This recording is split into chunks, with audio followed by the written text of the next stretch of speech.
we're live. Und we are live. Indeed. So first things first, hi everybody, welcome to the Sunday sessions of DJs and Dragons. We're currently missing an Eagle, so if anyone can get hold of Eagle, slap him and tell him he's got to get his ass on the air. Meanwhile, let's just crack on. A few bits and bobs to talk about. First of all, guys, I've decided, because what I have noticed when I've re-watched is sometimes my eyes are very much nowhere near looking at cameras. And I found why that is because you guys are over here, my main screen is over here, my camera's here, so now I've put you guys directly underneath my cameras. So we've got cameras, and then we've got, like, QGAS. So QGAS is here, cameras are here, and that means I've got a massive screen where the actual board game and everything, let's call it that, where the actual game is happening. Virtual board And then game. all my notes are on my other screen here with my whole new note system and everyone's character sheet. So that's exciting. All of which is brought to you via the wonderfulness of D&D Beyond, in conjunction now with Microsoft's OneNote. It's an amazing note-taking thing, and if you've got a D&D campaign, I can highly recommend it. We're loaded up in the Raiders camp and ready to go there. We have a competition, don't we, guys? We do, yes. Our crit oh god, I can't talk again already. Our crit win and crit fail competition. So if we get a nat 1 or a nat 20, that counts. We'll put the prompt in the channel, you reply, get an entry into that draw. At the end of the show, we roll for each of those. Each winner of that gets a ticket. And then we'll do a draw for that when we reach $100, or we get to the end of the year, or possibly at the party, or whatever we decide. But the latest it'll be is the end of the year. Yeah, definitely. Oh, what's this? NVIDIA broadcast 1.4 for that intense eye contact. There we go. That's what else we're sponsored by. I might get that later. Okay, so yes. So any crit 20s. I've got my 20s on today, guys. I'm celebrating some. I'm gonna roll. Excellent. I've already rolled 7 20s. Wait, trying to get a 1. I was gonna say you don't want the 20. We want you I to want get the some 1s. 20s. Well, I've already rolled 7 20s out of 30 rolls trying to get a 1 and didn't get a 1, so I stopped because I figured I'm just ruining my luck for the entire session. What else is there to talk about? I think that's pretty much it. I don't think there's got anything else. So I'm pretty much ready to rock and roll. Let me load up a little bit of this action and let's turn it up. Oh, let me find a recap. That's what I was just doing when I was there, because there we go.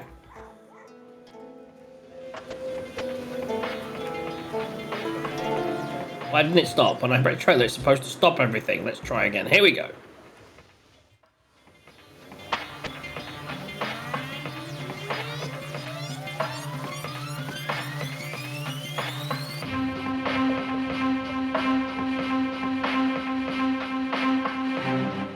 Our brave adventurers turned mercenaries whilst travelling to discover the lost treasure in the mountains.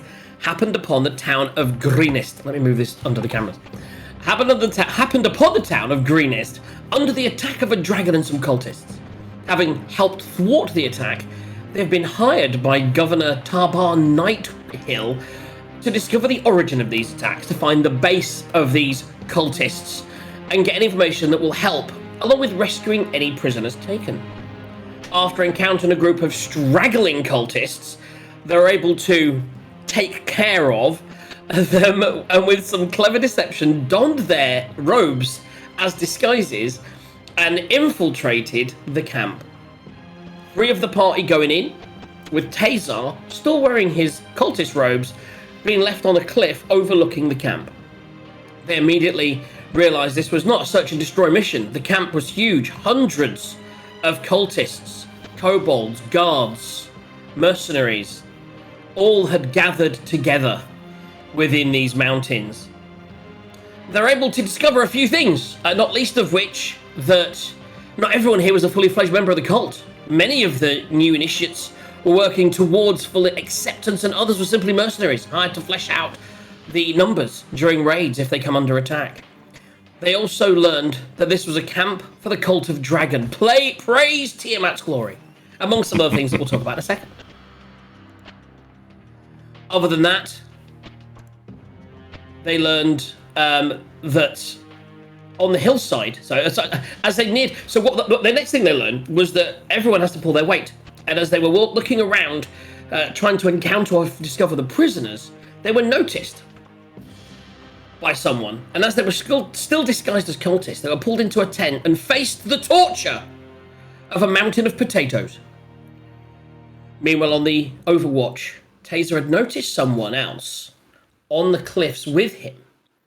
He slowly made his way stealthily toward the interloper, and as he confronted the interloper, they turned round, saw that he was wearing robes, and said, "Die, you cultist scum." And that's where we would have picked up, but we don't have an eagle, so we're just going to go straight back to peeling potatoes. Peeling potatoes with JJ. And we're going to basically do some performance checks, see how good the potatoes are going to be, etc. Yeah, I think that's pretty much where we are. Yeah. So, handing over to... Oh, no, I'm the DM. I'm so used to doing the recap and then handing over to our DM. Oh, my goodness. Well, if you want. Right. So, guys, the last we heard of you guys, as we went back to the mountain at the end of the last session, was that you'd been pulled into a room to peel some potatoes and do some general chores. You are not alone in this tent. You do not have it to yourselves. There is a couple of other people. There's a kobold and there was another guard in there as you were doing it. And I believe that Arlo had decided that this kind of work was beneath him, so he was having a snooze whilst getting his unseen servant to do the work for him. Work smarter, not harder. So, did you want to do anything? I actually looked at this, right? Because in Icewind Dale, how we're always casting lots and lots of spectral steed horses. Mm-hmm. There is no cap on unseen servants. It's not a concentration spell. Okay. So I will cast one for myself. I could probably do one more. Who do you think needs that? Quent or Ashrin? I'm going to try, and I don't know whether this will work. I'm going to try prestidigitating a potato. Does cleaning it involve getting the skin off or not? What's the definition of clean? Ooh, what's the definition of prestidigitation? It says you instantaneously clean or soil an object no larger than 1 cubic foot. But I don't know if clean involves taking. I mean, they're very off. Clean potatoes, but they're still. Yeah, you really clean those potatoes. Oh dear. Does anyone want to achieve anything? Look around, ask any questions of the people around you during the work period, or are you happy for me to just skip through the work period? So I think Quent had an idea. He's just coming back now, so we'll wait for him to... Oh, he doesn't wear headphones, that's right. Yeah. I was going to say, does Quent remember his idea? Not from that long ago. Or what to do it? You had a vial of poison. Yes. I don't know if that's a good idea or not, but I'm just reminding you that we thought of it last session. Yes, I do remember having a vial of poison, but I can't remember what the hell I was gonna do with it. Poison the potatoes. Alright, the food. So you could try that, but you are currently in a room with other people.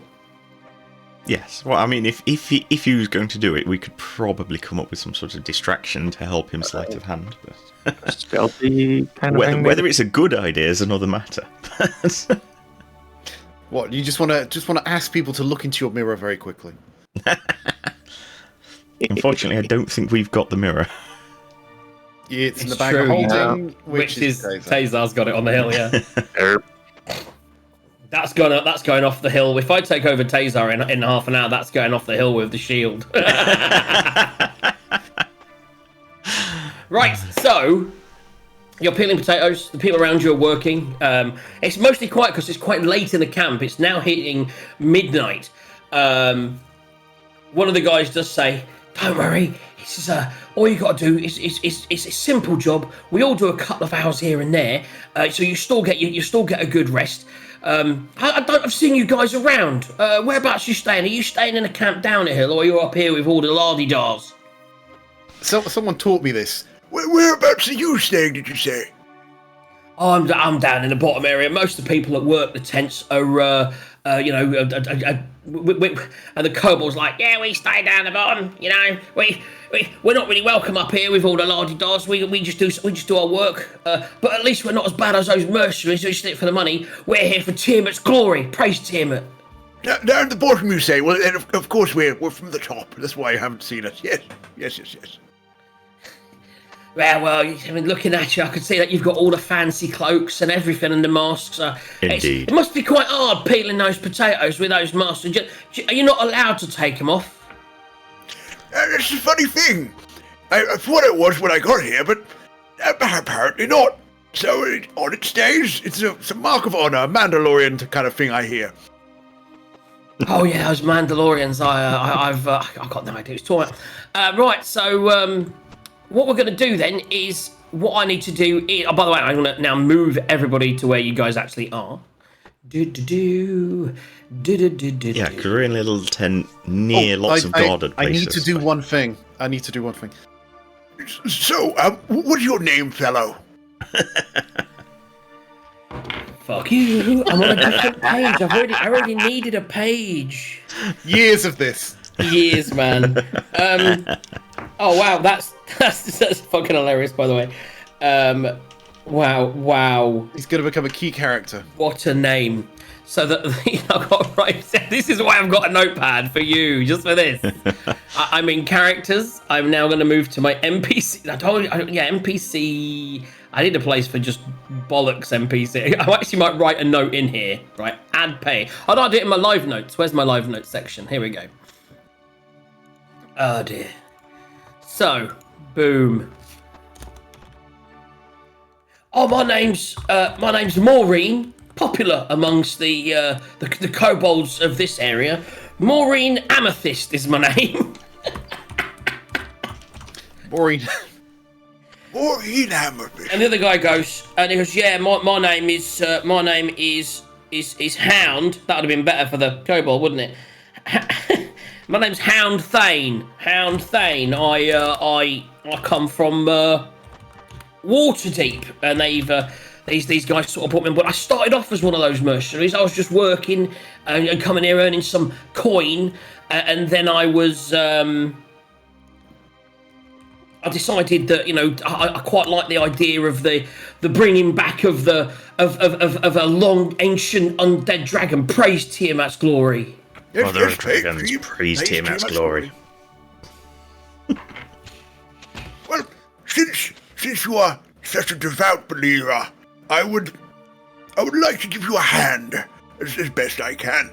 And I spent a few minutes and I cast an unseen servant for Hound Thane to try and curry a little favour with him.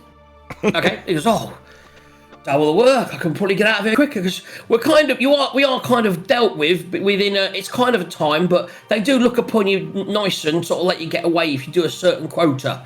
So that's much appreciated. Thank you very much. Do you want to try and learn anything whilst you're in here? Do you want to steer the conversation? If not, I will randomly choose one of the facts to give you for doing that. Well, I'm just looking for my notes because we obviously. I will recap for those that don't have good notes. I was going to say, can you pop us on the map so that we can see? Because I think we're in a little tent near. Son of a bitch! I thought you're on the map down the bottom. No, I'm on Horde of Dragons screen. Yourself. Oh, son of a bitch! I moved myself. This is the thing you have to learn, guys. Yeah, what you got to learn is there are things for me and things for everybody else. There you go, guys. Yeah. So yeah, we're in this little bit. Then that was a heavily guarded area, wasn't it?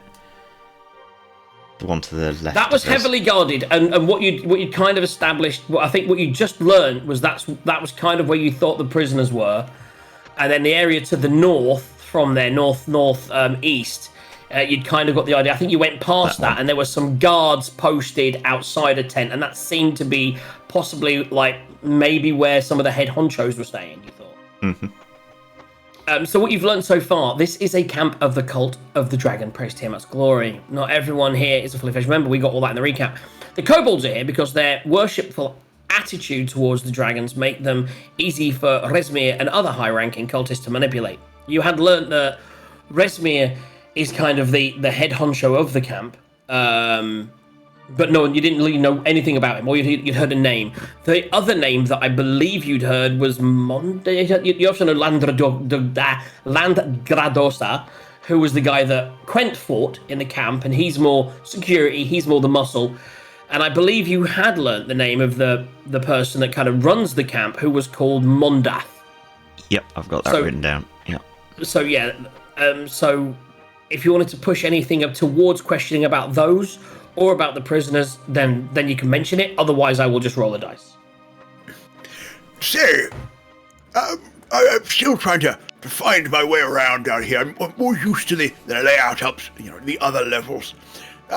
Whereabouts are the prisoners being kept? I really want to go and torture them or some such. Make a deception check. Son of a bitch. It's not particularly difficult because you're in a good place and you did do it well, but you just, don't roll terribly terrible. Go that one. Go that one. Go that one. This is why I should let Ashrin do all the talking. Mm-hmm. This is what I've learned in Baldur's Gate 3. Sometimes when the other characters talk, I'm like, shit, it should have been me. That's a 15 minus 1. It's, do you know what? I sometimes like to go over and just kick the prisoners. We're not allowed. Now, no one's allowed anywhere near the prisoners. Yeah, they're just over the way there, and he points out the tent in the direction you thought where the guards are. That's why all those guards are over there. You can't get anywhere near that area, to be honest, unless you... you guys might be able to waltz right in where he knows, but if any of us go over there, they look at us all gruffly and basically say, fuck off, little one, because he's a little halfling. And the kobold guy says, yeah, it's quite strange to be bigger than someone, you short ass. and then they go back to work. So you have learnt that the prisoners are, in fact, in the area to your west. And that our robes may grant us some sort of entry, although I think we'd have to blag it a bit. Mm-hmm. Also, at least a little bit of a stuffy, surprisey thing.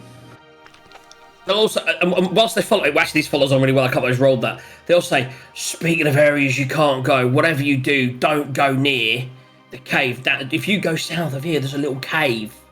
And if you go anywhere near that, to be honest, last time I used to start kicking the prisoners. Last time I went there, the guy came up to me, kicked me right in the bollocks. He did. Oh, it's off. It's just over to the. Sorry, I thought it was the south, north, south, east. The cave to the east. There's no. Don't just stay away from that. To be honest, I've only ever seen like the head honchos go in there. Not even like people like you have managed to get in a place like you only ever. I don't even go close to it, but I've only ever seen the boss man go in and come out of there. I think, and I don't know if I heard a rumor. I heard a rumor that one of the prisoners that died when he was working in the fields, they took his body in there and fed it to something. Fed it to something, you say? That's what I heard. I mean, it could be nonsense, but that's what I heard. I think there might be. I think they're like cultivating something. I don't really know. I mean, I heard another rumor that there might be some dragon eggs back there, but I can't believe. Imagine if there were dragon eggs. Oh, praise the dragons. That's all you get. Yeah. Baby dragon pet. Ooh, I want. Because you are in the kitchen. So, and it's like, what they do, I have noticed that all the food from here seems to sort of be split. Some of it, most of the food out in the camp doesn't come from here. I think the food from here mostly goes to the main boss tents. And I also think they give some of it to the prisoners. I said, but none of it makes it in there. I think they've only taken live meat into the cave. That's what I heard. To the main boss tent, you say? And I'm going to whisper to Quint, and it'll be like, poison the food! Poison the food! Distract them! It did say, and also the prisoners. So you got to take that in mind. Whatever. It could go both ways. I don't mind a hit to the stats or something, but I'm even more wanted to poison that food now. So, over the course of about an hour to 2 hours, you do your daily labours. Did you want to do anything in that time? If not, we will skip ahead for you leaving. I may need to skip back and do Eagle for that period. I think Arlo's good. Would it be a good time to try and poison it, or should Well, we? it's now or never, because after this you'll be leaving. Basically, you're coming to an end of your shift, and you're about to sort of. You can see the next group of people come in, and they're going to replace you in a second. Let's do it. Why the hell not? Okay. So, are you going to try and get a distraction, or are you just going to try and slip it in? That's what she said. Oh, I'm pretty sure if I were to just like elbow Arlo a little bit, going poison, maybe he'll do something like slip on the floor or something. I don't know. Okay. Arlo's going to go for it. So he's going to get up, and he's going to start stumbling and going, Oh, I don't feel very well. Oh, my chest. I knew you was going to do that. Oh, my chest. Oh, my God. and I'm going to just fall over a bunch of potatoes and into the side of the tent. Oh, you can't breathe. I can't breathe. Oh, my Oh God. my goodness! Make So, a yeah. make a performance check. I'm going to run over please. to him and go, "What's wrong? What's wrong? See if you can come help." And sort of try and get the others to. So I would come. say you can either both make a performance check, or you can make a performance check with advantage. I imagine you both want to roll, because I imagine his is better. So I'm literally going to grab his face and go like I'm going into a kind of like I'm delirious. Is that you, my daughter? Is that you? Got to see your old father. Okay. Oh, that's not good. It's a What am I 7 doing? for me. Performance. Performance check. Oh, also not great. 5 plus 3, 8. Quickly, So Gwen, both- sleight of hand that shit. Both the two people that you're working with go over instantly to try and help you, but the guard isn't convinced. He thinks you're just probably trying to get off work.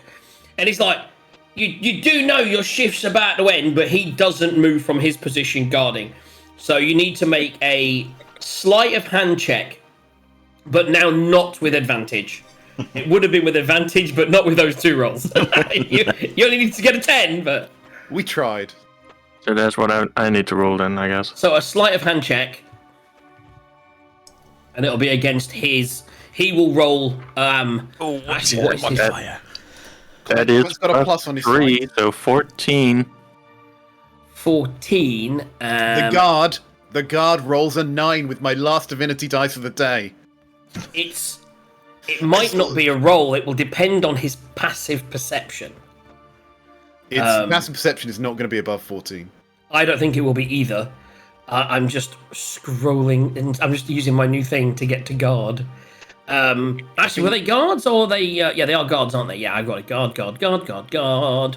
Why is it not alphabetically in order? You son of a bitch. Kind of a potato. Bear with me. But hold the line, please, caller.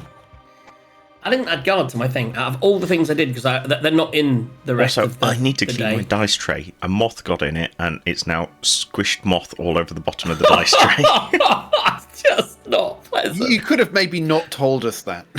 I see. I was wondering what that was, right? And now I know. I tried to get it out. It doesn't just put a look piece of too bad paper in over it. person, but on camera it looks terrible. So yeah, he doesn't see you slip so the poison is in. So where have you put the poison? So where you're cooking, there are potatoes, and if you take a pile of potatoes over to the corner, where you basically are is an area where your people are preparing vegetables, they're preparing potatoes. Whilst you guys were peeling potatoes, there was another guy over there that was chopping onions, and then it's kind of into the next tent where the food preparation's going. But it's kind of connected. It's like one big tent, but that's in your little area. It's. Are you just going to try and sprinkle or pour some onto the potatoes? Yes. Okay, so we have a batch of poisoned potatoes, and who knows what I've got to write that down. Who knows what's going to happen with that? That is kind of exciting. Okay, I will do a roll with that later. Just for shits and giggles. Yeah, Yeah. I was just looking. In my backpack, I have a potion of poison resistance. That may come into play at some point. Come, Arlo, break bread with us. 1 second. Yeah. So, Drift my breath. Sorry, I As don't you're- like potatoes. Anything what are else? you doing now, Arlo? as you see out the corner of your eye, because you were watching him put the poison on the potatoes, you see that no one spotted that. What are you now doing? I'm gonna continue my performance, but now I'm performing like it's a kind of a lay on hands thing is happening. You know, Wonder Boy's come over and he's using his healing hands. I was gonna say I do actually have healing words, so I could presumably between that and prestidigitation, I can make it seem like I'm healing him without actually wasting a healing spell. So you're going to try and you're going to basically use prestidigitation to pretend to cast it, but you know how to cast healing word. Yes. So you're going to pretend to cast healing word. So make a deception check for me. Deception. I'm not bad at that apparently. 10 plus 6, 16. Oh, nice. So that's fine. Yeah, you kind of do the motions as if I learned these skills. I will heal you, and then you kind of do the little motion with your hand, and then actually cast prestidigitation, and a little puff of smoke comes out. What is the effect that happens with prestidigitation?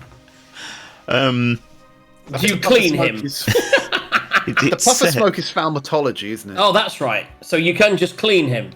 Yeah. So you just clean off the area I can that. create an instantaneous, harmless sensory effects such as a shower of sparks, a puff of wind, a faint musical there you go. note or an odour. Shower of sparks, it's got to be. Shower, yeah. What are you doing? So a shower of sparks, puff of wind. Yeah, just little spark. I'm assuming they don't really know what But as healing you see the spells look spark, like. Arlo, you see the spark. What do you do? Oh my god, the pain is gone. The fog is lifting. You're not my daughter. Get off me. Oh, but to see the world again. Oh my god. Praise Tiamat's glory. I live again. The guard now comes out I and turned goes, to the others and you went, guys, come on. I have to do out you this go." every couple of days to him. It's fine. Keeps the motor running. What's a motor? I don't know. So as you all get ushered out of the tent now, as the next group come in, you leave the tent and it is dark. So and now in the area around you, the tents, there are some lanterns around the tents where the cooking and the preparation of food and all these things are behind you happen, and there's a few accommodation tents there as well. There is some lights around there. There's as you look over to the east, you see a few guards in the darkness, and there is literally like a light spell on one of the tents, and that's about it. So it's a lot of dim light, but not a lot of light. It's pretty dark over where the prisoners are. Off to your north, as you look across, you can see the main tent, the big tent where you assume the boss, the type people are. That's pretty well lit still outside. There's good lines of sight for all the people that are there. Most of the rest of the camp now, it's dying fires and the camp is in darkness. So, how do the prisoners still look as guarded as they were before? Yep. Now, I will remind you, because, notes, and I'm good that way. You had come up with a formulated plan. One of the things you had learned was that the prisoners are taken on work duty, and you had the idea of possibly going there in the morning and saying that you were relieving them and taking them on that duty. Yes, we did say that. I completely forgot that. Was the only real plan that you had at the time. Yes. So we've got... As long as they don't eat potatoes for breakfast. You need to get there before their breakfast rations. So I guess we want to find a tent to keep down in then. Yes, because if we keep exploring, this time of night, something bad might happen. Well, and if we want to get up early and enact the plan. Right. Okay, so we're gonna summon Poe. He's gonna be my alarm raven. Right, he's not technically alive. He's a fiend. So he doesn't need to sleep, so he needs to get us up at first light before anyone sees anything. So I send him off into the darkness, and he's gonna chill out somewhere, but keep an eye on us. First of all, are you gonna sleep rough, or did you want to try and find a tent? Did you want to ask if there's a place for you to stay? Resisting the urge to cast a mansion inside of a tent. No. That would be the future. Yeah, and then someone else walks in. Okay, so we've come out of the kitchen. I guess as we're Right, coming out, and- we can talk to the guard, can't we? No, Yeah. I'm going to talk to my friend for Hound. Oh yes, that makes sense. Well, Hound, now that we managed to get off a bit early and I've come off that turn, I feel like I need a rest. Whereabouts are you heading up to Kip? Just out of interest. We're heading down the lower level, where we all the kobolds and all the mercenaries all stay down there. If you remember from the last session, and there's 2 levels to the camp. The upper level of the camp, where a lot of the cultists stay and people that are loyal to Tiamat, etc. But all of the kobolds that are very much shunned, and even amongst the people, even amongst the loyal people, the kobolds, you did learn, very much stay in the bottom, and they're seen as the lowest rung. And in that same area opposite the kobold camp, which you can see if you go to the map and scroll up, and then to your left, Ash, you'll see that you've kind of got level 1 down here. You've got the kobolds in there. The kobolds do the guarding, and then you've kind of got the mercenary camp down there. And your man Hound is still, even though he's kind of loyal now, that's where he stays. So he's down in the mercenary camp in level 1. But you've already said that you can change your mind if you want. You'd have to. He's a bit dumb anyway, but you'd have to. You've already said that you stay up in level 2. That's why you haven't seen you around. Ooh, what do we think we should do? I think we're asking. So, this is why I was thinking of saying to the guard. So we're a bit new around here. We stayed down in level 1 yesterday, but wanna sleep somewhere more of our station. Are there any spare tents around up here? Or at least ones with space in? He looks you up and down. It's like, why would you sleep down with the scum? You should have come straight, and you should have spoke. Have you not spoken to Frulum or Landragosta since you got here? That you really should have. You should have announced yourselves as full cultist member. I'm sure that they've sorted you out. I wouldn't disturb them at this time of night, though. They're probably sleeping. You could possibly head over and speak to one of the main guards. I don't know who's up tonight, who'll be guarding it, or the main area over there. But if you speak to someone there, I'm sure they can put you up in a tent. I mean, we've got a couple of small ones here where we put a lot of storage. I'm not sure if one of those is free. Either or, if you didn't want to announce yourself until the morning, maybe. I never know which way to do it, really. Yeah, I don't want to bother anyone too much tonight. As you say, if people have got their head down, you don't want to. Might be in a bit of a bad mood. So if you say one of these is free, we might keep down here for the night and sort it out tomorrow. I'll tell you what, I'm about to switch off when the guard replaces. All the food people have turned up, and I'm still waiting for my replacement. If you can just hang around for 5 minutes, when he gets here, I can find you somewhere, no problem. Yeah, it shouldn't be an issue. There we go. It's a plan. I mean, you might, you could put a word in. Let them know that, that some of the guards here are loyal and dedicated to the cause. I can do. What's your name? Fuck you. You walked into that one. I really did. FFS. We're going. Oh yeah, we're going for one of those names. Okay, so we're gonna go. My name's Megloran. Oberon. Fucking name thing, man. Jesus. Megloran Oberon is my name. If you could put that word in, that'd be good. And that'd be appreciated. Thanks. Yeah, will do. As I say, probably a bit better mood in the morning. And with that, we'll say for the sake of brevity that 10 or 15 minutes goes by, the guard replacement turns up. One thing, because Poe is he's flying off. He's gonna let us know when first light breaks. But I'm also, while we're at it, because I have a thought, I'm gonna command him to go find Eagle, and because ravens can speak, right, to effectively tell him what we're doing. When I say speak, they speak like a kenku might speak. They don't speak What, they kind so of your copy. servant, your unseen servant can speak, can it? It can't. It can mimic words like a Kenku can mimic you. Okay. Ravens can speak. It's a real thing. But is it a raven or is it can unseen servants speak? Is it an unseen? No, wait, it's not an unseen servant. It's your It's my companion. Yeah, it's what they're called familiar. again. Familiar, and familiars can speak, can they? A raven familiar can, and I'm just going to bring this up. But presumably quite broken. Yes. So it's like... Dawn! Work detail. Prisoners. Yeah, pretty much like that. Okay, I will allow it if you say that's a thing that they can do. What I will say is, in that case, whilst you guys are led to a tent at the back of the camp. Yeah, so I've got it up in front of me. Raven, 5e. They have the ability Mimicry. A raven can mime simple sounds it's heard, such as a person whispering, a baby crying, an animal chittering.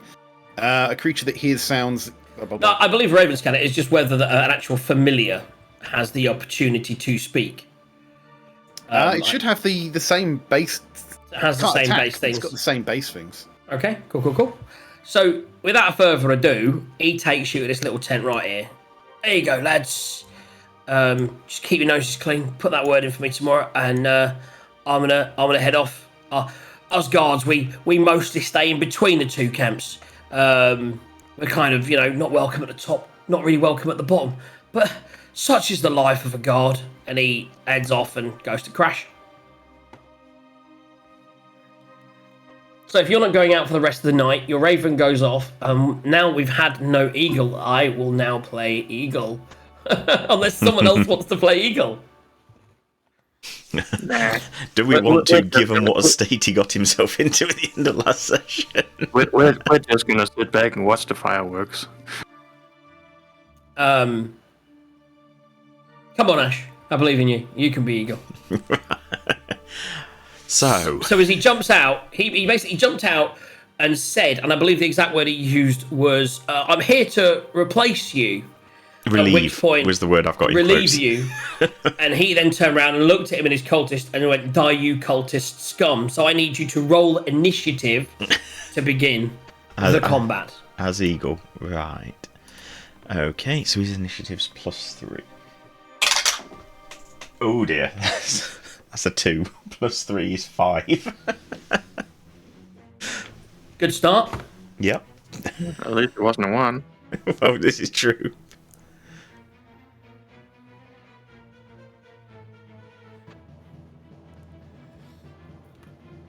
What did you... Oh, you only rolled a 4. +3, 7. What you got? 5 total. That's me, then you.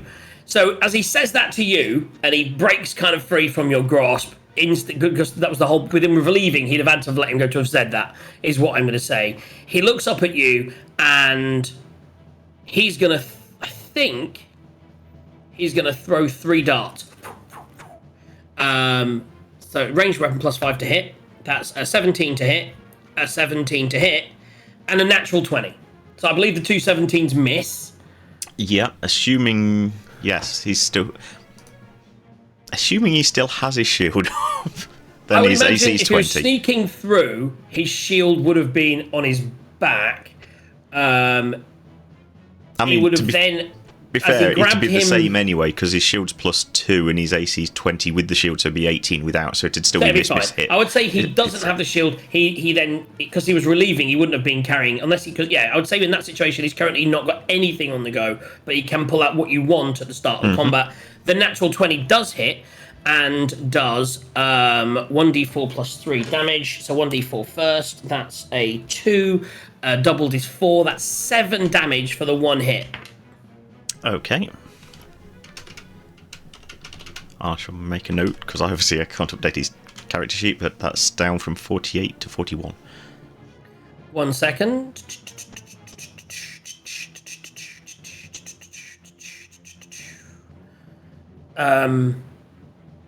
Yeah, that'll do for that. Go. Okay. Channel Eagle, what would he do? I was going to say, so... Shoot him with a really loud gun. He would. He would. Probably. Shoot a break and run. So, he's presumably within 5 feet, or did he jump back after? I would say it kind of like the way that he sort of said it about replacing. Well, he kind of here's grabbed a question: did you roll with disadvantage? No, I mean, the way I was saying it as well was I don't think they were. They are on the screen though, so yeah, I would say he moved back 5 feet. And if you wanted to take an attack of opportunity as your reaction, you could. He kind of backed off. I mean, I could have done the other thing, but it would have done more damage. I was trying to give you 3 darts to make it easy to start with. He kind of pops back, looks at you, says "Dichotic scum," pulls back, and just goes. No, so you push him off the cliff. Pull out your mirror of life trapping. no, because Oh, that was obviously. a crit win, by the way. We had a crit, Oh, a crit yes. success, a big crit there. Put the thing in. Yeah, sorry. Nat 20.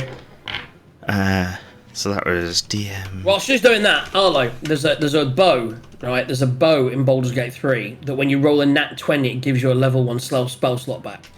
Really? Oh, that's like, oh my god, I want it so much. And it's also, I've noticed You'll that have Hold that Monster, for the main campaign. with Hold Monster, you auto crit when you hit from within 3 meters. So theoretically, if you had someone cast Hold Monster when you needed some spell points, you could just use your bow, get your crit, get your spell points back. But well, could you though? Because you get disadvantage. Not from within 30 meters. Just thinking, no, because if someone's prone on the floor and they're petrified, whatever, it's auto crit. Mm-hmm. Right, advantage to hit, but you still need to hit.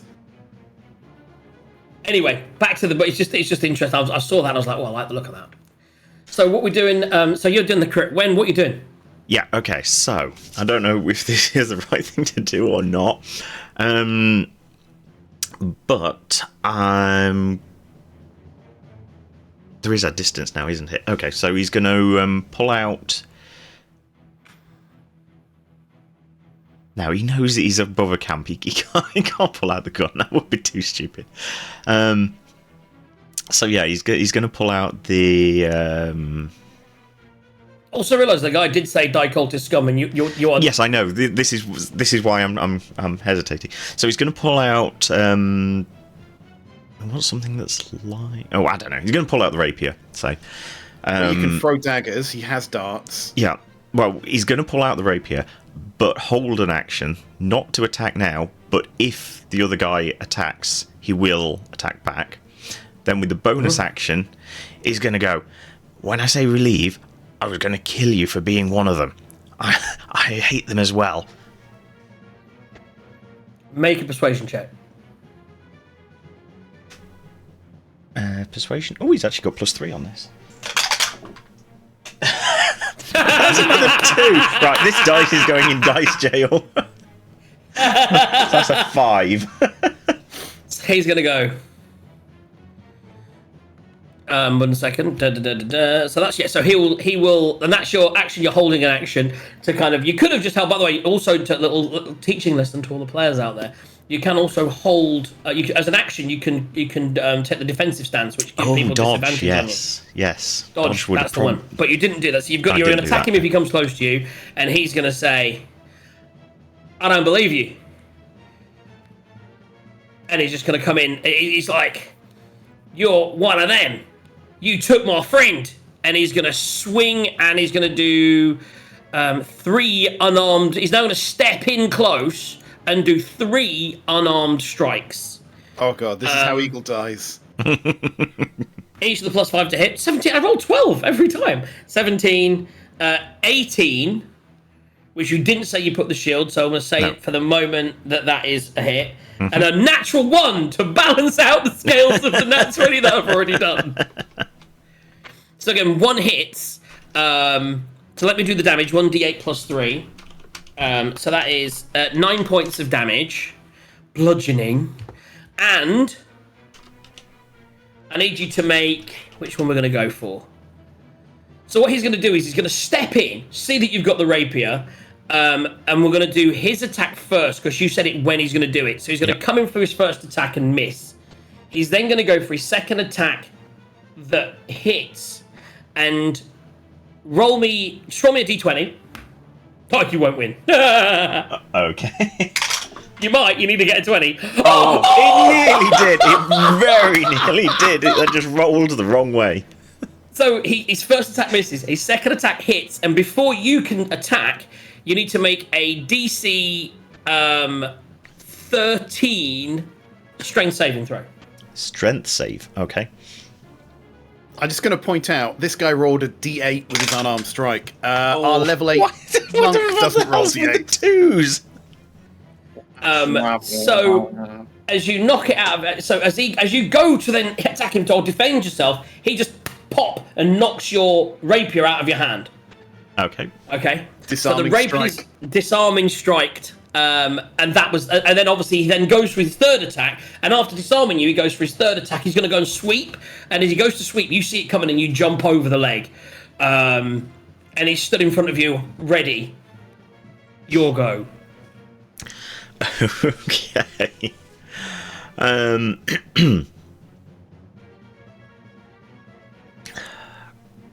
The good news is you didn't hit him, so I didn't know. So yeah, this time, especially since he's knocked the weapon out of my hand, I will take the dodge action. taking the dodge action. And again, bonus action, try and go. Look, we were coming up here to try and rescue some prisoners from the camp. There's a group of us, and we killed. Sorry, how many? Oh yeah, I've only got 5 seconds. No, you're good. No, that's good. I'm working out about how many words you use. I'm basically giving you the send action, so you've got about 25 to 30 words. You good? Go on, you got under the 10 or 15 words yet. We found a camp and we stole the uniforms. That's why I'm dressed like this. As you haven't attacked him, and the story deems credulence, make a persuasion check, because it is real. Make a persuasion check with advantage. Okay. Right, let's see if I can actually roll something sensible. At least one of those isn't too bad. I can't see it. It's got a light on it. There's a 4 and there's a... It's still you got a still can't 16? see it. It's a 16, yes. Excellent. Plus And 3. that's plus 4, 3, so 19. 19. Yeah. So he takes a second and backs away. He's gonna take the dodge action. He's gonna take the dodge action for his attack, and he's gonna say, "Where have you come from?" What the hell was the village called that we were just protecting like a month ago? Green something. Yeah, that sounds right. Green something. Greenest. Greenest. There we go. So Greenest. We were helping them out. They sent a raiding camp in there. We helped out. They still got away with a load of prisoners. So you were there for the attack. Yes, we were. Careful what you say. Wah. Well, we were. Okay. On which So, side, though? Which? What is the name of the governor? Check note. I was going to say, did I write that down? This is where I punish you for not having notes, and we go back into con. If you can't remember or have notes, we're going straight back in. I said it in the recap at the start. Run. Oh, I've got the name of a bookshop. That's probably not so useful. Give me, Got the names of all the characters from Shimshine's nursery rhymes. If you don't have the notes, you can make a history check to see if your character remembers it.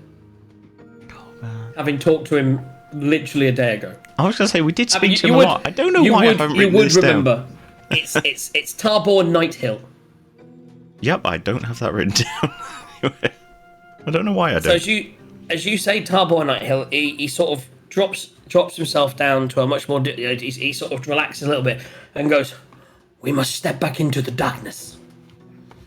So you step back into the darkness here, and he looks at you and he goes, Can I pick the rapier up? "Yes." Yeah, if you make an investigation. No, you can pick it up. I didn't knock it off. Sword. It'll do. He's got both, I think. One's damaged. Well, scimitar. I didn't So actually hit him with it anyway. We are, me and my compadre, we have travelled here, and we were in Greenest when it was attacked. And it is important for you to know that we have been on the trail of these cultists. I and my master, Leosin Erlander, were in Greenest, kind of intentionally.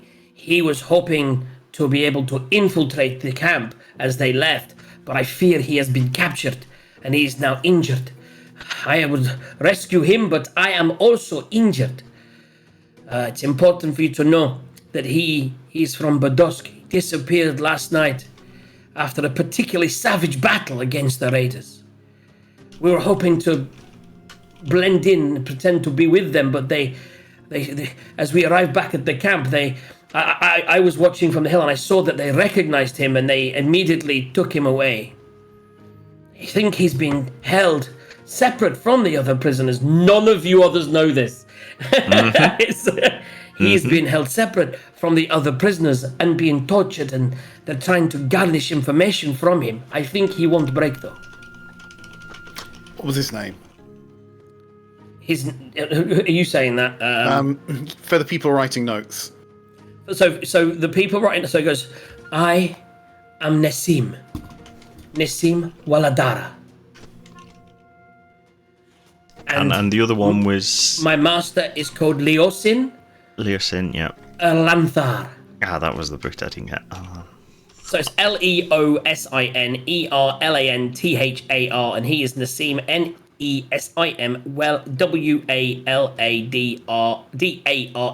Waladara. Waladara. Okay.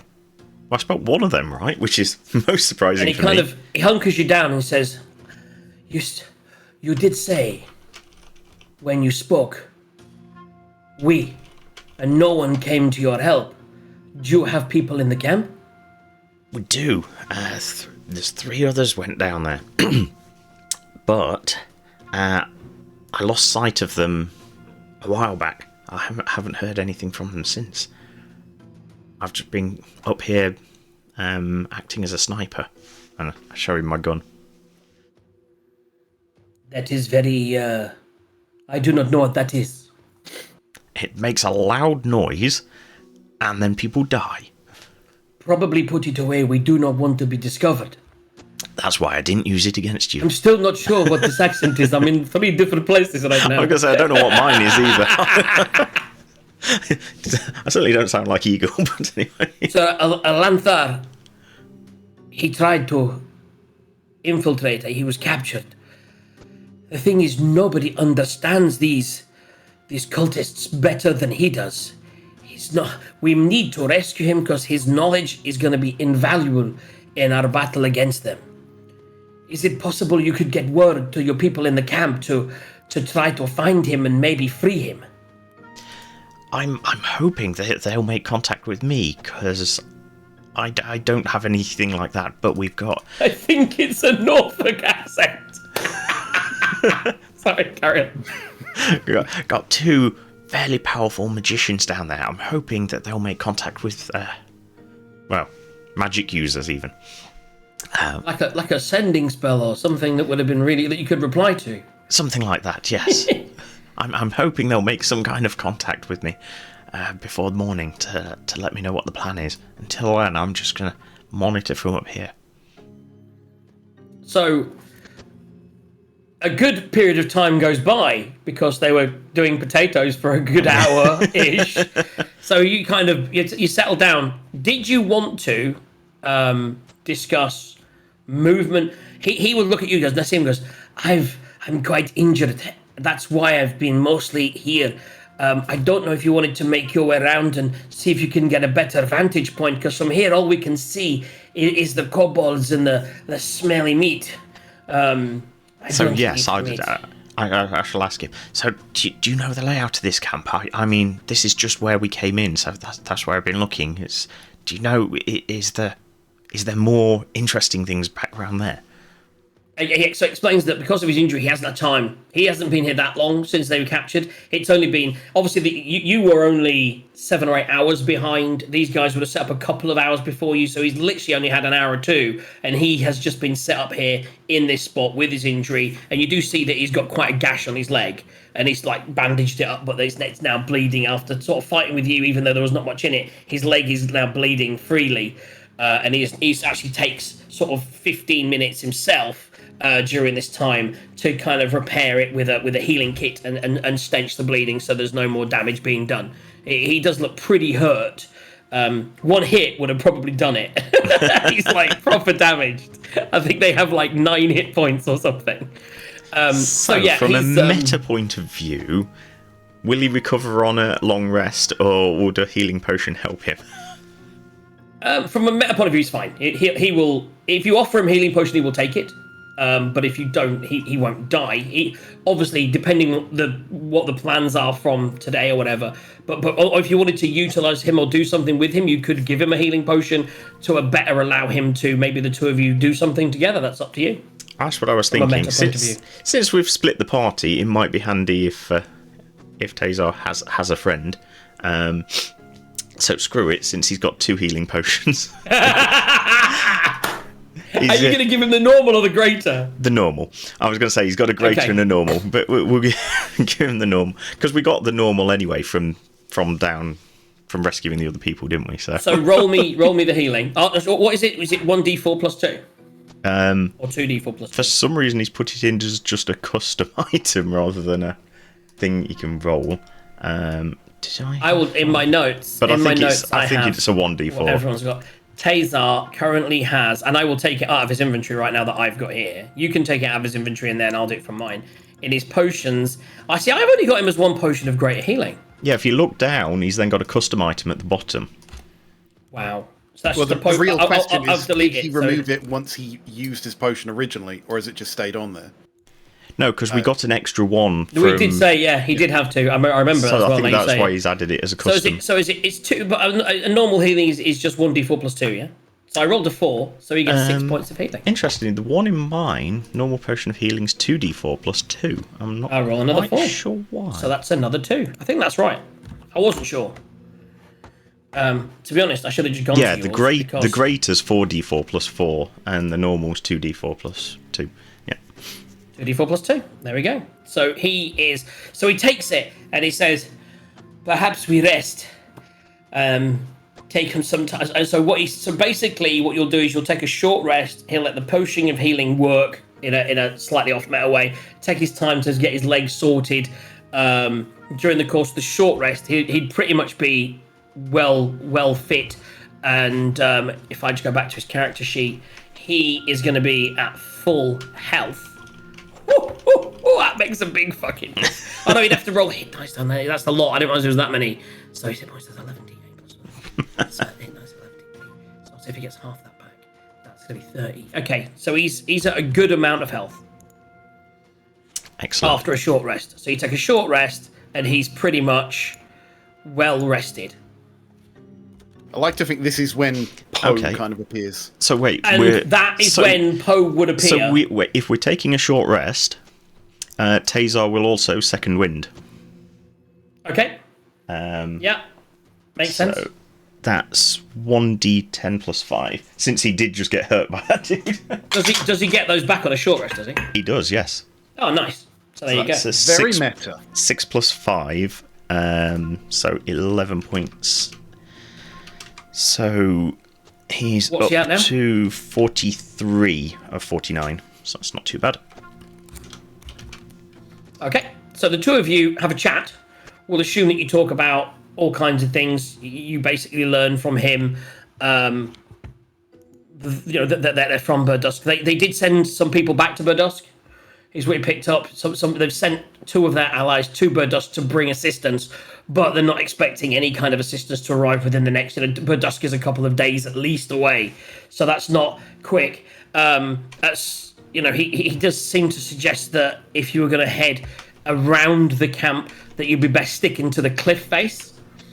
I will say that during the course of that time, I'm sure that Eagle will have told him showed him the gun and exactly what it does and how its a ranged weapon goes into it. He'll go in and talk to him about how he's with. He'll tell him a little bit about Arlo, who he's been with for a while, who's a bit of an old man but he's crazy. He gives a bit of a he's like a father figure kind of situation. He won't give any of his backstory up because I don't know it. He will talk about you and Quent as a couple of people that came along, and he's a bit intimidated by Quent because he's a very big, scary man. But he does seem to think that Ash could be quite a nice person, and he's obviously because you're very charismatic, you've done well on him. So he loves and that's about it really. You just have a little chat, and you formulate a plan to maybe head around the cliff face before light. Maybe whilst it's still really dark. So the plan at the moment for you guys is to head around maybe for at least an hour during the darkness, see what you can find. And at that point, I don't know why I whistled. What's I did that? A little eagle, or a raven arrives and lands on Eagle's shoulder and says, "What, Arlo?" Well, he can't say much. But he's going to do a little mimicry of like a little recorded message from Arlo. He's basically going to go, All's well. Prison break in morning. Be ready. Now, but Arlo can channel through Poe. We know this. So if you want to talk to Poe, he can understand fully what you're saying, converse with the other people. So for that flight, once you were bedded down in your room, you stayed in the bird form whilst he went over there and found him. And then, so you watched it, yeah? So imagine he kind of kipped down, he's in his bedroll, and he's just there with his eyes rolled back. And he's actually, you're in the bird, like Game of Thrones. So what I will need you to do, what we'll assume is that the bird was able to find him, even though they were hiding, because you knew the area that was going to be in, and birds are quite perceptive. Do me a quick perception check for me, and this will be more about how long it takes for the bird to find. I don't know how long you can be in the bird indefinitely, can you? Yeah, you just have to continue to channel it, and the bird so we'll is there see how until much dismissed. Rest. You get rest all the time anyway, so I don't think rest will be a problem for you. I don't think you'll ever get fatigue. That was a nat 20. Oh, that's a nat 20, kids. Nice. You guys weren't hiding at all. He saw you fighting, and he was just like, I'll give it a minute. It was just... You flew over there, and without further ado, you were able to find him. You saw the horses, made your way from the horses, followed the tracks. He's a tracking bird, that raven, and he finds it no problem. Lands on his shoulder. So this is literally within like 15 minutes of you going into bird, having got rest, having got into your sleeping position. You now have bird there. That's the message the bird gives.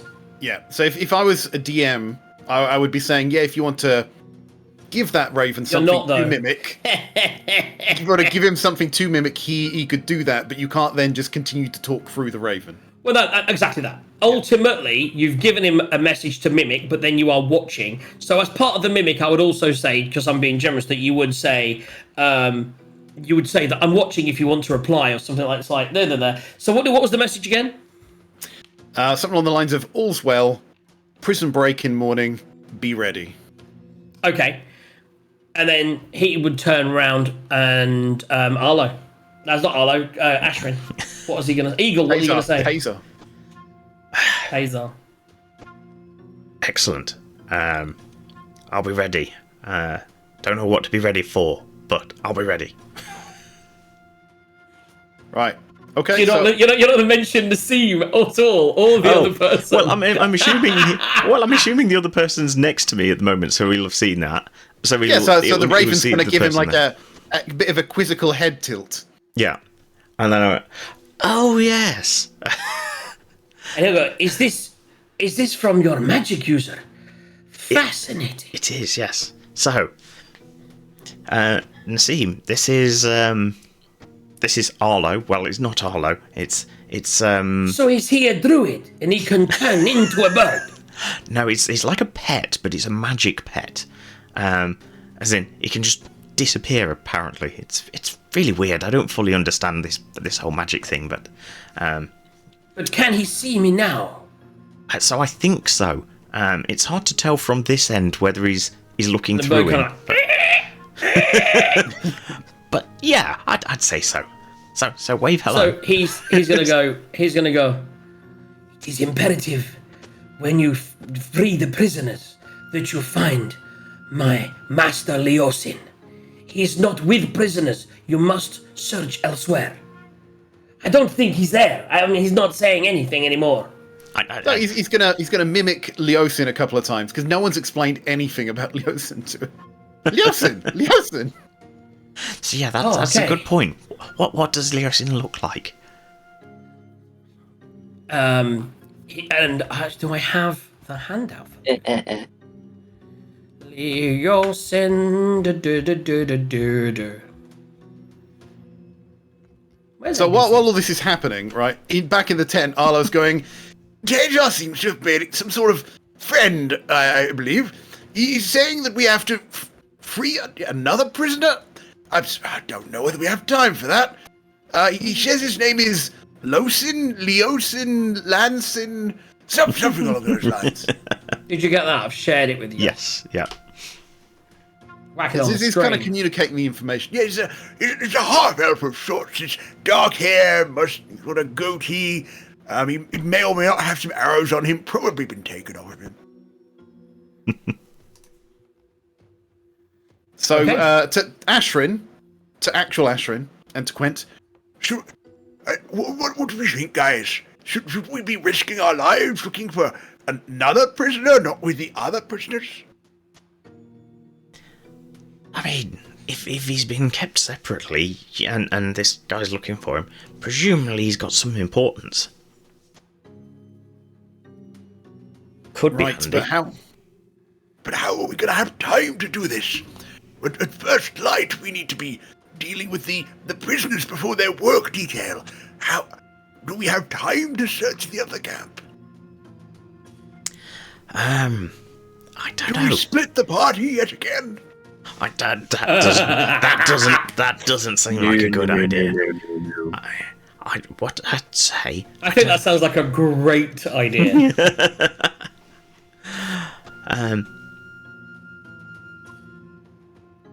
Right, this is going to get quite If we confusing. did that, we'd just leave Ashrin on his own because he's the one who can talk his way out of trouble. I was going to say, you can't say anything back to them, can you? What, through your raven? No, So we can't if only communicate someone had a either way. sending spell. Well, I've got these sending stones, but they only work to Threstle Crocus, who probably isn't that much use. Unless we get her to relay a message has she got sending to Let's try it. How complicated Oh can we my make God. this? That would be amazing. Let's do it. Let's do it. Oh my God. The best Chinese whispers ever. This is going to be the most absurd two-way radio. Yep. I'll talk to you directly. You send your replies by carrier pigeon. So what is it that you're trying to get to? I was going to say, I don't even know what Taser. I'd want to say to Taser. What do you want to say to Taser? I mean, effectively, Taser is there and is ready. I was going to say, so if we could get Taser to scout around and let us know where this other person is, we might be able to pick them up in the morning as part of the work detail. So if we can communicate to Taser to try and find out where this person's being held from his scouting location, if you stay in the Raven, you'll be able to see with him, or he can point through the Raven, or I don't know, and then we might be able to pick them up in the morning. As you said, probably not our primary mission, but if we can help more people, why not? Okay. So you're going to try and communicate that via sending stone. Well, I was going to say, it depends whether you and Quent think that we could try and pick someone else up. Go for a high target or go for several low targets. I honestly don't see that we'll have time to do our current plan. If we switched the plan that we were trying to do, maybe collect them from their work detail and to bring them back or something like that and go astray. But I don't think we can collect them first thing in the morning and find the other prisoner. That's you've got some wisdom behind you, Arlo. He really doesn't. No, but blow smoke up his ass. Roll persuasion. Oh no, it's Sparks. That's what. So. Yes, so basically we just need to get to Tazar that he should try and scout out and let us know. Okay, so how about this? Tazar tries to sneak into the camp just before first light to try and find Leosin, and then we try and meet up there and then try and grab the prisoners on the way out. There may be some fireballs and things. I mean, Arlo can create a distraction. This is all going in such an amazingly different direction than I thought it was going to go in. Arlo can create a distraction. In his backpack, he still has a stick of dynamite. So, I think I like what you were saying, that maybe we'll let the prisoners go to the work detail and get them on the way back. That sounds like it could work. And then, yeah, we've got time to meet up with Tazar. I think the issue is if we can know where this Leosin person is. So I think where the work detail is. That too, yeah, that small flaw in the plan. That could be a thing.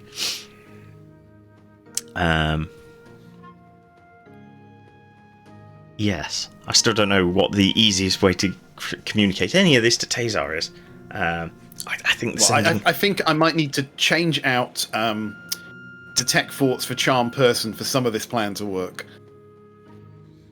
So whilst you plan through the evening, come up with an idea, get your long rest, because you'll just about have enough time.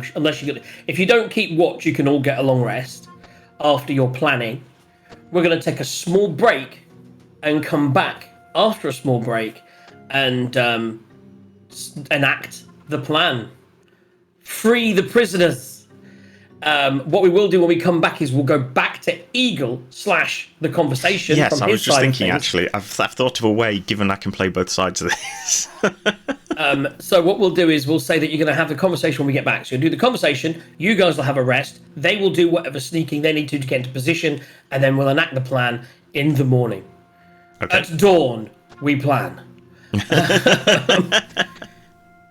I'm going to go and get a drink, go to the blue, everyone take 2 to 3 minutes, and we'll be right back.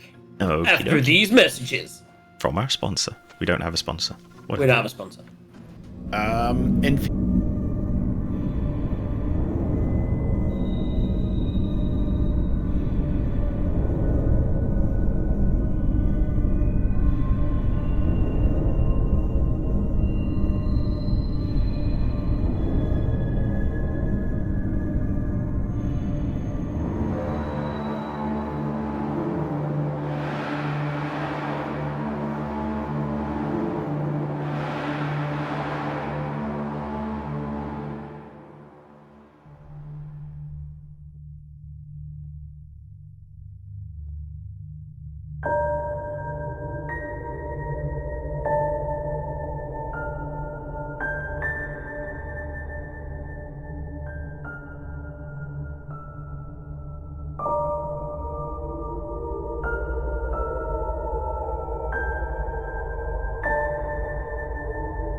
Right, can I long rest now, or is that going to change anything? And we're back. I would pause just in case. Yeah.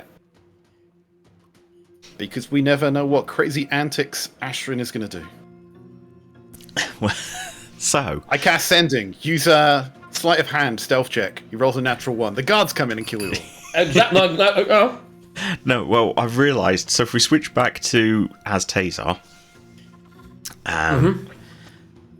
well... I'd like to think that they were still... Do you think he's still in there?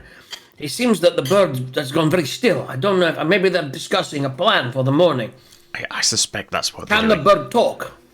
Not really. We can probably... It can move, so we The can bird probably just ask goes, it... not really, not really. So we could probably ask it yes and no questions.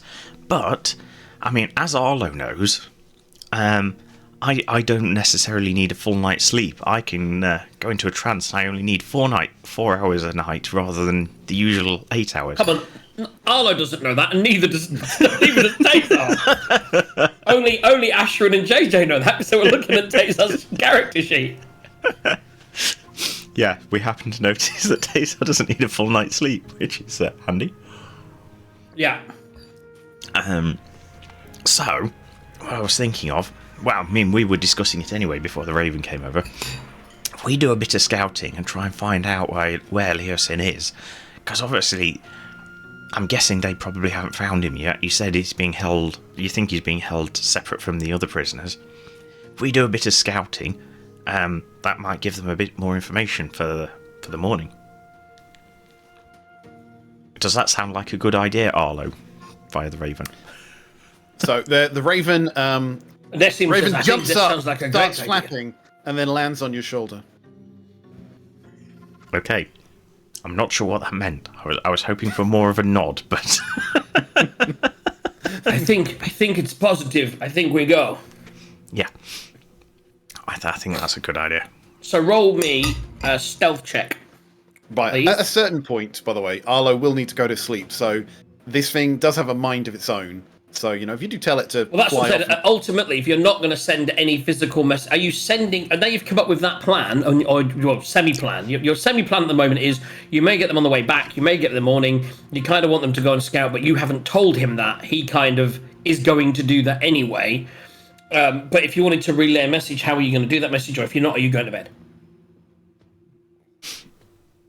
Ashrin. As Ashrin. So I presume you've relayed that they're going to scout. Okay, that sounds like a plan, I guess. Or a bit of a plan. I guess we get some sleep, and then in the morning, you can wake up and we can send the Raven... So the Raven can stay with them, can't it? So in the morning, you can look through the Raven and find out what they've seen. I mean, that's definitely taking that past its limit of usage. Yeah. Which bit? I would say that he could possibly Oh, resummon no, the sorry. thing. I didn't mean that. I meant the Raven just stays there. I can't. Yes, the Raven I can't stays- retrieve yes, information. That's what I meant. So the Raven can just sort of fly around overhead or whatever. So they won't try and talk to it because it's out of their line of sight. But it keeps a track on them. So in the morning, you can fly down in it and then they can relay what happened during the night. Again, they wouldn't necessarily... They wouldn't know to do that. No, that's why I say if it flies above them, they can't talk to it. If it flies down to them, then they'll think, But they let's wouldn't talk know to that's it. what they're going to do. No, they don't know that pushing- yet. Without you telling them yeah, that, they don't or know that conveying it in some way, they Yeah, no, wouldn't. they don't when know it that. arrives, they would... Yeah, exactly. So that's what I say. So initially, it just flies off and they can't talk to it because So it's you're flown not off. going to try and send them a message. You're just going to let the thing fly off, and then we'll see what happens in the morning if they're Exactly. intelligent enough to relay a message. I like to think this is the conversation happening between Arlo and Ashrin. Well, Taze, I'll figure out if you fly down in Raven form. Maybe he should Dr. say what's Ashrin, going on. And then you want me to fly it back and hope they are intelligent enough to relay this information? Even if not, you'll know where they are. So at least we'll know where they are. I was going to say, what I would say is you could fly around them, see whereabouts they are in the camp, and then I would say that with a perception check from the bird, you could see where they are. If they find it, then he would be able to see it from the bird's perspective anyway. Yeah, yeah. That's Yeah, but what I'm we'll not go going to be channeling the whole night through Oh, the no, bird. no, No. no, no, I wasn't imagining that. No, I was just imagining you the guys- bird would keep track of them during the night, so that But in the can morning can we've the got them. bird follow instructions, or when you go to sleep, does it disappear? It will persist. Okay. It's like a pet. It's not taking in any information, it's just there. Yeah, I I can't suppose. retrieve information from it. No, it's just out and about. So it will. I imagine it will follow them from a distance. Yeah, that Make was what a- I was so now, thinking. Let's go. They would We do need with to it. let's zoom in at the top of the map, and let's make some. Let's get rid of the picture of Leosin. Let's zoom to the top of the map, and then let's make some stealth checks. Okie dokie. Let's go with the black die. That's easy to see. And stealth, the taser. Well, at least it's not at disadvantage anymore. +5, 18. 11 plus 3, 14. Okay. Oh, dice camp. There we go. So the only thing I need to worry about going back to my map is those two guys there, who are actually on a watch. Oh, are they these two on this cliff that we saw with That's the ladder actually going up? so. That's what you as you're walking around, you'll see it, and that's when you start really stealthing. That is an actual guard tower on a cliff. So it's on the cliff, and it's like a 30-40 foot guard tower. So as you see that guard tower, which is I think 20 meters, 20 feet, I think it's feet, no, meters. What am I saying? Would be feet, would it? That's only 2 people. So there's a little guard tower, and there are 2 people currently in watch.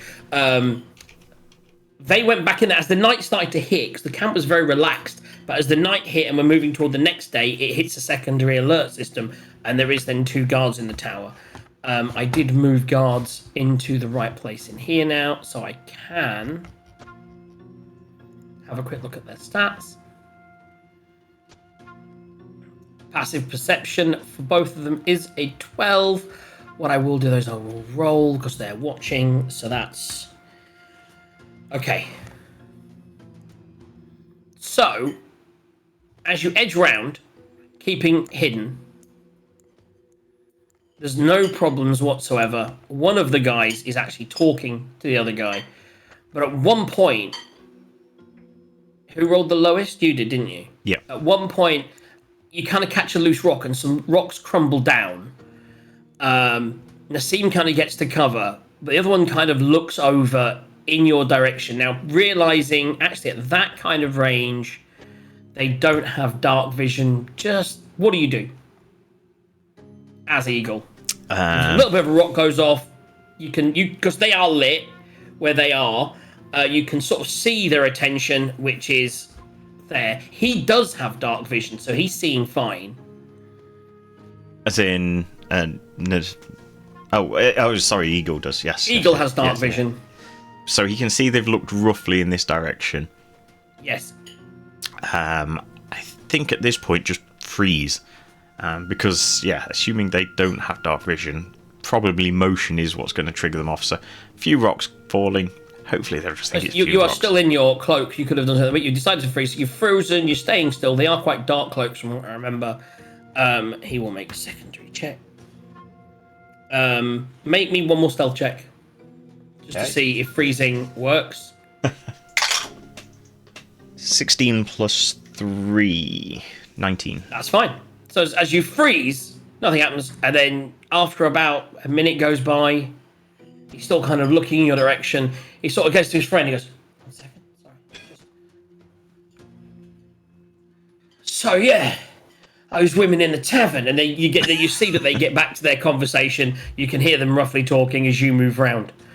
That will count all the way for this face. So you stealthed up and you have managed to survive. Now, as you go along the face, as you look down to the camp, as you can see it, you will see effectively there's a little inlet here, and there's not much in there. It's pretty abandoned. Maybe the smell of waste is coming from there. You've noticed that this is an area where they're being putting some of the rubbish, etc., down in that little area. You do see across the guard tower there, but you as you look. So now I want you to make me a.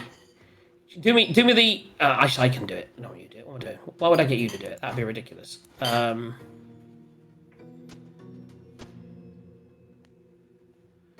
Okay, make me a perception check. for Eagle with disadvantage. Perception with disadvantage. Okay. Arlo, Yes. perception is wisdom, right? And if they don't have proficiency in it, It it's is straight wisdom. Yeah. So that's he hasn't rolled high enough. I doubt Eagle has either. 5 plus So 3 is 8. Looking down upon the camp, you do see now there are some wandering guards. You do see one kobold who appears to be in his cups, a little bit like just a bit swaying, a bit drunk in this area, and he's just like, "Praise Tiamat and all the glory. Praise be unto Tiamat. May she rain fire down on all these fuckers that persecute us."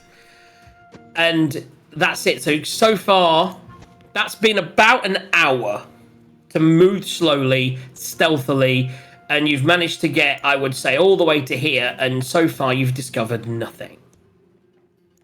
Okay. So Are yeah. you going to keep going? Yeah. I mean, Tazar's fine. I mean, I'm not sure about the Nassim. He's just following your lead. So you how long end he's up got before he leading gets round. exhausted. But yeah. You lead round, and what I will need you to do is I'll need you to make me stealth checks, because that's 20, and that's about the same height, the guard tower, from what I remember. So the guard tower's kind of up to where your eye level is. So if you want to come round here, then you would need to... So just roll me straight stealth checks still, not disadvantage, but I need you to roll me stealth checks. Okay. And the DC is... Hopefully less than 19. Well... do you want the good news or the bad news? The good news is one of those rolled a natural 1 on his perception, so there's a crit fail in there. Unfortunately, Nassim rolled a 3 on his stealth, but he does have a +5, so he survived the natural 1, but he's definitely in a court out in the open, as the other guy, almost as that guy looks, but I would say the natural 1... That fail is enough where he sort of made enough noise as he looks over, as he kind of trips. I would say his other guy distracts the other guy long enough. I need you to... Oh, it's me. So Nassim is going to... He doesn't really have anything yet. So he is just gonna... Like you say, do what you did and freeze. Oof. Oh, wow, Jesus. That's just really bad rolls, guys. I've got to do the maths. So that's +5, isn't it? So it's a +5, that's 10 on his stealth. But the other guy rolled a 6 and it's +3, so it's a 9 and a 10. Wow. So yeah, he looks over there, the distraction was enough. And I would say that over the course of the next sort of like 20, 30 minutes, you're able to make it all, the next hour, you make it all the way round the camp. You've covered most of the high ground, and you're now overlooking what looks like to be a really elaborate tent that's still quite well lit. So this area's come quite lightness. You also, as you look down from where you are, you do see a couple of very big guards that look very professional that are covering a cave entrance. And again, they are lit. They've actually cast a light spell on their weapons so that they can see out from them, so that anyone approaching would be seen. So the area that it is well lit. With that in mind, can you make me a perception check? Perception. Okie dokie. Ooh, that's better. 17 plus 3, 20. Dirty 20. So he rolled a 15 plus 5, dirty 20. Nice. So as you get round, what you notice is you get through that scare and you approach along the top, you suddenly look down and it's actually quite easy to spot because it's actually making he's actually kind of, you can hear a bit of noise and he's actually starting to sing. That is definitely not. Why would that be in the dark section? I suppose it's kind of comedic dark. You kind of hear this. I won't be broken, I won't die, you'll never kill me, I'll survive, you mothers. So he's singing away. And what you do spot is Leosin tied to a stake.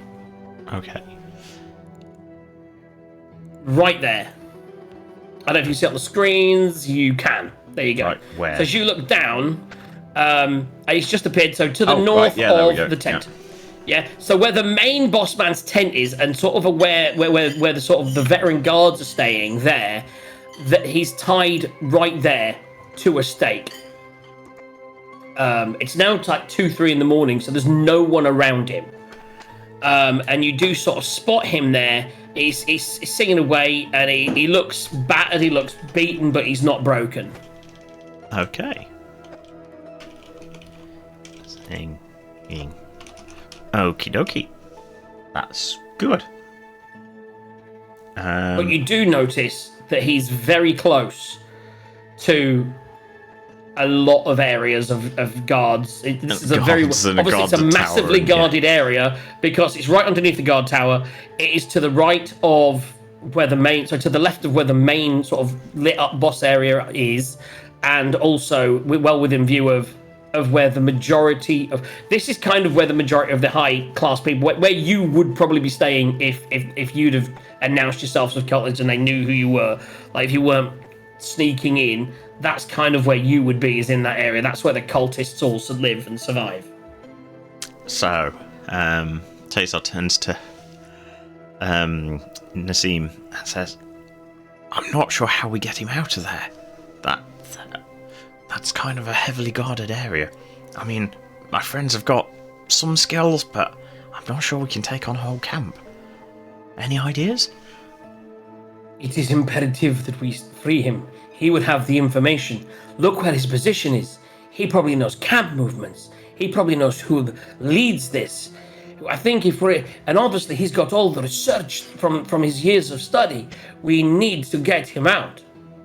You must put upon the people that you know that freeing him is paramount to this mission. Okay, I mean, certainly when they wake up, I'm hoping that Arlo will reach out again. He's got this whisper spell, but I can't remember what its range is. 120 feet. Not that I actually know where he is, but... Unfortunately, when I was measuring earlier, that's what I remembered, is we've actually got 30 feet on this map is 100 feet. Oh, yes, it's more. Yes, of course it is. So basically 30 is 100, is what you have to remember. And that's why his dark vision didn't count across there. And if you look where you guys are now, it's 100 feet down to him, but because it's so well lit, you can see him and he's making noise, so it's all good. Yeah. Yes, I remember now, yeah. Anyway, we'll ignore that. We'll. So Nassim at this point goes, look, if we're going to mount a rescue in the morning and your people are going to wake up, I'm going to need to rest. Going to need to drink your blood. Sorry. He's going to set a little coffin for himself to sleep in. So yeah, he's going to rest up and rest up for the night. Unless there's anything else you want to achieve. No, I don't think so. I think Eagle will probably stay up another hour or so, just keeping an eye out, make sure nothing extra's happening, which I'm guessing it won't, and then meditate. Or literally all that will happen. Or whatever. The main tent's lights never dim. That stays like a brightly lit area, just so that no one can approach that tent. When I say brightly lit, I mean it's not like daylight spell or anything. It's just that it's torches. There are torches around it, so that anyone approaching can be seen. I would say, actually, the one thing, it works both ways now, yeah? Because that's 20 feet, which actually means those guards are a good 80 feet, almost 100, and so like these guards are patrolling, by the way, that they would move and go as they go. You got the right layer. So again, these will actually end up in bed, going off to their tents. There'll be a couple that will be posted in this area, and these two guard drakes here. So not that you can see them, but there are some people milling around there that are guarding as well as sleeping. But just to give you an idea, because obviously we had forgotten about measurements, and so had I until just now when you measured it. They're 100 feet away. These guys, even the closest guy is still like 70, 80 feet away. So depending on, obviously this area is lit, but it's not impossible to think that getting to him without being seen isn't something you could do, depending on if you were stealthy or not. And Steve will probably obviously, say that as you're going to sleep. He might say, if in the morning before light, possibly I could get down to him, but I don't know how to get down from these rocks. If only we had someone that could cast Featherfall. We have a scroll of Featherfall. Who has it? Arlo. Oh, it's just mockery. Well, no, because I decided not to learn it because you hadn't can got actually enough money. cast it as a bonus action without using a spell slot. no. So there you Was it a go. reaction? It is a reaction. Yeah, it's a really good spell. Yeah, so but it just seemed like a good idea because I don't need to keep it in my list of known spells, but I can still use Featherfall with a reaction. And it's not on a a scroll, very, you very, can't. very situational. You sure? It would be. Well, I think for a scroll, you'd have to get the scroll out and read the scroll, right? You can't just... Surely you can't... I mean, we'll talk about that later. Yeah. So here you are, guys. You are in a situation where you wake up. They wake up first. Nassim wakes you, rouses you. You've had your 4 hours rest. He says, like, it was weird. You just was on your knees and your eye. You didn't even sleep. How are you so fresh? You're it's crazy. And he kind of pulls out some rations and starts eating some of his rations from his pack. He goes, do you have food? Probably. Back, He pulls out. He hands you a bit of dried bread and pulls out some rations. water and drinks his water. Yes. He goes, I struggled to sleep in the night. I was thinking, what is the best way? I don't know if when your friends awaken, they say they wake at first light, they're going to try and get the prisoners out.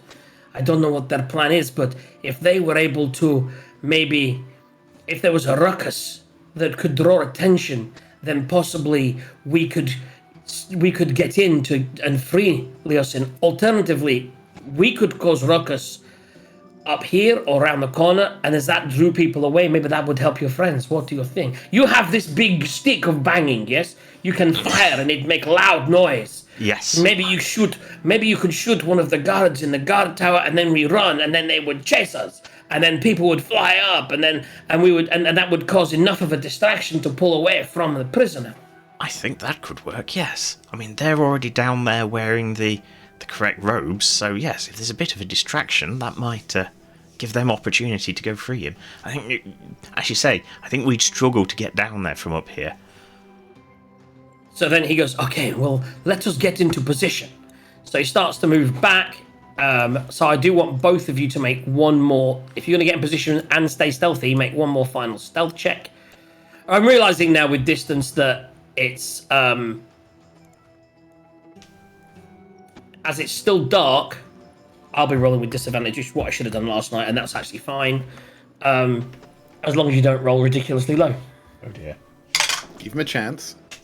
10 plus 3, so 13. Not ridiculously low. So Black you both dice is managed to definitely get... better than white dice. I'm using this dice. It's working okay for me at the moment. So you're in position, and we're going to go back across now to the other side. So now you're back. Put your Ashrin head back on again now, Gaz. Quentin, you wake up. There's a smell, and you realise that the tent that you're actually in is being used to store some of the storage that's in there is some dried fish. So there's definitely a very fishy stench coming from the tent that you are in. But there is some fish if you want some dried fish for breakfast. Well, I know it's not poisoned. Yep. No, it's the potatoes. I wonder how that's going, by the way. Yeah, Quint will just grab one of those fish and goes, you guys up yet? Yeah, Arlo's going to be like, Let's check on Poe and see how the others are doing. so just channel Poe a little bit. Where is Poe? He was flapping around, and now he needs to find. If he was flying above them and watching them at all times, the moment you go into him, you can then command him, right? Yes. So you command him to fly down. So he flies down, lands on Tazar's shoulder. Yep. So Kind of looks at Tazar expectantly. Taser goes, so I'm guessing your whisper doesn't reach this far then. I wasn't quite sure with He's going all to your shake his magics. head. which we knew, but obviously Tazar didn't, because Tazar's not magic. He's just... So what we were thinking, if you look down here and we sort of point the bird's head down, that's Leosin down there.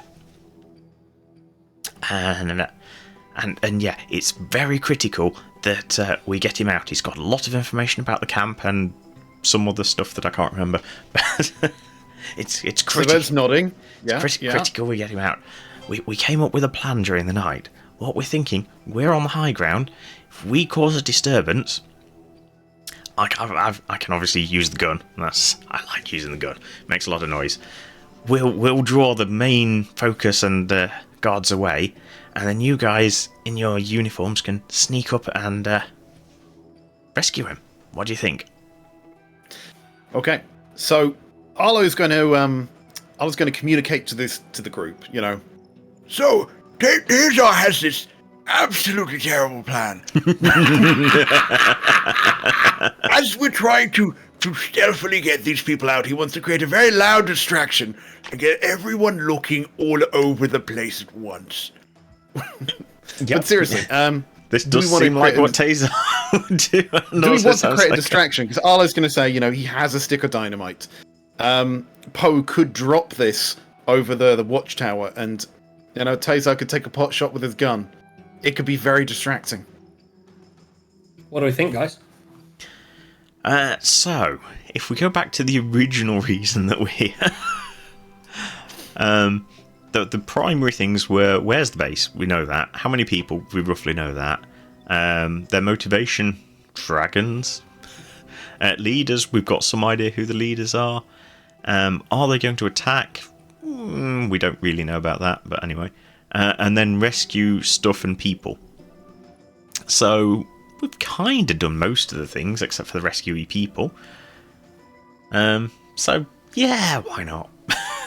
Well, the alternative, when I was preparing spells today, I switched out some of my prepared spells for a charm person, and I believe I could charm up to maybe a half a dozen people to help us in this endeavor. Ooh, that sounds like a plan. This is so, as Ashrin, that sounds like a plan that could work. You'd literally walk up to the guards outside the tent, charm them, assuming that they fail. Assuming that they fail. That's always what comes to that's what's always goes to shit. Literally, So shall we combine both of the plans together then? You try and charm us in there, and I've got a bit of charm to me as well. So not magical, but just so we can try and get in there, get him out. If it doesn't work, and people start to get a bit suspicious. What about the other prisoners? Yeah, we can get them after they're back from the work Is that detail. a charm and get them, try and move out with them whilst the distraction's out in a freeze, or you're all going to go together to try and do both, or how are you going to do it? Yes, Arlo. What was your plan with the charm? How was you working that out? how are we going to do this? Well, if his charm doesn't work, I got something that might work.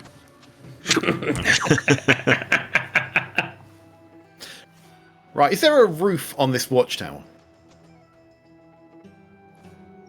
I'll look at the picture on the map and make my decision, really. I would say it's just, I would say it's kind of, it does look like it has a roof, so let's say yes. Let me read the actual book. 1 second. I'll be with you in a second, people. But keep talking. Don't worry about me. So, okay, I was initially thinking charm them. If that doesn't work, then we can set off the distractions before the charming goes too wrong. How about we go to the prisoners, we try and take normal them for their prisoners. Yeah, normal prisoners. Try and take them for their morning work duty. If that fails, try and charm our way through. Right? If that fails, I don't really know what we're going to do. But assuming one of those works, take the prisoners over, and then a distraction happens, and someone tries to grab the last guy. Okay. Sorry, I missed that because I was reading. Say that again. This can only go well. So you're going to get the normal prisoners, try and move them. Things. Then as the distraction happens, try and get the last guy.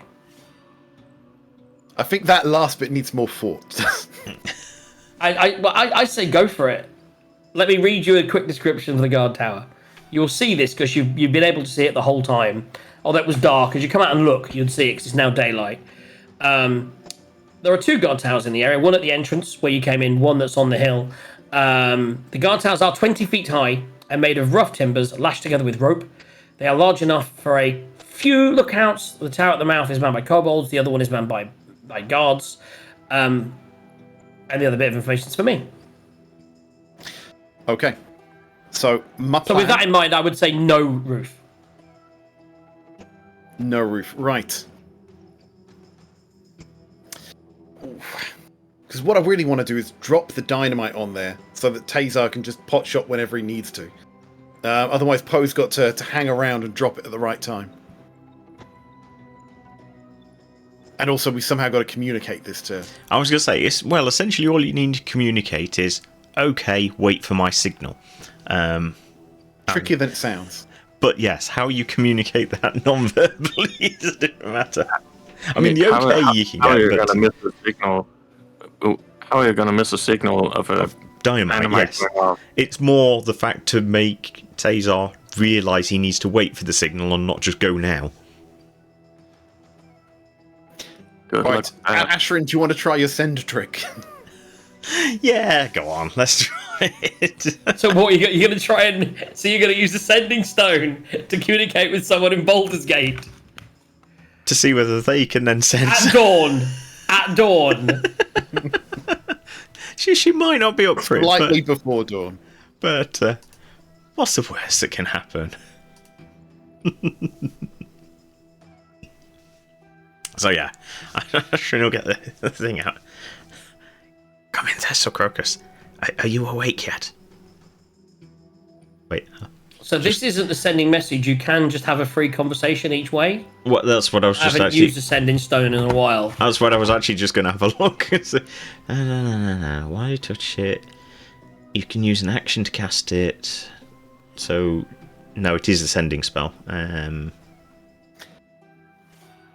it's a sending spell that you can cast. keep. It can't be used again listed? until the next dawn. So there's only 1 charge. So yes, okay.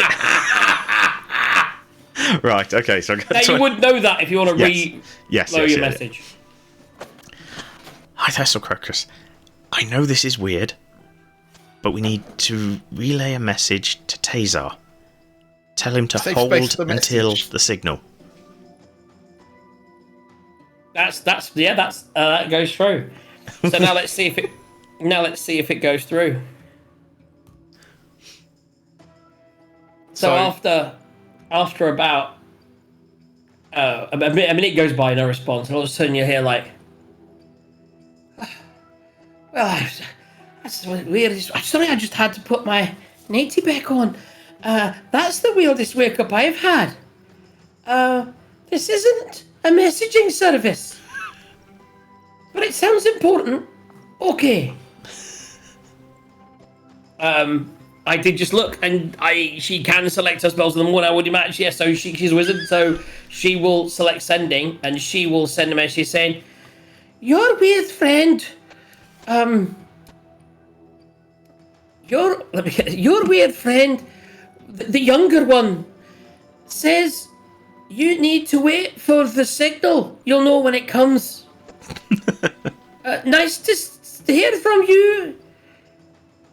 This is Thessal Crocus." That's it. So okay, so Tazar sends back to her. Tazar going to tell Foe?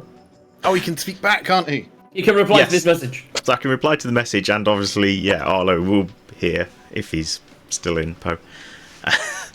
Thank you, Thessal. I mean, I know it must be a bit weird for you, but thank you very much. And then we look into Poe and go, okay, we'll wait for your signal. So currently, so I'm going to recall Poe. And the same. So he disappears. Evil and the same are waiting on the mountain for a signal. You guys, it's dawn. You have a plan.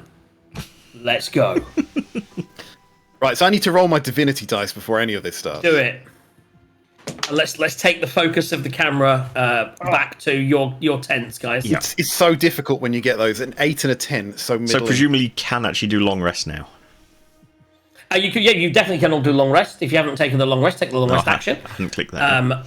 Also do that for Tazar as well. Well, I can't So you because all get all I your can't hit points back. control his character because I'm not a DM. I can. Yeah. So if you refresh his page, he will have taken a long rest for you. Excellent. Right, so I'm going to take a. Oh, but that might not have taken because I've done it here and then done mine. I don't know if that will. We'll double check the potion comes out at the end. Doesn't look like it has, but yeah, I've got it noted down. We can sort that out after. Yeah, so I will resummon Poe. I will give him a stick of dynamite, command him to fly off with that, and at a certain point, when things go tits up, he's going to drop that. He's going to caw very loudly, right? And he's going to drop that over the guard tower, and we will see if someone can create something quite epic from that. I Silly got a question. But you haven't told him to shoot dynamite out of the air or anything. I was going to say, It's a signal. yeah, can It's a signal, Poe okay. light dynamite? Okay. Yeah. That was my question. How the hell are you gonna light the dynamite? With a goddamn bullet. He's hoping that he will see Poe. Poe will call. Okay. They'll row high enough with their intelligence, which is good, and it will drop, and they'll go, that's a signal, shoot the dynamite, and then we'll see what happens. Either that, Sounds like an or- amazing plan. Right, yeah, Poe is going to fly back to them with the dynamite. Yeah. Okay.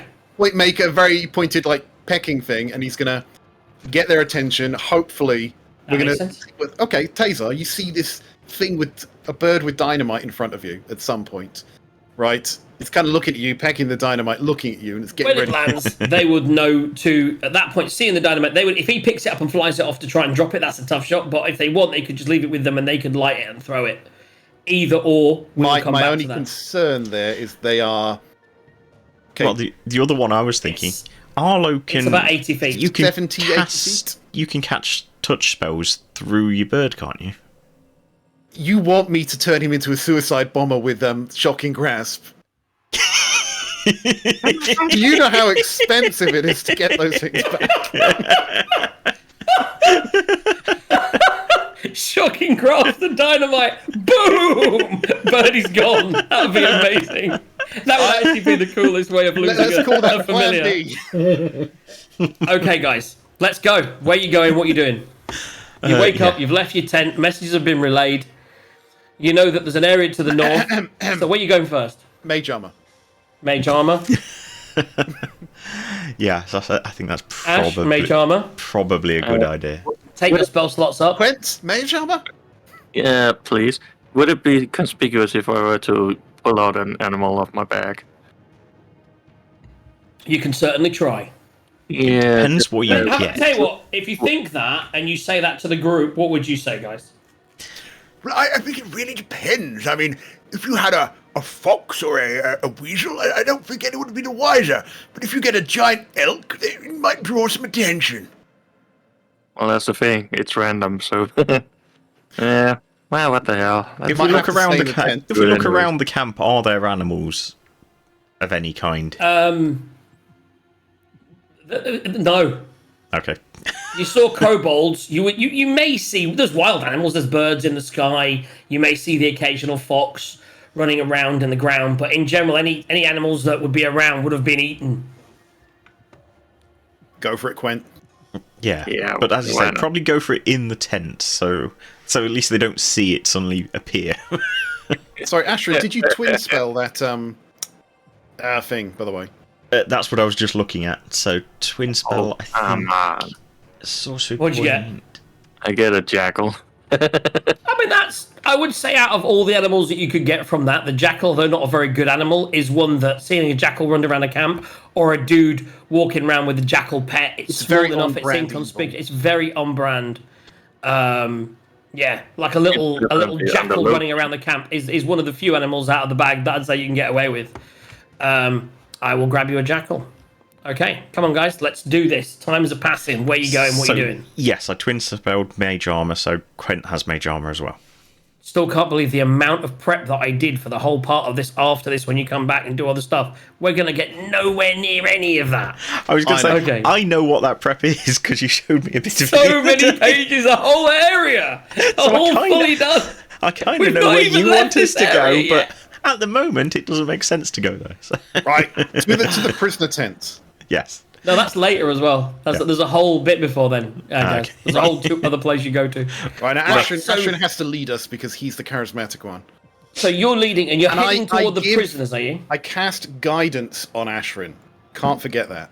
Yeah. So as you head over, Jackal next to you in the background. Doesn't take long for you to walk over there. It's only 100 or so feet. So as you walk over there, what do you say as you approach the first guard? Holt, who goes there? Mother of Dragons, praise Tiamat's glory. Praise Tiamat's glory. We're here to pick up the prisoners for work detail. Someone came by. No, they did. Someone already did that. What? We always take them out just before daylight. Didn't someone say? No, so they like. Oh, it's a bit. Sorry, it's a bit a long day. It's a bit early. I'll see if I can whip them up. They don't I'll whip them up, deserve get them rest. ready. Need to get the That's most waves. out of them. So he sort of disappears, and you see them go in, and there's a series of 2 or 3 tents there, and there is some cultists milling around, and there is some guards, as you can see on the screen. I would say it takes 5-10 minutes. They wake them up. And goes, one of the cultists goes, sending them out of work. It feels like I'm giving them food. More food for the old baby dragons, is it? Indeed. Arlo's going to whisper to Ashrin and say, Speaking of food, we better suggest to someone that it's time for the bosses to have their morning potatoes. I think if we ask these gods that might be a bit weird. I think they'll just get them in the morning, presumably. I don't think we need Will to they? remind them to feed the bosses. Okay. I think we do. I think we do if we want that to kick in before anything else happens. Fine. Well, I we suppose can while walk I'm past the kitchen tent, can't we? yeah. So yeah, if we were going to do that, we'd probably do that before we came and talked to this guard. Or you could do it as I'm talking to this guard. I can try. Well, you only need to At remind the them. moment, I would say you've now got here, realise you haven't done that. If once you've got all the prisoners, you want to walk past and tell them to feed them. I mean, they're going to feed. That's what happens. Yeah.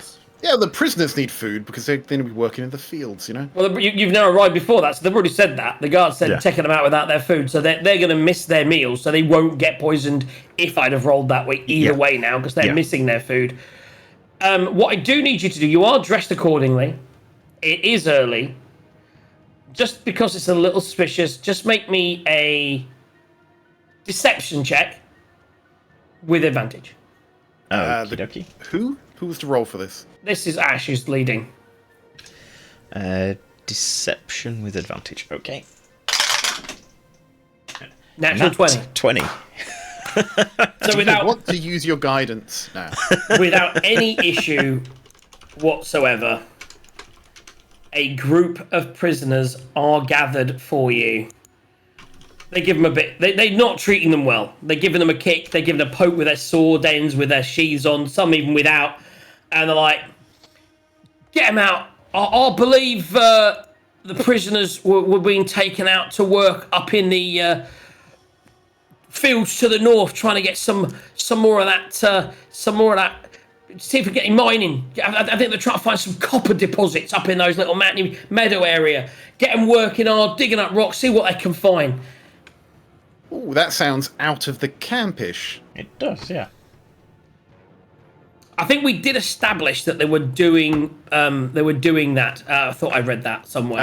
Mr. DM, on the map in the bottom left-hand corner, can you point out where the fields are? Oh, you mean the overview square? Bear with me 1 second. I'm just trying to find the thing where I read about. That's rearguard. That's camp. Yeah, I was going to say, I'm sure somewhere the plan for them going on the work guard did come from somebody saying that they took them out. So in my exploring, it was dooba. Hunters lead the camp to get that, is what we'd learned. I might have got confused. Prisoners are used for manual labour. Yeah, so I would say, well, I've said it now. Sometimes they work on the rock, sometimes building things, but I'd say everything in the camp is pretty much built. They're taking them out. So I would say just pinging, we already said to the north, so I would say it's leading out through the guard tower, and they would be heading up into sort of this area here of the mountain. Basically, going on your main map, leading up round where sort of off the map, but up where Eagle started, up into that sort of mountainy area to go and try and mine some copper. So leading out through the central gate. Oh, now I'm conflicted. Do we just walk them straight out? Possibly. What, and then come back in to get Pole Guy? I do have... We fake an escape attempt. We let them run, and we run back to camp going, hey, they escaped. Good idea, Gwen. They're gonna run in. They would be. Oops. Certainly, right now, you're controlling prisoners. The prisoners are with you. They're not happy. They're all chained at the moment for movement. So that they're not all individually chained like this. Their hands are free. I would say that what they've got is they've got some kind of almost like a chain running between, like rope. Yeah, I'd say more like ropes. Ropes have bound through their waist, so they're all connected to each other, so they can't easily escape. But their hands and their legs are free, so they can work. They have currently been given no tools, but, and looking at you with your jackal guard that you have with you, they look up and down, they hand you like a big sack with, and you look in it and there are pickaxes and some shovels, and they give that to you, Quent, and say, here's the tools, get them working.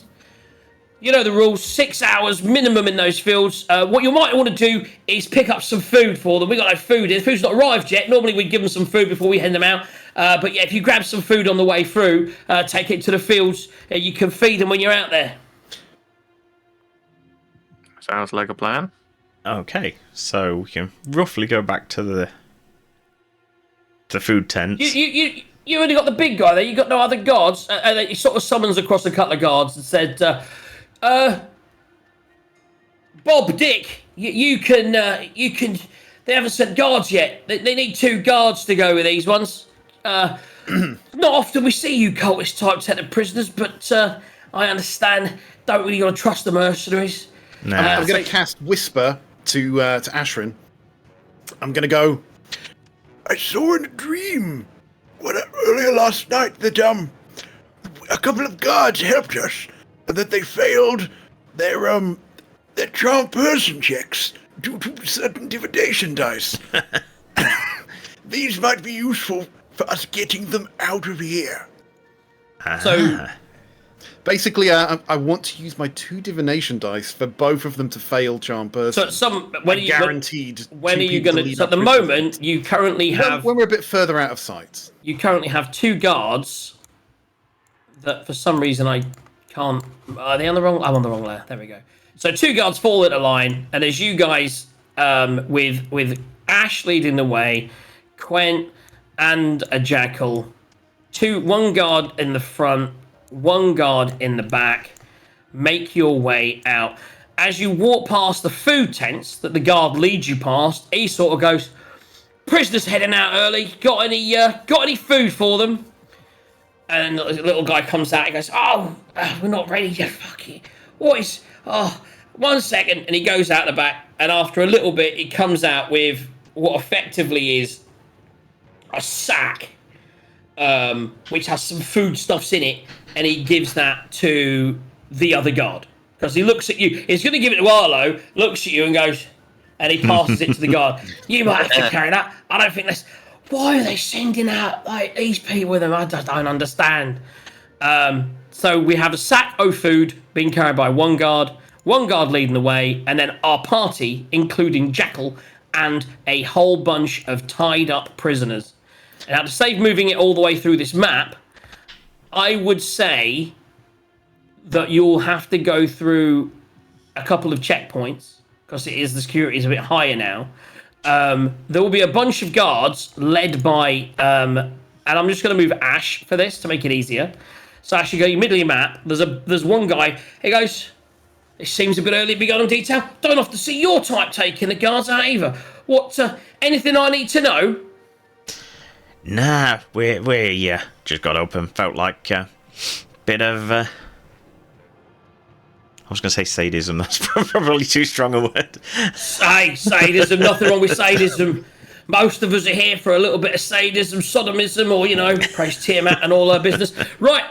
Just make me a quick deception check, please. Okie dokie. Come on, you've been doing well so far. We're just waiting for that natural one. You realise that, right? Not a nat one. Do you want to use your guidance? Well, that'll have faded by now, won't it? Unless you recast it. Oh no, we're keeping this on you. In that You've case, got perma guidance right now. it's 6 plus 6 plus whatever the D4. guidance is. 2. So 14. He looks you up and down, sees the prisoner, and goes, well, come on, get him out there then. Keeps on his way. Meanwhile, Eagle's still on the hill, still waiting for a signal, no signal. They're getting a bit nervous, wondering what's going on. We're going to make a check with that in a second and see if they decide to do something a bit rash. Because Nassim's getting a bit worried. But it's still quite early. Actually, I'm going to make, give me a distance. Give me a distance. Can they see what you're doing? 300 feet is 75. Probably. That's 100 very meters. difficult. People can generally see that in daylight. It's 115 feet of the map, and 115 feet of the map is 500 feet. So it's quite a distance to then make out who is who. They probably would see a group taking a bunch of prisoners, and they'd be like, are they leaving? What about Leosin? And they start to get a bit concerned. But you're still all making your way, heading down through the kobold camp, lots of screaming, a few people throwing rotten fish from the night before, or used on fish bones, okay, they come, villagers, throwing shit at everyone. We need to get these people outside the camp, or at least to the entrance bit before explosions start going off. Once those happen, we'll never be able to get them out. So as you're moving along, everyone's moving. The man, the legend, is leading the way. Make me, let me think. Nassim's getting edgy. He's worried that you're leaving the other person. He's thinking about making some kind of move. Make me a persuasion check from Eagle, just to keep him calm. Or if you've got another way to keep him calm, or do as you tell him. You can do an intimidation check if you like. No, I think for the moment, don't worry. I'm sure they've got a plan. I don't know what it is yet, but they said wait for the signal. So, I definitely got a message from somebody that we know from a couple of 100 miles away saying there's a plan. It's all very weird, but I'm sure there's a plan. Right, are we kind of in a... What do you say, One persuasion? second, so we just get this persuasion check first. Oh, everything I roll as Eagle is a 2. That's a 5. Okay, plus. So it's 2 plus 3 is 5. Okay. So at the moment, you haven't calmed him down, but let's keep moving. So as you move now toward the gate, you get to the gate, you get to the kobolds at the gate. What are you going to do? They're like, it's the work detail going out. It's a bit early, isn't it? All right, Bob. Don't forget you stole away with the money from cards last night. Yes, I haven't forgotten the money from the cards. Always with you, stressing me with the money from the cards. It's like, now I got to take prisoners out to the fields. I thought I'd be having my food right now. By the way, when you went past the food, you didn't tell them. I gave you an option. I took you past the kitchens to do that thing that you wanted to do, didn't it? We've moved on. Literally at this point, I don't see any reason to make a check. Because the kobolds do as they're told. We have 2 guards leading a load of prisoners.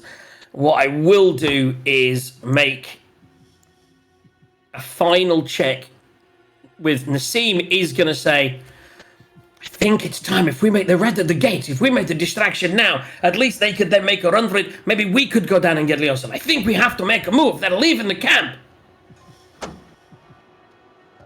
I'm not entirely sure that's a bad thing, but Eagle trusts Arlo, so for the moment, Eagle's going to try and go. No, just hold a little bit longer. I'm sure that they have a plan. I'm sure that they won't completely have forgotten about us and just be doing some other mission. Don't roll a 2. Roll a persuasion check. As I say, I'm not entirely sure it's a bad thing if they do, but we'll let the dice decide. That's a 15 plus 3, 18. So he's up and he's there, and the dynamite's at your feet. So just one quick one at Arlo. Where is Poe right now? Right, Is Poe tapping the guidance on? He's with them. He's not tapping guidance. Guidance is on. So how are you tapping? Guidance is a touch spell, right? Yes. So you are actually stood next to Ash, constantly just tapping him when he needs to make a check. You need to tap him once a minute. Yeah, no problem. I'd like to think a little pet of the buttocks. Okay, so the dynamite's there, Poe's there. He looks down. I'm he goes. assuming the guards. They're very touchy-feely. These two. So now that we're just in the process of getting them out here, what I want to do is cast Charm Person on the 2 guards that we've got. So we'll say, are you going to do that in the camp or as you've left the camp?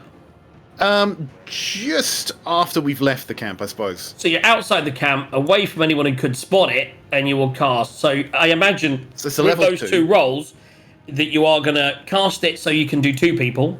Yep, so level 2, 2 people. I'm going to burn the divination dice. And they will both immediately fail, both divination dice, or... Yes.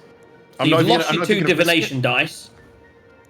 And then, basically, we're going to instruct them to take the prisoners, take them, as far away... Well, no, take them... They were already kind of friendly. No, but they weren't going to release the prisoners. No. So we're telling them to take the prisoners away. Right? Let's say roughly a half an hour, because this spell lasts a little while. Take the prisoners away. Release them. Just go around the corner, release the prisoners out of shot eyesight, and then just stand there. At which point the prisoners are looking at you going, what are you doing? What's happening? Ashwin? So just... That's what they're saying to you. They're saying this to you at the moment, and... Okay. And I'm just sort of... We're here from Greenish. We're here to save you. Now, these fine gentlemen, you're friendly now, aren't you? Yes, you see. They will take you around just the corner. Just quickly, because I can never remember. Read the spell out to me, because there's something about it not going against... You can't harm them. You can't harm them. Right, okay. So, which one is it? Charm Person? Charm Person. So the creature... You haven't changed it. Oh, I need to refresh your character sheet, because you've changed it out. Have you changed it out on the actual character, have you? I have. Good man. That's what I like. Someone who, works hard. And so, Charm Person, you attempt to charm a humanoid and you succeed. It must make a wisdom saving throw, and it failed. The charmed creature regards you as a friendly acquaintance. See, that's all. It ends if you do anything harmful to it, but it only sees you as a friendly acquaintance. I wouldn't say that it would necessarily go against all its training and free someone. It likes you and it sees you as a friendly person. It's not going to go against your needs. But I wouldn't necessarily say that it would free prisoners. He might not, you know what I mean? And then you would know this going in. You would know that the spell... This isn't a you will do as I tell you spell. That's suggestion. Okay. This is Charm Person mixed with suggestion. Let me rephrase this then. Right. Sorry, God A and God B. What are your names? Bill and... It was Bob Ted. And Bob and Ted. No, it's Bob and Bill. Bill and Bob. Bob. I really need a favor from you. No, I'm Bob. Being such friendly acquaintances, I know you will definitely do this for me. I forgot my walking stick, and it's a very large walking stick. It needs both of you to find it. Would you, the pair of you, mind running back to our tent just awfully quickly and just trying to find the stick for me? It'd be a really big favor for me, you see. Stick. 2 of us need to... I mean, one of us really should stay here with the prisoners. Make a persuasion check. I'm gonna use all my friendliness powers. Please, sir, I just really need my stick. Like I said, with the charm, what I will say, as you've done Charm Person, trying to get rid of both of them, you need I would say with that, with just one of them, I'd have just gone with both of them, persuasion check with advantage. But you rolling. 12. This is going to be -1. So 11. I'm going to just set that off against... Yeah, I'll set that off against on their character sheet. I was on your character sheet. Persuasion is +0, so it's 12. It's 12. 12, 12, 12. This is so exciting, guys. Let me just go back to the top. We're back on the guards. It's not a lot of combat happening. There would have been lots of combat if we'd have moved quicker, but to be honest, this was quite a tough bit. Oh, there. Okay. What? It's not a 1, but it was a 2 on. Yeah, they're like. I mean, you know what I mean? He has brought us out, and to be honest, if we get to go back, we can get that food that we missed. I am quite hungry, Bob. Yeah, I was playing cards, mate. Lost that to the kobolds. I was drinking till the early hours. We go back there. We're already off on guard duty, provided we don't really get seen. If we can get some food in. I heard they've got a whole new batch of potatoes that we could eat in the main. Oh, I love fucking potatoes. That sounds good. Chill, let's go get. What we'll do is we'll go down. Out. Do you need the stick right now? Because we could tell you what. If we can get some food and then bring your stick. If you go to the mines, you know where you're going for the copper deposits. Oh yes, of course we do. If you can get there with that stick, what we can do is we'll go get it. We'll get because you have to keep the prisoners going. You go up there, and we'll meet you up there in about 45 minutes to an hour, and I'll bring your stick up. And I tell you, do you want some of those potatoes? Yes, extra potatoes for me, but make sure that don't be too greedy. The big bosses need their potatoes as well, of course. But any left over, I'd be more than happy to see some of those. So they head back. And yeah, I will give you that. I can't. You can't let them free them for you, but I will let them walk back. So the guards head back to camp, coming back through. They already know that they shouldn't be doing it, so they're quite stealthy and quite clever. But let me just do a quick. Oh, that's fine. So they get past the kobolds, are a bit dumb, no problem, and they leave you to go. So you have prisoners. You move very quickly to within a line of sight away from the guard tower. Right, so I think the gist of it now is to get them out of sight, let them run off, warn them about the camp to the south. Oh, and yes. try and go back. So you want them to go without you, or do you want you to put them somewhere safe? Group, what do you want to do? Because there is definitely roaming patrols or the camp that you've already passed to the south. So we could either try and hide them with the horses and then pick them up later. But I don't know. Are they going to move fast enough? I mean, we know where that ambush site is. We're all quite tired and hungry. I don't think we can make it all the way back. Running constantly wouldn't fit enough for that. We would need some kind of protection, I feel.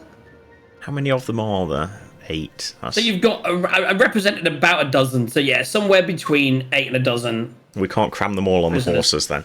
Right, well, we need them to be out of sight somewhere where they can hide, and if things go tits up, they won't be found immediately. So you say that to him. One guy goes, I'm one of the fittest, I think. I will take lead of these people. My name is Hans. Solo? I will take them. We will find a place to bed down. Then you won't be able to find us. You always forget how these planning things work. But they'll get it across that what they'll do is they will head. They know the way back. He remembers bringing from the village, and he will say they will head about a mile. Let's say 10 minutes of travel. They remember the rough distance between the two camps. About halfway between here and the checkpoint camp that you came through, they will find a hiding place there and hide away. And if you can then get to there and then find them, then that would be an option. I believe there was like a barn off the side of the road. It'll sort of describe a rough place that he remembers seeing, and that's where they will hide. Excellent. Right. Very good. Like Hans Gruber, maybe? Exactly. Or Hans Welby. That's his name. I like that name. Hans Welby. My name is Hans. Fucking, all I've written on notes is people's names down. I mean, to be fair, after not writing them down in the previous note, that's pretty much all mine are this time. Okay, so you have done enough to get the prisoners away from the camp, and they will maybe make their way back. They're definitely going to find somewhere to hide for now and wait for you. God knows how long they'll wait there. We'll come back to that in a second. Let's go back to the hillside. It's now taken a long time for this to happen. He saw the guards come back in. If they were watching, maybe you guys still haven't returned. He's getting concerned. He's getting antsy. Make a persuasion check. Okay. So, probably not going to be the most persuasion. It's one of those times that, see, now that you're at the camp, wouldn't be a terrible time for it now. Well, I was going to say, this is where Tazar's going. I'm not entirely sure. I mean, I still think we should give him a little more time, but I'm almost on your side. I'm almost thinking we should, but just hold it a little bit longer. I'm obviously getting less convincing. That's a 6 + 3 is 9. But I think if they're out the camp and the other prisoners are free, do you think we can get down to him? I mean, I will wait 10. We will wait 5-10 more minutes. 5 or 10 more minutes. It's already light. Once the big boss, and all of a sudden, at this point, you notice some movement in the camp, and out of the big tent, you see someone come out down from you, and he goes around the back and just starts throwing up. He's wrenching up his guts. What did the poison actually do? I think it just resulted in the poison effect. Yeah. So, which is disadvantage on attacks and saving throws? Ooh. You've got the DM screen behind you. You'll have. I do. Well done. Thank you for that. Poisoned, disadvantage on attack rolls and ability checks. I was so close. DM, baby. Right. So you see one person come out of that, and you also see someone else, and everyone's like, you see enough people that there's a ruckus going on, and you see what you remember, Tazar, as Landragosa, who your good friend Quent beat in a fight. He's out and he's commanding people, and he's like, I feel there's some sabotage. Either that or the cooks need a good whipping. And he heads off with 2 guards towards the cookery tents. So Landragosa is on a hidden layer. 1 second. Dun, dun, dun. Do. Let's go layer. Let's go token layer. And let's go layer. And let's go token layer. So he's headed down here. The person you actually saw, and I rolled for this, guys, it was amazing, was Mondath, who out of all of them got poisoned. So Frula Mondath, and having thrown up and feeling terrible, he storms over, and you see him in a confrontation with Leosin. And he at some point he pulls out and he slaps him across the face a couple of times, gives him a couple of punches to the stomach, and he's roughing him up. And Nessim now is like holding himself back. But that is what is currently happening here. As the food poisoning took effect and he was annoyed and angry and went over there. You also at this point, from that position, see another man who you haven't as yet seen. So let me just get his details up. It's so hard to scroll to the top. Besmir. And only really Eagle can see this, but I will share his handout with everyone. I think if I do that, it only shows his handout, doesn't show his thing. So you should be able to see that guy. Hopefully you don't get all this information. I've got a load of text. It's not his stats. It's only his description. Don't read it. Don't read it. You're meant to click on a handout picture and then share that. There we go. Where's picture? I think there's a picture of this guy. Maybe just me then. So he looks like that you saw him really quickly. He's basically a black dragonborn. Or black half dragon. Excuse me.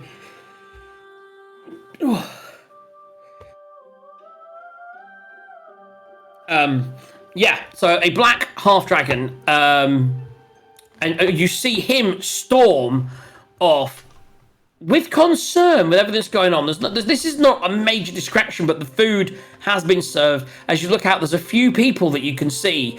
Obviously, it wasn't the fact that the potatoes were served as they were. I'm sure there were some knocking around baked potatoes, but these were put into a stewy or breakfast situation, and there are a number of people, enough so that someone thinks that someone's cooked some dodge stew, or maybe there's sabotage, and there's enough of an alert where currently Rezmir, because she kind of knew his blood drunk, Rezmir is making his way, and he's heading, and over the time that the guys are out, he comes across and he heads all the way and he disappears into this cave over here. Okay. Just checking on things in there.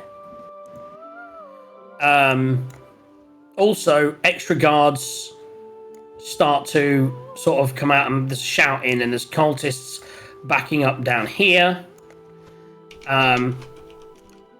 This seems like, do we think this is the sign? Do we think this is the signal?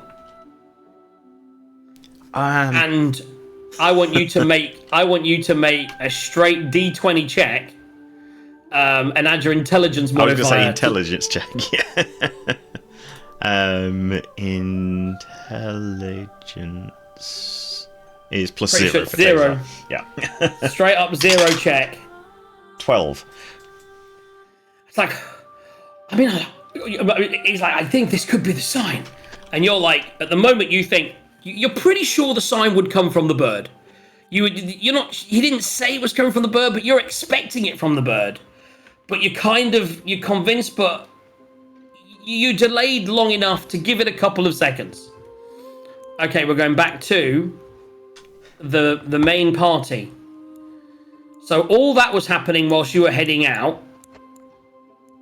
You're now heading back, and you do see that there does appear to be... by the way, how are you heading back, and what is your plan to get back in the camp, having been the people taking the prisoners out? Yeah, that was what I was just thinking. What's our reason for going back in without the prisoners? It's a good question. Because originally I was thinking we got the 2 guards to take the prisoners out and to let them go, but yeah. Yeah. And also, what do we do with the dynamite? Well, I'm guessing we want to get a little bit closer to him before there's the distraction, ideally. It may not happen, but... Well, we could distract people to come in this direction. We could get up on the cliffs, throw a fireball or 2. That would get a lot of people running this way. Do any of us have a way of getting down the cliff to get the person out? Ooh. Featherfall works on 5 people. But you'd have to get all the way down and round there. And we've established from when they did it yesterday, it's about 2 hours. Moving stealthily, that was, of course. Without moving at speed. Without them getting overexcited and starting anyway. Need an answer. You're heading back toward the camp. You're still out of their sight, we'll say, for the moment. I've got you on the screen there, but I've also got those guys there. Let's just hide those. You are heading back to camp. You're having a discussion how you get back in the camp. I can come up with an attempt to get us back in the camp and go that way, I suppose. So I walk up to them. Damn, no one in this place can organise any freaking thing. Get out there. There's already a load of guards out there ready for a mining detail. So we've handed them over. We're going back. Gave them a bit of a kicking. Can't argue with that. You will need to sell it. You'll need to finish it off with that good dice roll. I can't give you guidance. Deception. Yes, definitely deception. Ooh, 7 plus 6 is 11. It's not the most convincing. I'm getting my insight check ready, baby. Right, so is this the kobolds, right? But I was this is the first time that intelligent, surely. That I think they've got a big minus on there. I have to go to monsters and kobold. I've got this all set up on my little thing. I can tell you that they have a -2 on wisdom. So as their insight on you is... I rolled big, guys. Ooh. I rolled big. So that he looks... The first one looks... I'd tell you what, there's 3 of them. Okay. So one at the front goes... Sarge is right, I can't add up. 7 plus 6 is 13. But anyway. That seems quite fair. Oh, 13? Yeah. First one says, that seems fair. You can probably get some breakfast. God, but I don't remember seeing anyone go out. And the one next to him goes, Well, they probably went out before we started. Yeah, probably. And then the other one goes, I've been here since the night shift. No one's gone out yet. What are you talking about? I've seen you around these parts. It all seems a little bit fishy to me. The other two guys, I'm sure it's fine. We did have some fish for breakfast. That's probably what you're smelling. Sarcasm. That's the lowest form of wit, is what I've been told. He is gonna... Allah's gonna whisper to Ashrin and say, do you think it's time to give the signal? Might be. Let's try one last thing. See where we get to. Last Hail Mary. It's all unravelling really quickly.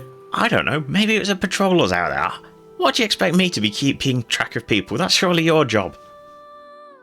Well, that's exactly what I just said. I've been here overnight and no one's left. I suppose it could be wandering patrol. Make a final persuasion check.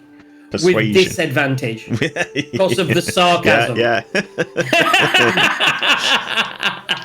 Persuasion with disadvantage, right. Ooh. Nat 20, but obviously doesn't count because it's disadvantage, but 18 plus 6.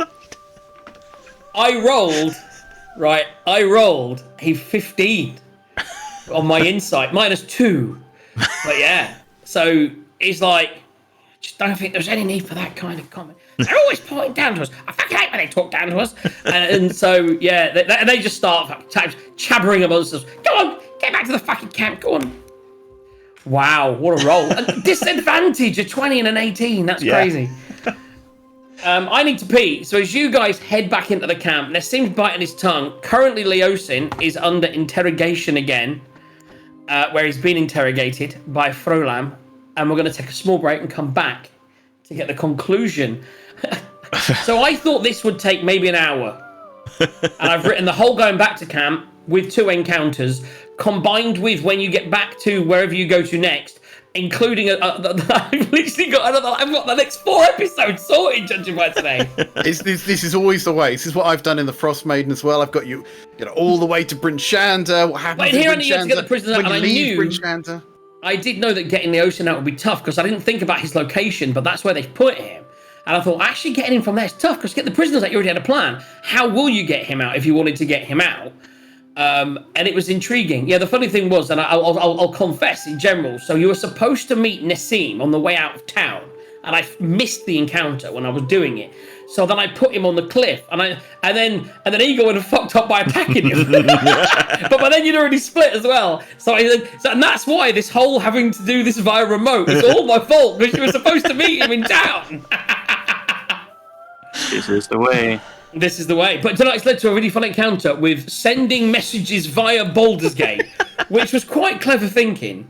Combining with getting them, I mean, to be honest, the really convincing role to get the prisoners out was really useful. Having a charismatic character, same with having a bard character, having that charismatic character is so useful, especially in a situation like this where you're massively outnumbered and you just want to get through the encounter without dying. Yes. But it's early. We still have an hour to 2 hours of you having to get this guy out of this camp. We'll see what happens, because currently he isn't unguarded anymore. You could have got him overnight. That was the thing with him. You had to get him out overnight, realistically. Although Frulam is suffering from food poisoning, may need to wander off at some point. But right now, he's currently been interrogated. And we'll see where we go from there. Small break. Need to pee. Get a drink. Back here for another hour or so of fun and games on a Sunday.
And we're back. Welcome back. Also, that sounds lovely. It does, doesn't it? Steak, sausage, and gammon. Right. What we're going to do, because the distances to be travelled, is we're going to just cut a bit of time and save a bit of time. We're going to say that effectively you have made it through the entrance. With the times gone, those two guards are still down there, so you won't encounter them. If you'd have taken too long, you might have encountered them on the way out. But I would say you're going to head back, and you will get to... Or you tell me, where do you want to get to before you give the signal? And what is the signal, and what is the plan? So... Dude on sticks over there. We don't want to be right on top of him, because that'll be too obvious, so... Probably on the entrance to these tents, maybe, do you think? We got a couple of options, because we could... You know, we're trying to get this prisoner, but we don't want to walk all the way through the camp. So we kind of maybe want to get a rope down there and trying to scale the walls maybe and get out that way, the quick exit. We're getting covered by Eagle as a sniper, which I know he would love. Mm-hmm. If we were doing that, it might be better for the signal to be... Oh. It might be better for Poe to flow off and dump the dynamite in a fire or something on the other side of camp, so that everyone is heading in the other direction. Because didn't you say there's a ladder up to this Correct. lookout tower? So the lookout tower has a rope ladder leading up to it. And then you said it's only like 20 foot or so up this little cliff when we were doing the Exactly stealth check? 20 feet, correct. That's parallel with the top of the guard tower. So basically the guard tower ends at the same height, where they're at the same height as the guard tower. So the two people in there that have stood there, who would have now switched out, we've got two different people there now. Would have been a good time to maybe make a move, but, you know, we didn't think of that. So the guard tower guards switch out, they go back in, you guys are still there, getting ready, but ultimately you've got about 20 feet here, a ladder going up to the guard tower, and two guards in the tower, Nassim Frulam and a veteran soldier behind him. Other than that, still a few main guards that around this tent. Who else knows who's in there? You've no idea. And a lot of other tents. And now it's getting to that time in the morning. You will, if you guys just want to make your plans, I'm going to start bringing people out into their day. But yes, Yeah, you might be right, Arlo. If you obviously not saying this too loudly, but Or you could just whisper. yeah, if you drop the dynamite somewhere the other side of camp, it'll draw people away. We can try and free him, get him up into the lookout. If Eagle can snipe them off, Tazar can snipe them Anyone off. chasing us. And anyone How chasing many us. conditions does that guy have? And What did they do to that guy? then we just need to scale that last 20 foot. I'm not sure how we do that, but that's a problem when we come What do to you it. think, Sarge? See, we could even use Mage Hand to undo some of the ropes. Yeah, once we get up there, we can let the thing down, can't we? Yeah. Sounds like a plan to me. Well, the outline of a plan. That's as much as So we you're get. following that plan as you walk down. So the question is, do we try and get up there, or maybe part the way up before we set off the explosion, or do we try and start inconspicuously at the bottom? I think we've got Mage to start... Hand Someone might not needs to cut free it. him, remember? Because we've got to free him, yeah. I was saying Mage Hand, but that might not cut it to free him. Yeah, no, I think we need to free him. Yeah. So, Okay, yeah. and And currently you're still dressed as cultists. Yeah. So I think we can walk reasonably close up to him, and then... if we can get to about here, we can use Whisper to speak to the guys on the cliff. That What's might the range be too of Whisper? close. 120 feet. Yeah, a bit about close enough. I'd give it to you if you wanted to go over there, but it would definitely be a slight hand check to see if anyone saw you milling around over there for no reason, casting a spell. Although if you did that later to get them to come and assist. Okay, guys, we're going to need to enact this plan. We need something to kick it off. Are you going to get all the way over? Are you planning to walk to level 2 before you do anything? Let's ask that question. Yeah, I think we want to get reasonably close. Yeah. So let's say that you are walking here. Now I'm going to make a couple of rolls in the background to make a couple of decisions. First roll is done. Landragosa is currently indisposed. He doesn't come back out to wander back, therefore he doesn't see you, because he would recognize. Indisposed, trapped on the privy. It was he's fine. He was talking to the chef. He's finding out what's going on. Is there anyone in here? Could anyone have done any poisoning? Or is it just, or who cooked last night? Who's responsible for this? And he's still getting to the bottom of it. But the lucky thing for you is I rolled shit. So he's not going to come out and get involved. Secondly,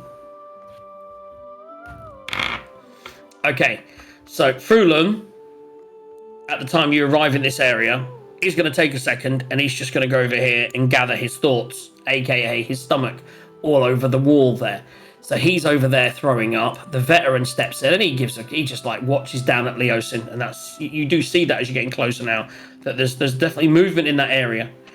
As you approach, a couple of guards will come up and say, "What's your business? We're moving to a lockdown situation. There appears to be a threat to the prisoner." There was a whole situation going on with the other prisoners. We've come back for a bit of food, actually. What's going on? You might want to stay away from the food. Lots of people being ill. Don't know what's going on with it. We've stayed off it. If you've got any rations, I would recommend you stay with those and maybe just head back to your... Where are you guys staying? The tents to the north. I was going to say, somewhere over there. I haven't seen you around these parts. I know most of the people that have checked in. I don't think you guys have checked in. I thought everyone that came back yesterday got their accommodations. Isn't that right? Isn't that right, Winnie? That's right. We got back a bit late, so we actually stayed down in level 1 last night, but we were going to go talk to, what's his name? What's the one that's throwing up at the moment? Vergosa. Yeah, we were gonna go. That's what we're doing now. We're gonna go have a word with him and get a tent sorted. Make a deception check. Well, it's going to be Resmir or Mondaf. Or maybe Resvergosa. Vergosa. Mondath. They've got great names, don't they? Yeah. 9 plus, what am I doing? Deception? 6. So, yeah, they're all plus 6. Yeah. 15.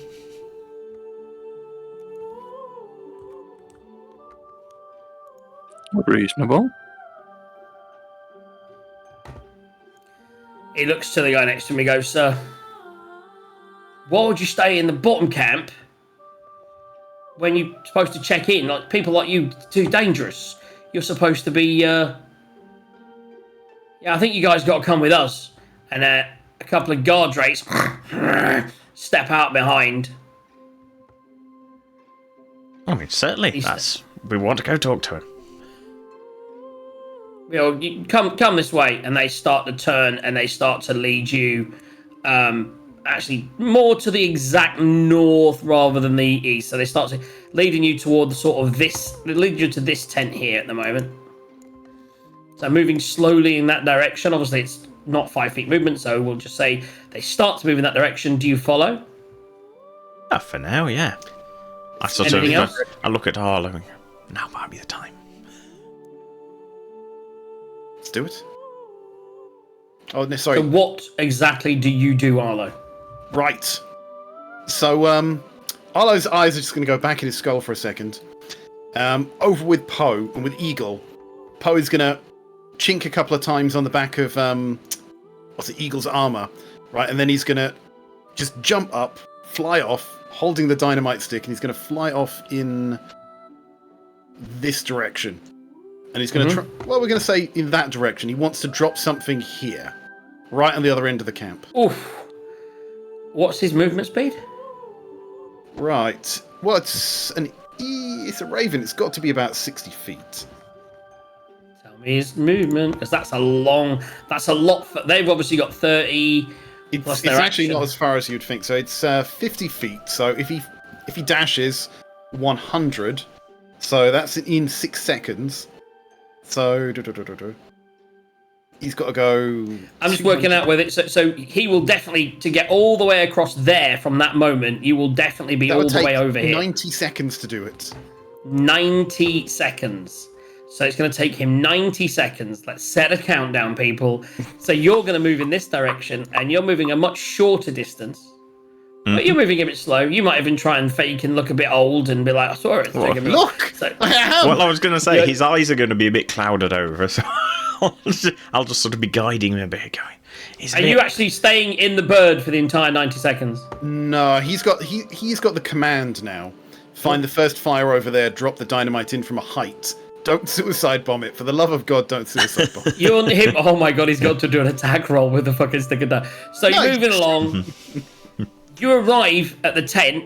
Bird's about halfway in its journey at the moment, and he speaks to the veteran and goes, I've got some people here. I'm not really sure that they're supposed to be. With everything that's going on, it all seems a little bit suspect, especially that old man. Or that short one. At this point, they sort of they pull your masks off of all your heads now. It's like, do you recognise these ones? I've never seen them before in my life. How do you become a cultist? I don't know how this works. My mother was a cultist. I was a cultist. My grandfather was a cultist. I mean, yeah, we came from the other town camp. New recruit, something along those lines. I'm not sure how you become a cultist. Oh no, okay. Oliver's gonna take this over. You're kind of like bumbling. Yeah, we Oliver's came here. All of you know, my grandfather was a cultist. My great-grandfather worshipped Tiamat before you were even wet behind the ears. Right then, I may not look it, but I've got dragon blood in my lineage. It's been diluted over the years, but I tell you now, on a good day, I can still spit fire with the rest of them. And I just want to see Tiamat return to this world. And anyone who tells me otherwise can just go to hell. What he said. So there were three or four options. One of them was you just got picked up along the way and you've decided to switch. One of them was, there were all kind of options. That doesn't really fit with any. But as he got back, this guy, so he's now going to spend the time going over to see Frulum to summon him. And Frulum's going to stop vomiting, and he's going to walk back and talk to this guy. And I'm going to say they get halfway back, because that was all quite a long way. And at this point, there's a bird. He's flying through the air. He gets towards a fire. He has his instructions to not kill himself. If he'd have killed himself, he'd have succeeded. Right now, a raven has to use his stats to make an attack roll to see if he can hit the small target. I mean, there's no real big fires. It's kind of, if it was a big fire, that's fine. But There's always fires. There's fires, but they're kind of like, almost picture like barrel fires and little fires lying on. There's no big, engorged fire going on because the whole camp could burn down. So there's very much, but there are barrels and there are areas where people are gathered around to keep warm. And there was the spit over here that you remember, which was cooking meat on it. But there's nothing cooking there this morning. But there are fires. He can find a fire, but you do need to make an attack roll in order to hit the fire with the dynamite. Is the fire prone, and do I get advantage to hit it? You do not. You're lucky I'm not giving you disadvantage because it's a bird trying to drop dynamite in a fire. It's a straight attack roll. I have a target in mind. Oof. It's not high, but I don't know what the bird's stats are. Well, the bird's got +2 to dexterity. And that is It was 13 was the AC of the fire. So he flies. We have a bird. He's flying through the air. He's moving toward the fire. He sees it. His eyes glowing with the fire of the fire as he gets closer and closer. But as he drops it out of his claws or beak? Claws. out of his claws, he drops it, and then he swoops up out of the way as quick as he can. And the dynamite lands in the fire. What happens to dynamite when it goes in fire? Are we assuming that it's going to blow up, right? If there's anyone within 5 feet of that fire, they must make a dexterity saving throw or take 3d6 bludgeoning damage for a start. So instantly, all the kobolds around the fire die. You're going to like what I do as well. Are you ready for this? And this may be because Aki's guys had a very similar plan or did something similar. Because what we now have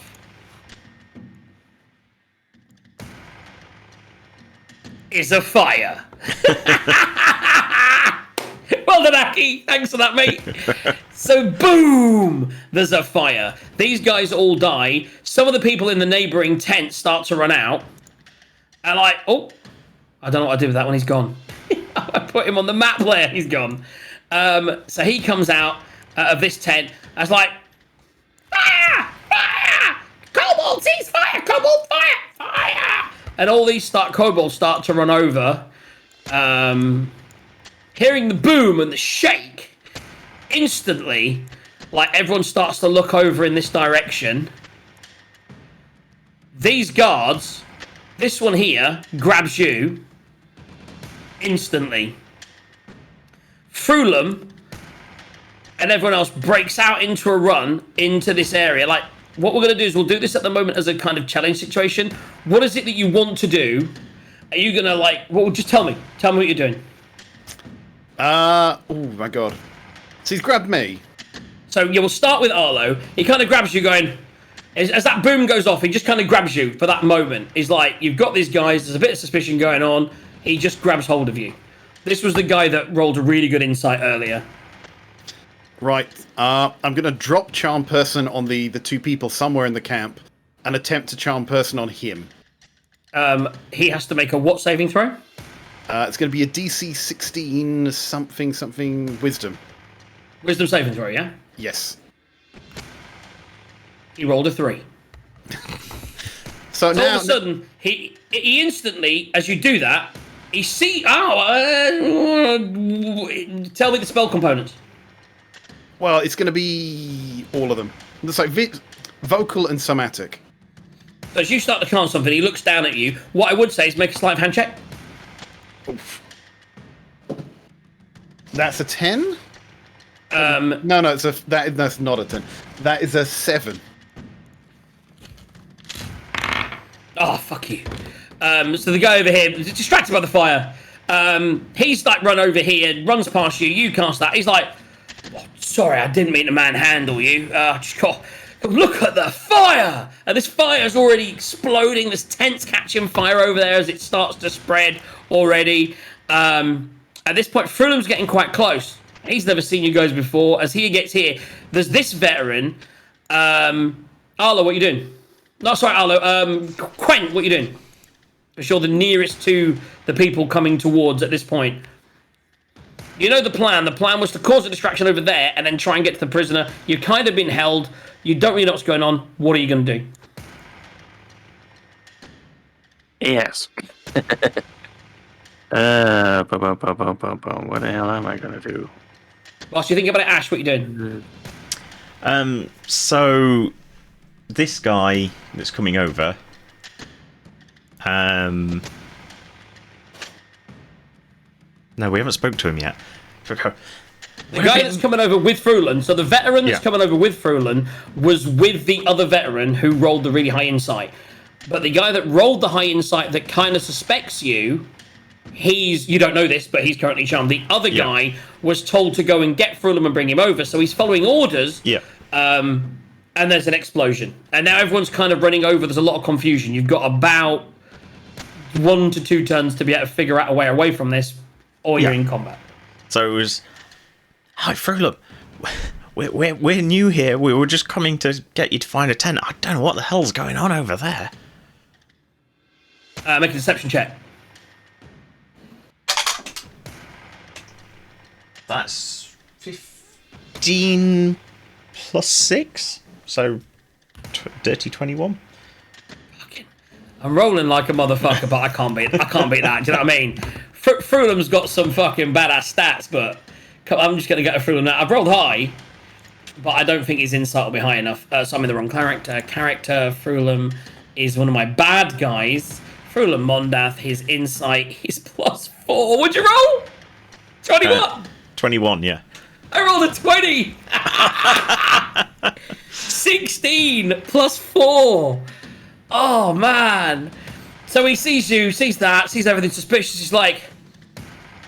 And he points to, like, 3 people. Go over there, check that out.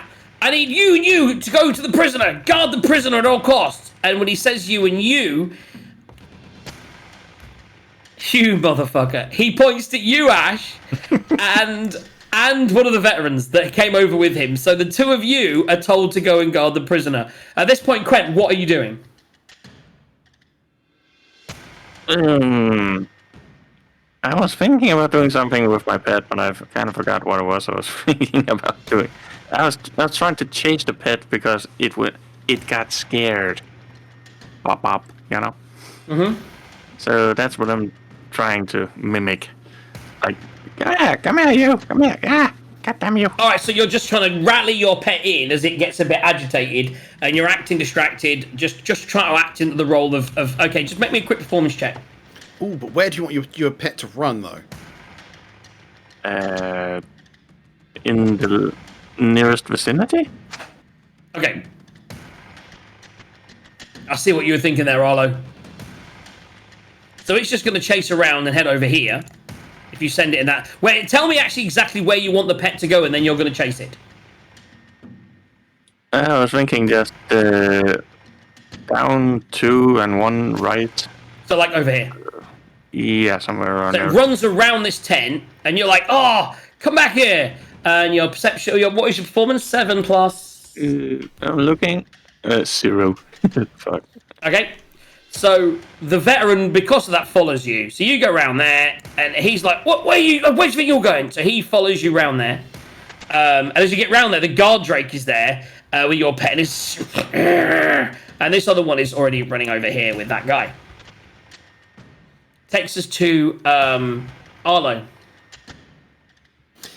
Oh God. Actually, sorry, it doesn't. It takes us to Tazar. Oh, yes. And Nassim, because now we've had a signal. The signal has gone. That was a big explosion. What is happening now? Is it time for boom boom time? That's what he was told to do. This is. It would be really good right now if Eagle had a silencer on that thing. Yeah. You kind of changed the plan. That was the thing. Had you stuck with the bloom there, but then you'd have been tough to get away. It was a good plan. You just got caught just before it. So I think you obviously can't reach massively over to where the fire is. So is it too premature? No, in his range, believe it or not, if you're going to fire the gun, he would only be able to fire on the guard tower. Yeah, well, unless he uses the extended range, but he's got... What's the extended range? So it's Dwargo's one that's the explodey one, isn't it? Yes. Yeah, okay, so even the extended one's only 160, so yeah. Actually, his feat sharpshooter means he doesn't take the penalty for using extended range. Yes, I know, but that is... So he can use the extended range, but the extended range is what? 160. So, yeah. Oh, 160 is theoretically, say, 40 to 45 feet. So it's the guard tower. You can't quite... You certainly couldn't reach the Osin. But you wouldn't want to because you're going to kill him. But yeah, you could shoot the guard there. But I would say the guard tower is within range to shoot at with the sharpshooter feat. Yeah. Do we want to confuse people just yet? I mean, it is the plan, so... Yeah, he'd probably be a bit trigger happy. I'm not sure it's the right time to do it, but... He definitely would fire at that point. I think so. What I'm going to do is just roll me a d20. Or roll me initiative. Just don't do any. Just roll me what an initiative check would be. Just between here and Leah, seeing who goes first. Okay. 18 Definitely you. plus 100% 3. you. Right. 100% you. So basically, you step forward. The boom boom goes off. You look down. You see a bit of a kerfuffle. You see Ashrin start to come out, and he pulls out his gun, make an attack roll on the guy. And you got 2 attacks. So 2 attacks, and they're explosive, and they're next to each other. So This could work. Fuck me. This is going to be banging. Boom, boom. Are you going to use any grip points? What's they're in a line, aren't they? You can, so it's to You can fire clarify, through them. you could shoot through them, or you could shoot with the explosion with a -5 to hit and a +10 damage. What's the one through them called? Is that the piercing shot? Yeah. Yeah. Through multiple targets. The initial attack gains +1 to the misfire score. Hit. Roll with disadvantage get to against roll every points. creature directly behind it. Only the initial attack can misfire. Okay, cool. Yeah, let's try that then. So, So which one you doing? You're doing so piercing again, shot. Yeah, we'll do piercing shot. Okay, so you sort of look across. You do your little. Nassim starts to make a move because he is going to drop. So as he goes to start dropping down this hill, you jump over to here and you just take your shot and you fire. Do the attack? Okay, so first attack is 6 plus. What the hell is Dwargo pistol +8? That will miss. That's a silly high attack. At 14. That will miss. They have Wow. a AC. The guards have an AC of 16. Okay. So on hit it takes that. And presumably the explosion's only if it hits as well? Only if it hits. It's not ice On knife. So your hit. first shot, boom, Yeah. goes wide, and the guys at this point look over, and you take your second shot. Yep. Also a 6. No! It's like boom, boom, but with everything, all the excitement, all the adrenaline, both shots go wide. They're both looking over in your direction. At this point, he's a monk. He just goes boom, boom, and then leaps up, succeeding in his acrobatics check, and is now in there with them, and he's going to take his 3 attacks. Oh, Jesus Christ, I rolled a 2, a 17, and a 2. Okay, now. Holy shit. So, like, he hits once. However, I've got so much going on now, this is exciting. Let me go back to, because I've got it, thank God I've got this working. Within characters, I need to go to Niacin. So that's Nassim, sorry. Nassim, I believe I can knock prone, or, yeah, we'll do that one. And he succeeded in his Constitution saving throw. So he is not, because he could have knocked him off, theoretically. So no, he hits one guy doing, and it's shit damage, isn't it? Unarmed strike 1d8 +3. That's nice. That's 9 damage. They have a lot of hit points, guys. You're not winning this in a fight. That's the thing. Okay, it was more about the distraction, but the distraction has certainly happened. So now, distance, age, big fire going on. Let me just make 3 rolls. Definitely, definitely, and definitely not. So, as you do this, Ash, make me a perception check. Perception. Yeah. Perception is +4. You hear the On gunshot 16, go dirty off. 20. You hear the gunshots go off, and you look up, and you see 2 shots being made that miss, because that was quite a high roll. You see someone monk down and up and in, boom, boom, right? The guy next to you, fucking clueless. Didn't see anything. He's so fucking far behind him. He's focused on the job. The veteran that stood right here rolled a 2 on his perception check. Literally just he's a bit deaf, to be honest. It just So echoes around he's- the cliffs a bit, it's fine. He's talking to Leos's like, they're coming to get me, and he's focused on that. So these 2 guys, no idea what was going on up there. However, this guard, this gun here, spotted it, and fuck me, Frulan rolled a 3. So they're all focused on what's going on over here. Everyone over here is focused on that on that kobold. He's definitely saw what was going on. So he's seen what's going on up here. Everyone here is focused on this direction. And these guys here, I will go quick roll for them actually, but it's at disadvantage. So that's definitely doesn't. Yeah, it's miles away. He doesn't see it. He rolled a natural 20, a 12. This guard Drake also is aware of it, but also is aware of the fact that he probably shouldn't leave his post. We'll see what happens with him in a minute. So Arlo, who's gone twice? Arlo's been twice, right? No, it was only... We went there. So next, back to the top of the round for now. We're going to say Arlo.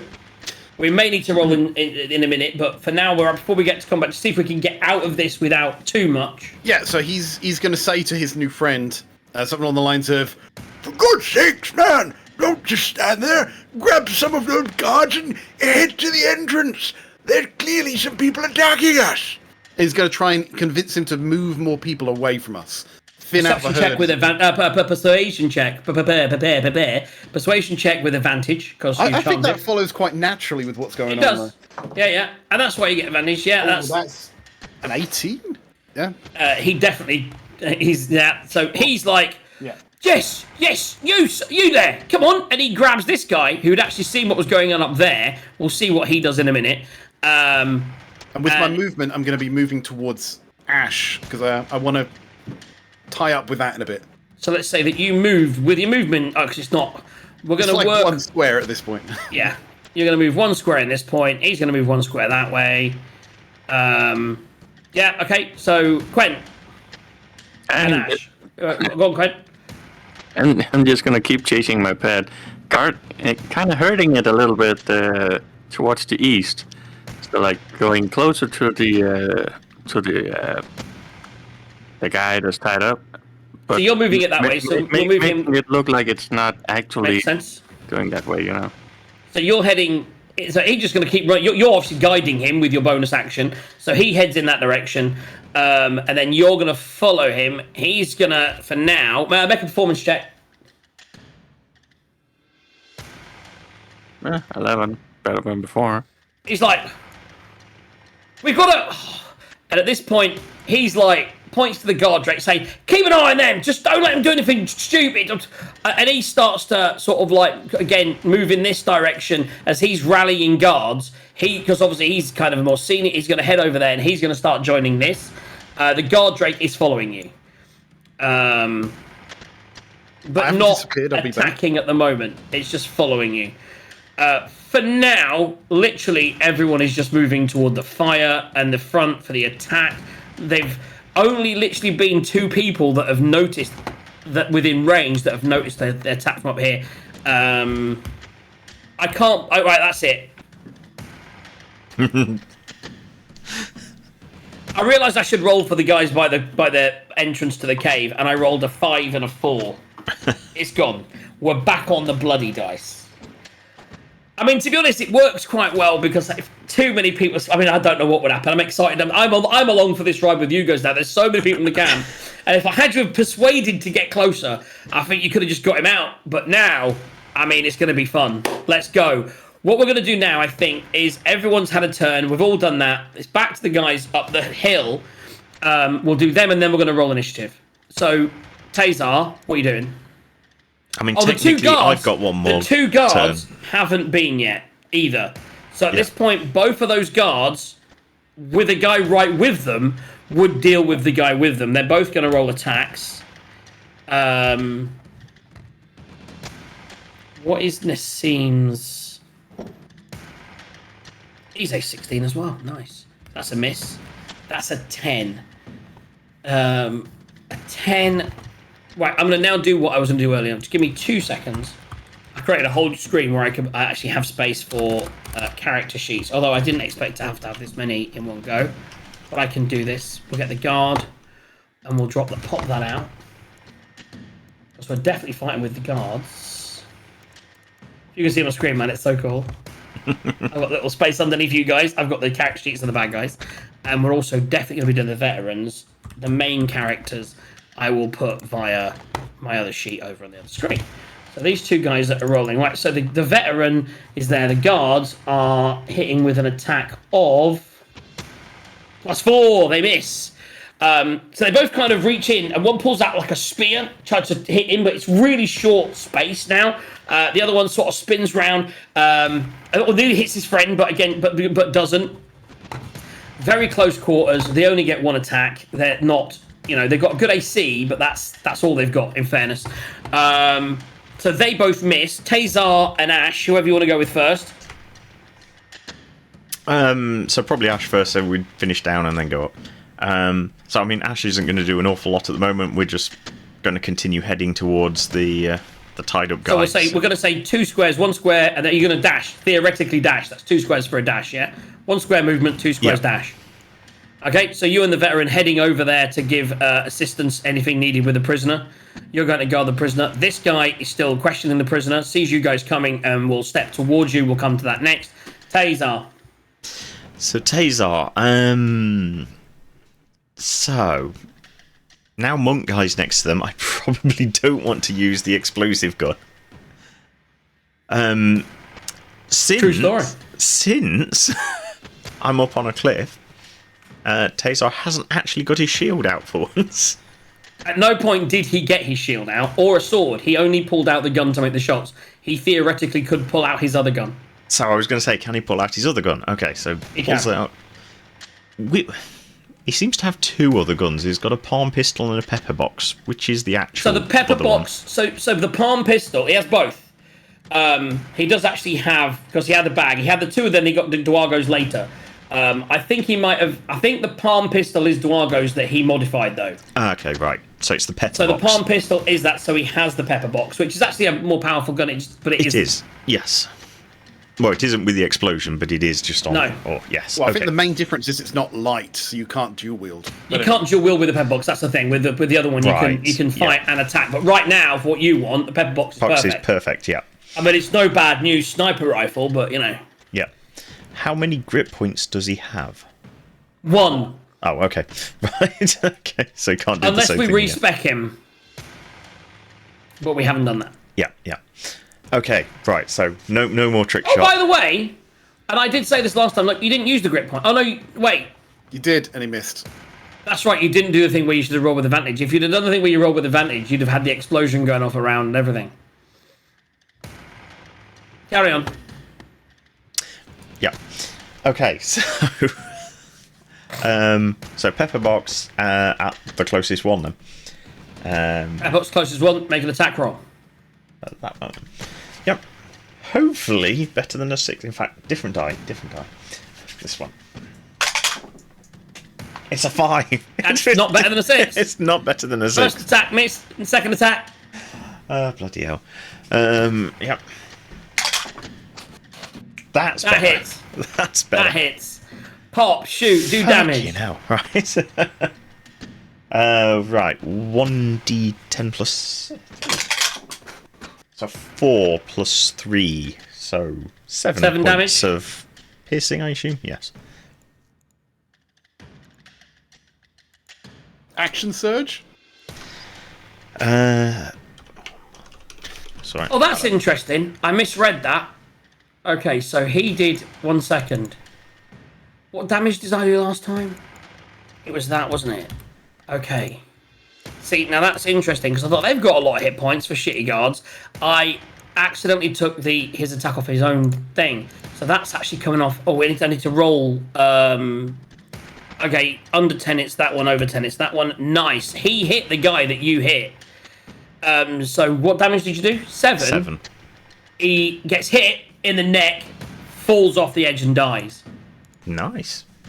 I thought having like 40 odd hit points was really high for those. That was the actual Nassim's hit points. But I put them on the same square because it was a small area. Okay, so he falls off the edge and dies. His mate sees him go. Nassim's going to go next, and he's going to take 3 attacks Monk on this shit. guy. Blocking. I rolled a fucking 2 again, guys. I rolled 7 natural 20s and now I'm just rolling 2s. I'm changing dice again. We're going for the snake dice. Well, the amount of 2s I got with. Okay, I rolled a 3 Sorry. and then a natural 19. So the natural 19 hits and does. Was it plus 3 his damage or plus 2? Plus 3, wasn't it? So let me just go back to. I'm still on it. The good news is 1d8 plus 3, so that's 7 points of damage on this guy. All I need to do, by the way, just to clarify, and I pretty much knew this, I only had to hit him twice. But what I can do is I'll make a Constitution saving throw, which he succeeded. Wait, what is their guard's Constitution? That's down there. Guard's Constitution is +1. Yeah, he succeeded. I just cannot get that stun. So he's going to immediately retaliate with a natural 1. That's a crit fail from the guard, everybody. This isn't happening. It's all the ones from me tonight. So he misses. So that's his turn. And to be honest, as he misses, if I'm gonna roll I'm gonna roll a d20, Arlo, right? And if I roll above a 15, he falls out of the tower on that natural run. Anything other than that, he just gets his weapon stuck in the side. I rolled an 11, so he just gets his weapon. At the moment, his spear is now stuck in the wood, and he has to try and free it or something in a second. Now everyone needs to roll initiative. Actually, I don't think I can do initiative for everyone in the camp, but you guys all need to roll initiative so I can get your exact order. And we remember what's going on. Yeah. Exactly that.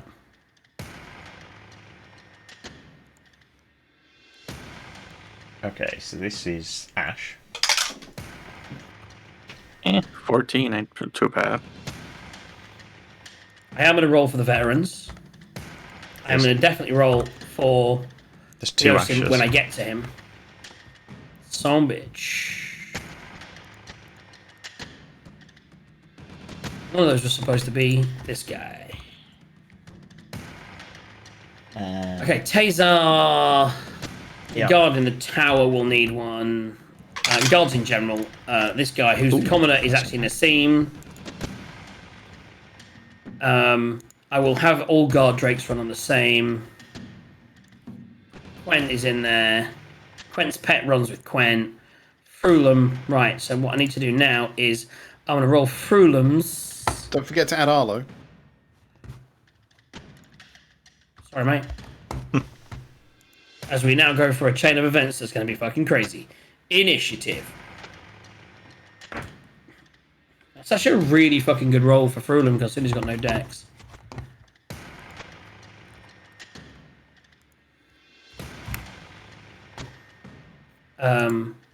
The veteran, I can just do that. The guard, I can just do that. And the commoner, I don't think I can. Let me get Seam's got a huge dex. That's 14. The guard drakes, when it comes to their turn,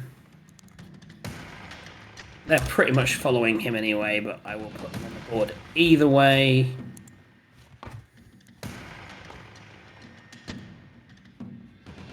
Have I clicked on it? Sorry guys, just getting this loaded up. So we've got all guards when I decided to do them. The guard rate didn't work. Let's try that again.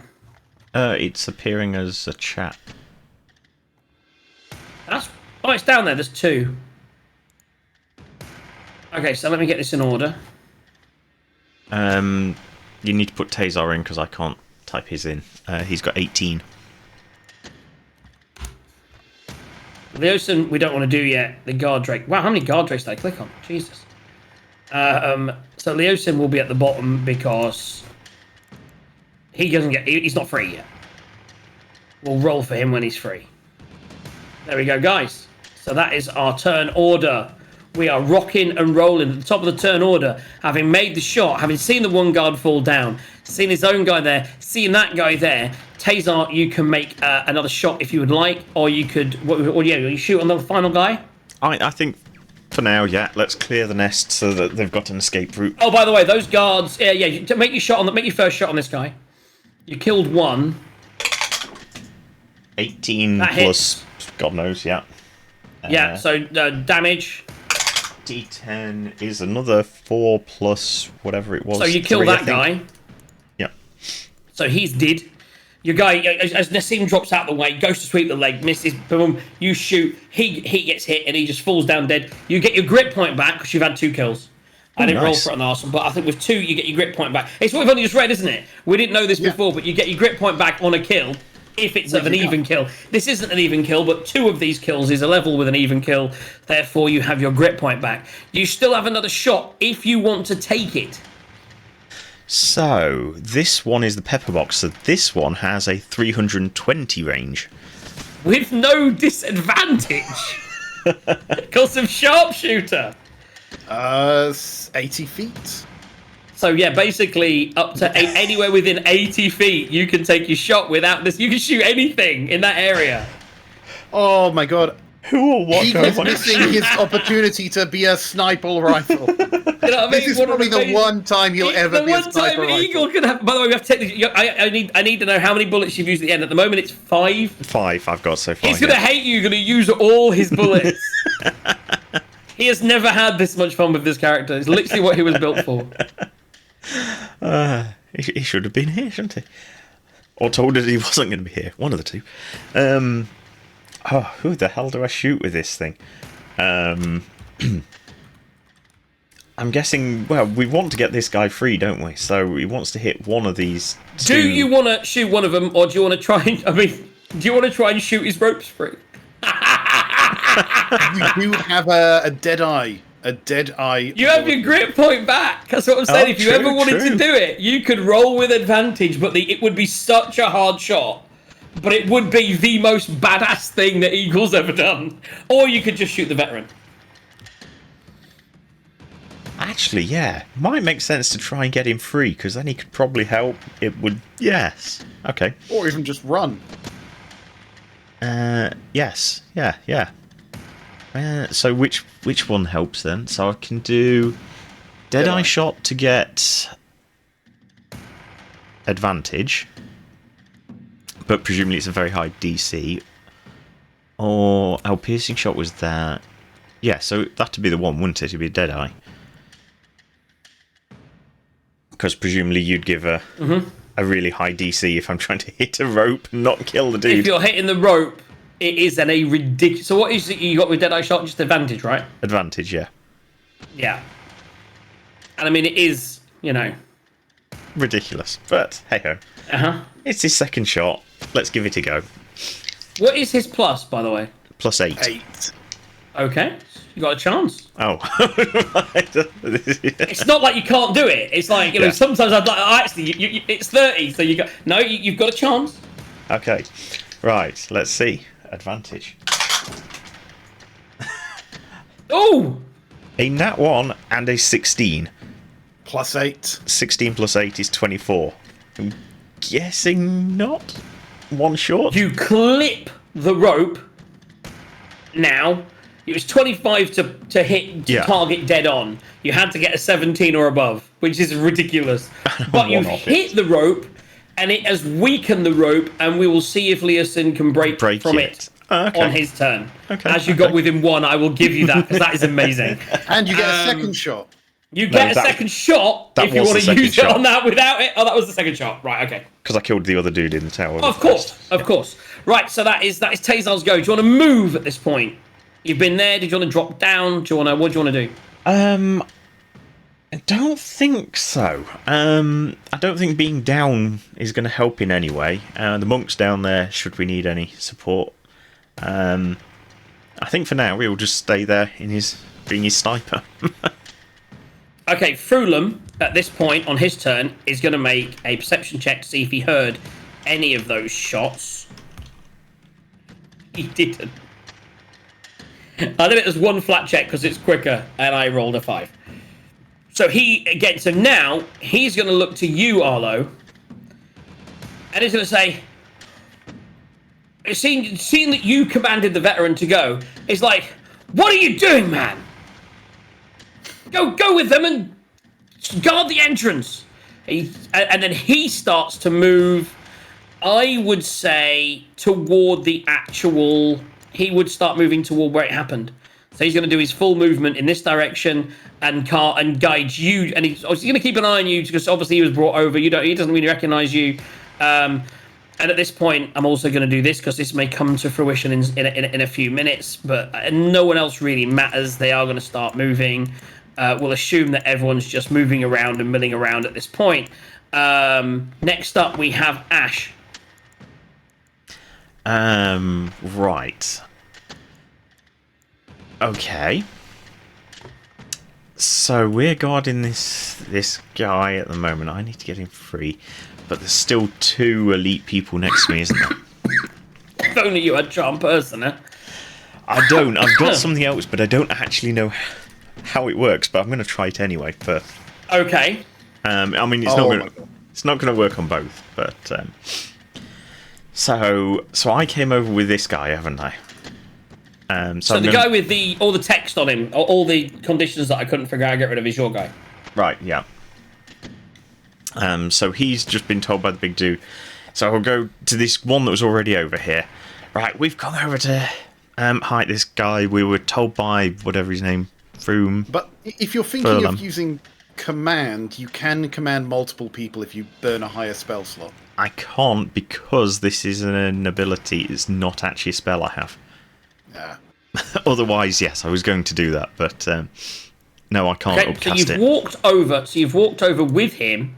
You were both told to guard the prisoner. Yeah, so I'm going to say to the other one that was already here, we're going to guard him. You go look at what's going on in the at the entrance, and then I'll point over there and I'll say to him, "Go!" And that's a command. Saving throw. It is. Save wisdom 14. Shit, wisdom, guys. Yeah. So he goes, and the other one looks at you like, why would we split up? But as he goes, yeah. So he starts to he will go that way on his turn in a minute. Okay, so at which And I imagine point... you're going to move your movement that way, and he will hold there until it's their turn. Yeah. Okay. Next up, we have the guards, who the ones that matter are dead. Everyone else is just going to go and put out a fire for now. No other guards. This guy did hear something. So this guy just here on the last turn, but then everything else happened. So he didn't hear the next load of shots. He has looked up there. He didn't see the guy falling. He does see a bit of a ruckus. So he's going to go to Arlo, because it's the nearest person. And he'll go, I'm not sure if they're coming in on two fronts. And we will wait for Arlo's turn to see what happens there. Which takes us down to the Nassim. Nassim at this point is going to drop to here. Oh, now I need to also roll for Leosin. Oh, it's good for you guys, by the way, I think. Arlo will tell you how it works. How does it work, Arlo? Sorry, what are we looking at? Initiative. Dexterity. No, but how does initiative work when you're already in the order? Yeah. It gets added in. So if he'd have rolled high, he would have been the last. He rolled a 14, which is exactly the number that we're currently on. And he's got a really high dex, which means Leosin and Matey go at the same time. So I'm going to say, as they're on the same, he's going to drop to there and roll a nat 20 on his stealth. It's a nat 20, guys. So he's choosing, because he's going to use his action to stealth up, drop from the tower to the top, and look down to see if he can help. That's what he's going to do. And then he's going to hold a bonus to maybe help. But because he doesn't have a bonus action stealth, unfortunately, I don't think. You can't bonus action stealth unless you're a rogue, can you? Yeah, you need to be a rogue. Yeah, so he's going to use his action to stealth up as much as he can, and then he's got a bonus action he'll try and help anyone that's coming up if he can. But that's all he's going to do. So, and he is definitely well hidden. That is a crit success if you want to do that. I was going to say, so that's a crit win for stealth. That is a crit win for stealth for Nassim. Meanwhile, Leosin is going to try, whilst everyone is distracted and Arlo's and Ashrin is talking to both veterans and they're both distracted, he's going to try and break his bonds. There was a number. He actually. Oh, wow.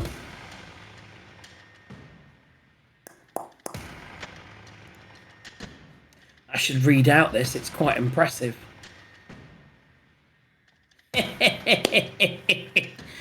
So, just as a little side note, I like these little tiddly bits as I change our music.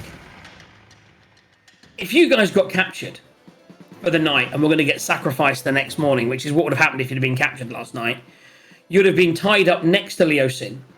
and he would have pulled the small knife that was hidden out in his boot to try and help you.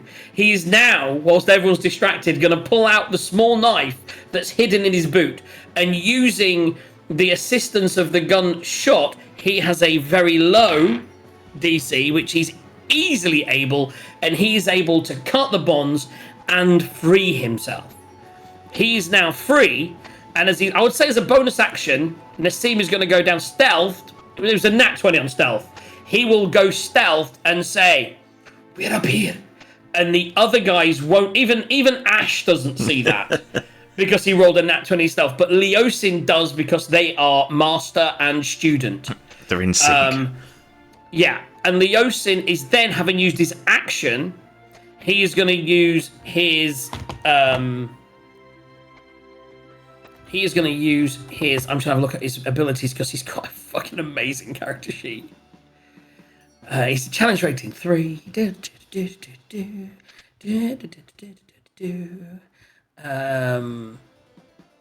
the same as the other guys, pretty much. Very, very similar. Yeah, so he's just going to use his... He's going to go 5, so he gets 2 movements on here. I know he gets movement and bonus action, I think. It's not on there, but we'll go with that. So he actually, as he breaks, he looks. He's actually going to use his action to break free, and he's going to wait. Actually, looks above, sees that, but until he can stealth, he's going to wait. But he's free. For the moment, he's free. He doesn't know the 3 people coming towards him. He doesn't know one of them is a friend yet. So he's used his action to break free, and he's going to wait. That's his turn. Takes us to Quent. Yeah, I'm still chasing my pet around. So you're chasing your pet in the direction of everything else. So again, he gets 2 movements in this direction. He breaks out toward them. The veterans now see this pet and this giant Goliath running towards them. That they don't recognize, but you are still wearing your cultist uniform, although all your masks got pulled off. I need you to make me... I can't remember what the saving throw was. Oh my god, that's from a day ago. That's the previous day. That is in... Chapters, Raiders Camp. Just make me a charisma saving throw. Charisma. Wait. That is a horrible thing. Because my charisma saving is -1. Oh dear. So I'm like 3. So as you're running towards with a wild animal, both the veterans recognize you as the person that fought Landragosa the day before. Or 2 days ago, whatever it was. So they see you and they're like, "Wait, wasn't he the one that was fighting the boss man?" And that is, they recognize you. We'll see what happens on their turn, which is coming up very soon. Ah, crap. Okay. Leosin's been, we'll put him there because he's definitely got highest dex. Takes us to the guard Drake, who is currently just following you and has no reason to do anything different. It takes us to the veterans. So you have now commanded this guy, but now tell me how command works. Read command out to me. Right, so it says you speak one word command to a creature you can see within range. Target must succeed, which he didn't. He has to follow that guide for a turn, right? Just yes. one turn. Yeah, basically. Target must. So he's like, even though he sees you coming, he's not even looking. Actually, he is following his command, and he is walking there. Or moving there at all haste. He is doing exactly as he is told. Maybe at the end of this, he doesn't know he's commanded, does he? So there's no reason why he wouldn't. I was trying to read that. That's why I also said it in a theme that it would make sense. I would imagine he would. There's no reason he wouldn't unless the other guy grabs him. At which point, as he starts to go that way, he kind of looks past him. You say that, but in my head, I think of it more like, in June with the weirding way where they just say, like kneel to someone and they're compelled to do it, whether they resist it or not. So he was, but in this, I think he was compelled. But there's no reason. Seeing the explosion, it makes sense for him to go. That's why I did it in. Compelled. Yes. Yeah. We'll see where it goes with the other veteran. And as he steps out, he goes, "Wait a second, isn't that the?" At which point, I'm gonna say he recognizes you, assumes the other veteran will for the moment, even though he runs in that direction, and he's gonna step around, realizing he only moved one a turn. I keep forgetting, which we'll go with, but he's able to move to here, and at that point, he's gonna raise an alarm as best as he can. He's gonna shout out and go, "Intruders!" That's his action for this turn. Realizing how loud he will yell with what is in your area at the moment, we'll come back to that in a second. Okay. Takes us to Arlo. So, someone has just told me I think we're being attacked from both sides. Another guy has screamed, "Intruders." Right. So Arlo's kind of going to go, "Oh, I think you may be right," and he's going to try and stop the intruders. Is what he's going to try and do. So he can move what, 1 square, is it? 1 square if you want to do an action, 2 squares if you want to move. Right, 1 square to move an action. So 1 square. Then he's going to touch his necklace to Misty Step, which will get me another 30 feet. So that's another So square. another square. Right. And that gets me just in range. Right, so he's like, Intruders, you're right. Let me try to stop them. And web. he throws a web. And now I can attach it between 2 objects, like between 2 trees. And the 2 tree-like objects I choose is the 2 people I can see that aren't Quent and his jackal. So I kind of web the pair of them together. Who? So you're going to web the 2 veterans in front of you together? Yes. So both of these are going to be webbed together. If they fail their dexterity saving throw, I think it is DC 16. A 2 and a 12 on the veteran, plus 1 dexterity, so that's a 13. DC 16. So they both fail. So one of them is doing his command to go. The other one is like, "Alarm!" And then you go, "Oh, there's an alarm! Oh my goodness!" And then you web the 2 veterans. Yeah, I was going for the people he was pointing at, but I missed. You know, it's an honest mistake. You just go for incompetence. We will come back to that in a second.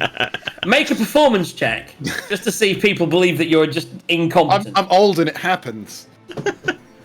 7. Okay, we'll come back to that in a second. We're going to go to the top of the round and go back to Tazar. Taser. Oh, right. Okay. So, Anyway, they're restrained. yeah. That is a lot of the people in the area that you're working in are not involved, which is good. You do still have a bunch, and there's still the option of others getting involved. Oh, I didn't roll for the kobolds, by the way. Carry on. I'm just going to put them in. I'll put them. Yeah. So he's. I'm actually going to free. do that roll. I'm just going to make a roll with him. 10. He sees that. He's going to run in this direction. So this guy is the one that has seen stuff going on in the watchtower, right? But I think we're fairly clear for a good run to the ladder now. Sorry, yes, this guy was correct. Yeah. He's still torn in between. He hasn't kind of done it. He pointed out to Arlo and said, "I think there's some shit going on in the tower." Frulin went to Arlo. Now and he went, can't "Go see to the other gate." side of that tent, can he? From his point of view, I've said, "I've got it," right, and then just fired. Well, he was actually telling you about there, but yeah, so he was telling you about the guard tower. The other guy was telling you about the front door. The veteran behind the tent saying, "There's intruders back here," and he just saw you cast. So he didn't see who you cast it on, so that's fine. He's certainly not got any reason to have anything against you. However, he is now intrigued with other people attacking from behind, and he definitely has his attention in this direction. Right. I'm tempted to try and take him out. Because took those other guards out, he can't be that powerful. Yeah, I haven't got the sharpshooter, but he's within range, I think. So, yeah, why not? Let's use Eagle's bullets up. They're not 5 bullets. Do you remember the time that Baby Aki came? Oh, sorry, Mini Aki came in and used like half of JD's bullets. Yeah. He was so pissed. I might have to give Tazar some gold at some point, but anyway. So we're going to go for 8 bullets in total, yeah? Well, the thing Takes is, if him he down picked up to a bow, 11 he'd do like bullets. 90% of the damage anyway. No, I've already. Well, to be honest, if you'd have chosen a different place to sleep, you'd have found a barrel of black thingy, but you didn't. That was part of you rolling. You went with someone else. Had you have gone to investigate tents, one of the tents had a barrel of black powder in it. That's all I'm saying. You may find that in the next session. Yeah. Right. Okay. So. No spoilers. So you're shooting. Are you moving and shooting or shooting? Just shooting, I think. Well.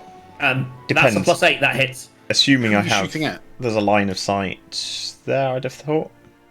You're on high. You're Yeah. You're 60 feet up. That's which definitely gun? shooting over the tent. Because So- the tents are flammable. We established this. Oh yeah. No, this is. That was. Oh, are you shooting with pepper box or Duagra's pistol? Still the pepper box, actually. I didn't think I could. Yes, I could have switched back, couldn't I? But You've currently got one in one hand, one in the other hand. That's fine. Yeah, you can choose to attack with both, or you can do one shot with one shot with the other. They've both got the same bullets loaded in them, so it doesn't make a difference. You can do one shot with each, or you can. to be honest, for the is the range on range, the pepper I box? probably need the pepper box. Yeah. You do. Be interesting to see the tent catch fire, but that would maybe not be what you want. I was You going don't to say really at want to the bring your attention moment, back. yes. I don't think So so. pepper box. The first shot hits. Roll damage. Could Yeah. kill with a good roll. That's No. not a good roll. 6. So that's +3, right? So that's 6. Yeah. Okay. So yeah, second Second shot. attack. Oh, 6. Why do I keep rolling 6? Oh dear. So that misses. Two shots would do it with these guys, but so he's now winged and is injured. Arlo, you would see that. Okay. And you've webbed those guys. You see him take a bullet. You look up and see Taser shoot at him, and then you see him now very intently focused in that direction. Takes us on to Frulum, who is. It's with disadvantage. He's a long way away from all that happening now. He rolled a natural 20 Ooh. and a 9. The 9 is not going to do it. Oh. So if I just rolled once, he might have spotted that guy getting shot. The guy got shot. He hasn't cried out yet, so he's still going to move his 2 in. He's got no idea. Although saying that, the guy yelled out. Ooh. I'm going to say... I'm going to roll. Straight roll. I didn't realize I've forgotten that. So let me roll straight. 13. Yeah. He did hear the guy yell out, so he hasn't heard the shots, but he does turn round and see these 2 guys webbed up, you guys running in this direction to try and protect the prisoner in his eyes at the moment. He cannot see Quent, so therefore cannot recognize him, although Mondath wasn't at Greenest, so he doesn't know what anyone looks like, so he wouldn't recognize that anyway. He sees everything that he sees there, he sees. And with that in mind, he steps back in that direction too. And he goes to Arlo and goes, "What's happening? They're attacking from the rear as well. They're all around. Guard up." And he's just, yeah. Now I'm going to go to his character sheet and see. I think at the moment he's going to move and do that. And let me just have a quick glance. I may cast a cheeky spell. He is Frulum.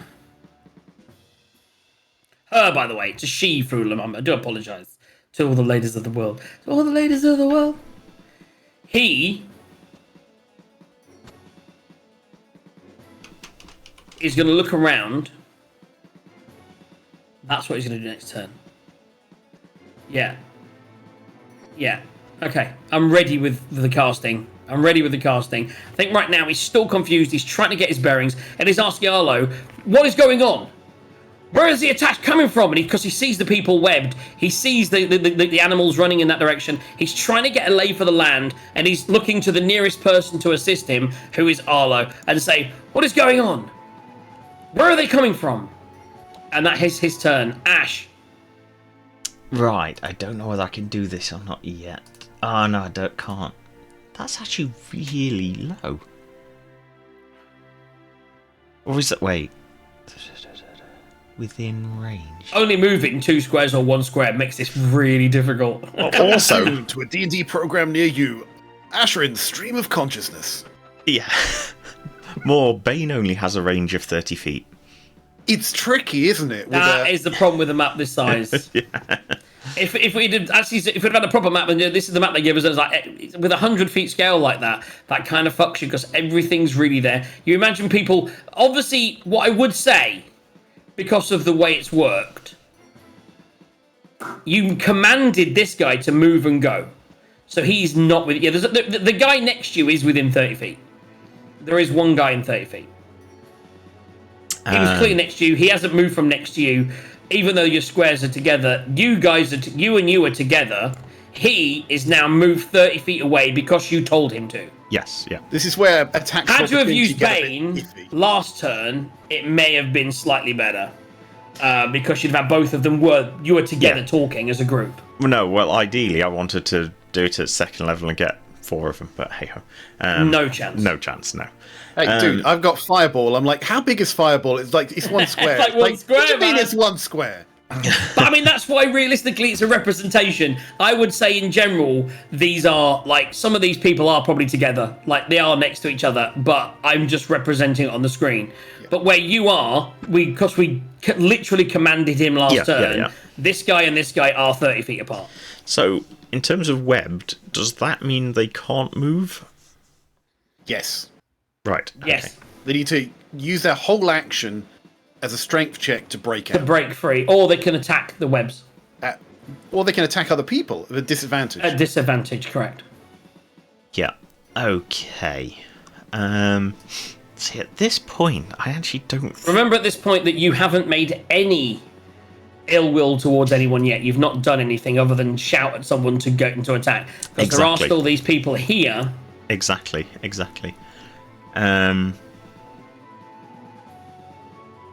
So, if I used my... So, okay, can I see that the other guy's untied himself or not? He's moved, hasn't he? No, he was deliberately trying to... he didn't... Not to be obvious, He didn't move. He undid it and then didn't move because he saw you guys coming and doesn't know Ash is a friend. That's what I realised during the course of my turn. Yeah. What I would say is...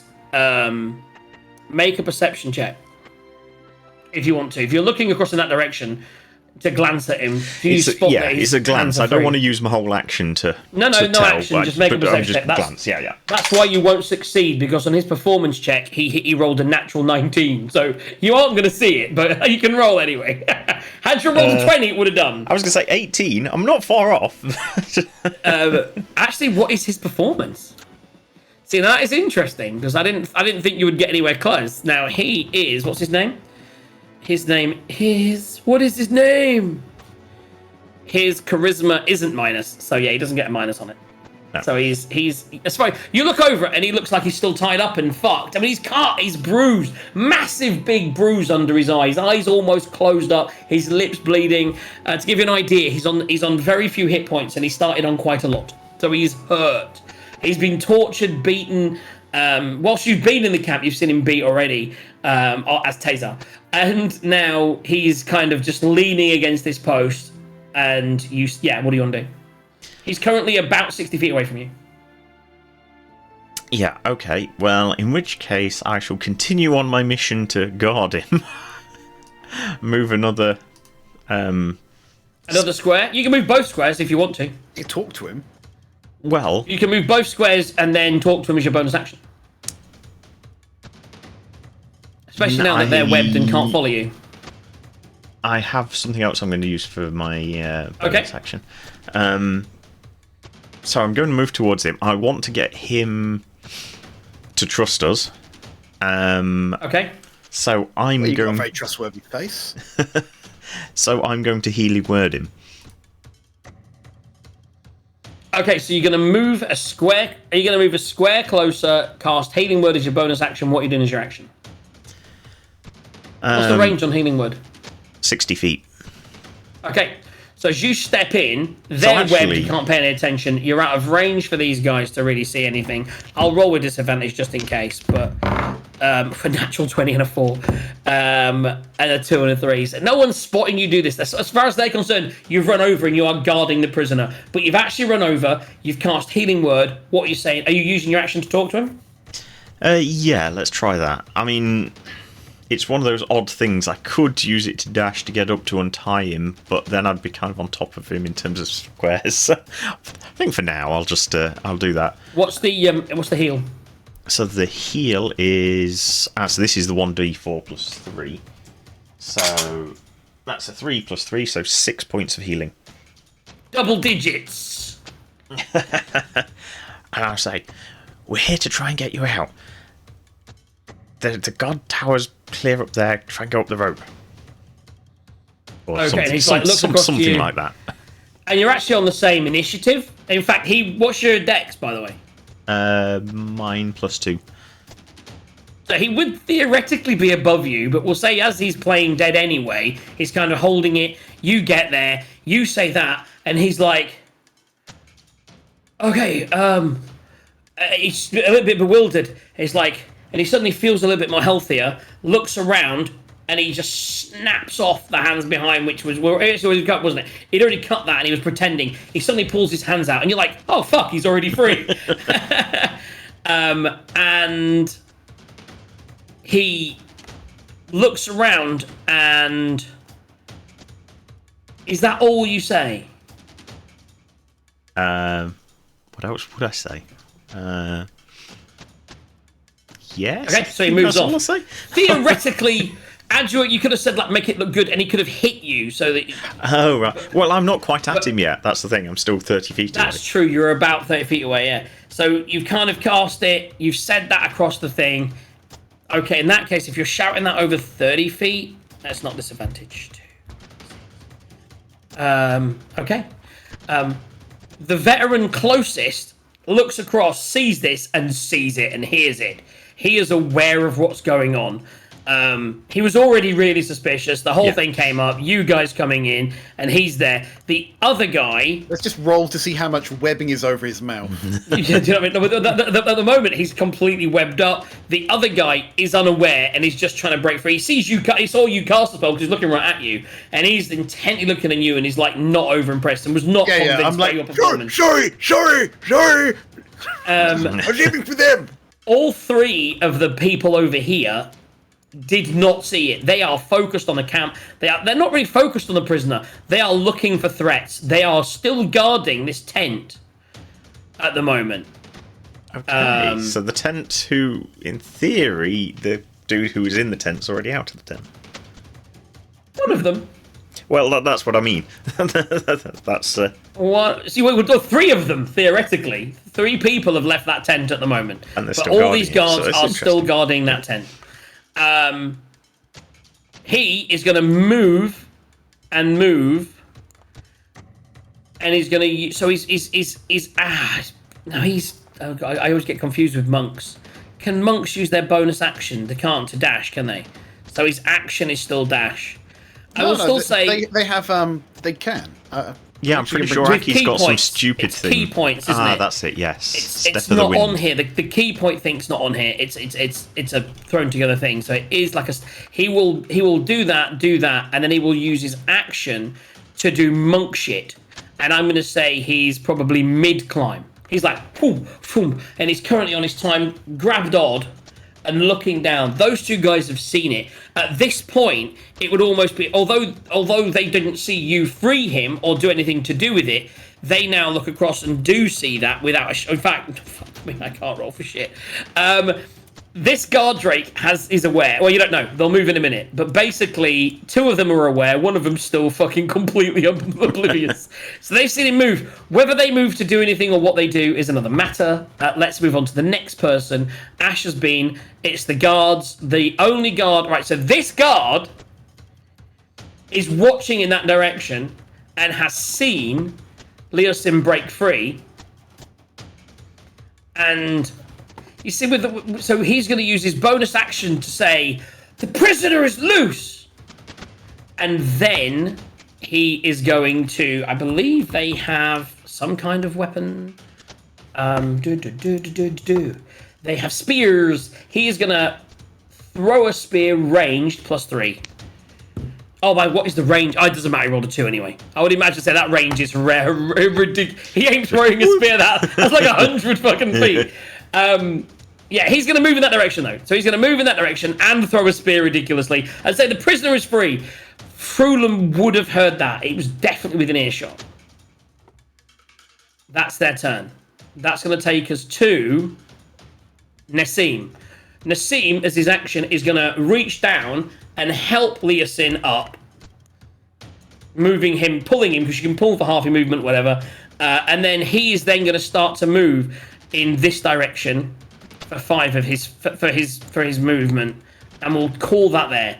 We're now getting to the point where we're kind of moving into this, just moving 5 feet a turn to see if there's anything anyone can do, and then we'll run about getting away. You have now freed him. Excellent. So we're going to finish this round. Now you've got a kind of. We have to realise that from the top of here, you don't have to go round to get out. There's not one exit at the top of the map. Once you kind of get away. It's kind of then that chasing you. Obviously, your horses are at the north. Yeah. Everything else, but I mean, if only you'd have took the horses to the back. But anyway, where you are right now is Tazar is on the hill.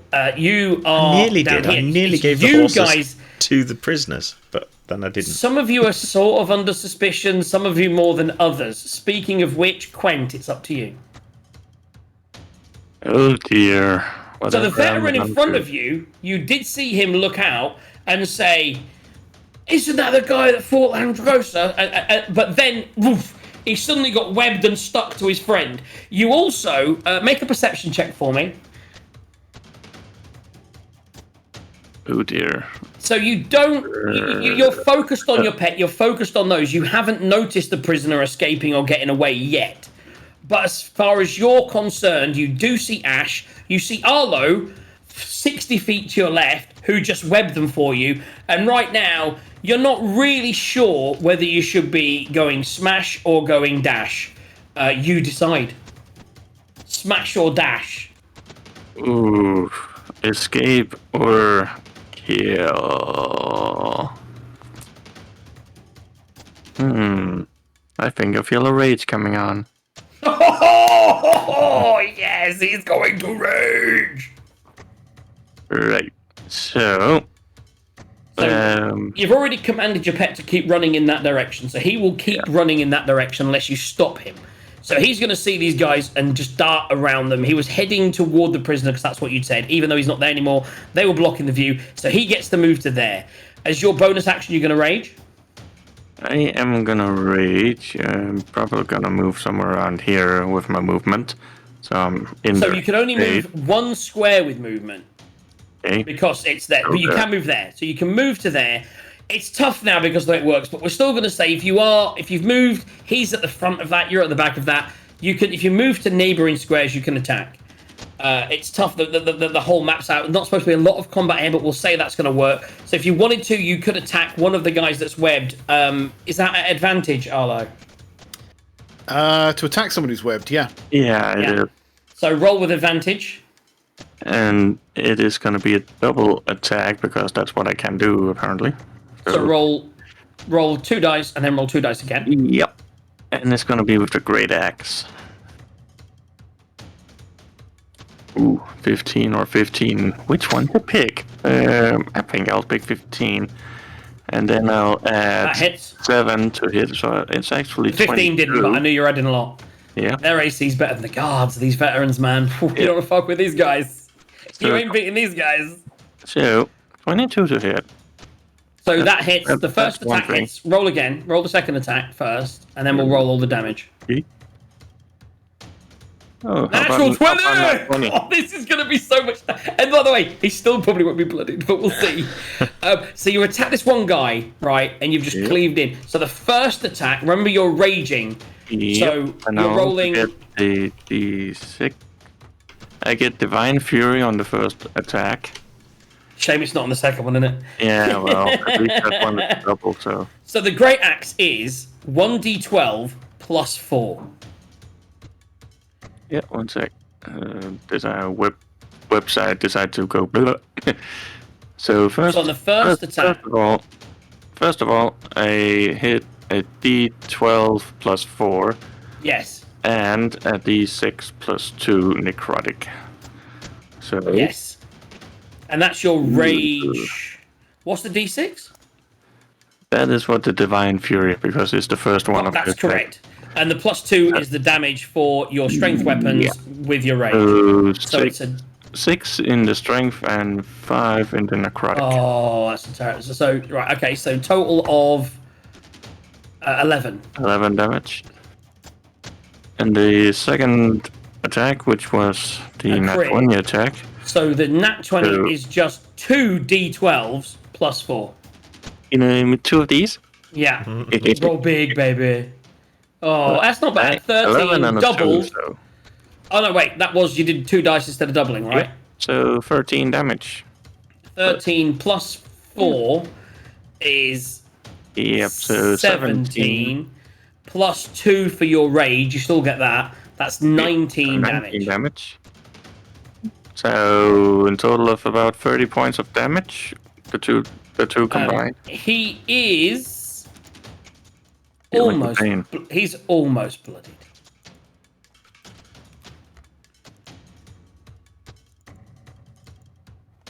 He should be feeling the pain from that one. I realised I took off the wrong thing again. Yeah, he's definitely feeling the pain. Right, so he is bloodied, by the way. You have with that much damage, he's just bloodied. They have 58 hit points. So he's looking a bit damaged. You've used your movement, you've used your bonus action to rage. You are now raging, you've done damage, so you can keep your rage up, no problem. We're going to move on to the guard drakes. Now, seeing you do that, he is going to follow you, and he is immediately now seeing you attack one of the veterans of the camp, going to attack you. The guard drake is here. So he is going to attack you with a multi-attack. He's going to reach out and bite you for 21 to hit. Yeah, 21 will actually hit. So as you attack the other guy, boom, boom, he, all of a sudden this big guard drake, like half demi-dragon, jumps on you and bites you in the neck, doing 1d8 plus 3 damage. That's 1. Fucking hell. So that's, what did I say, 3? That's 4 points of damage.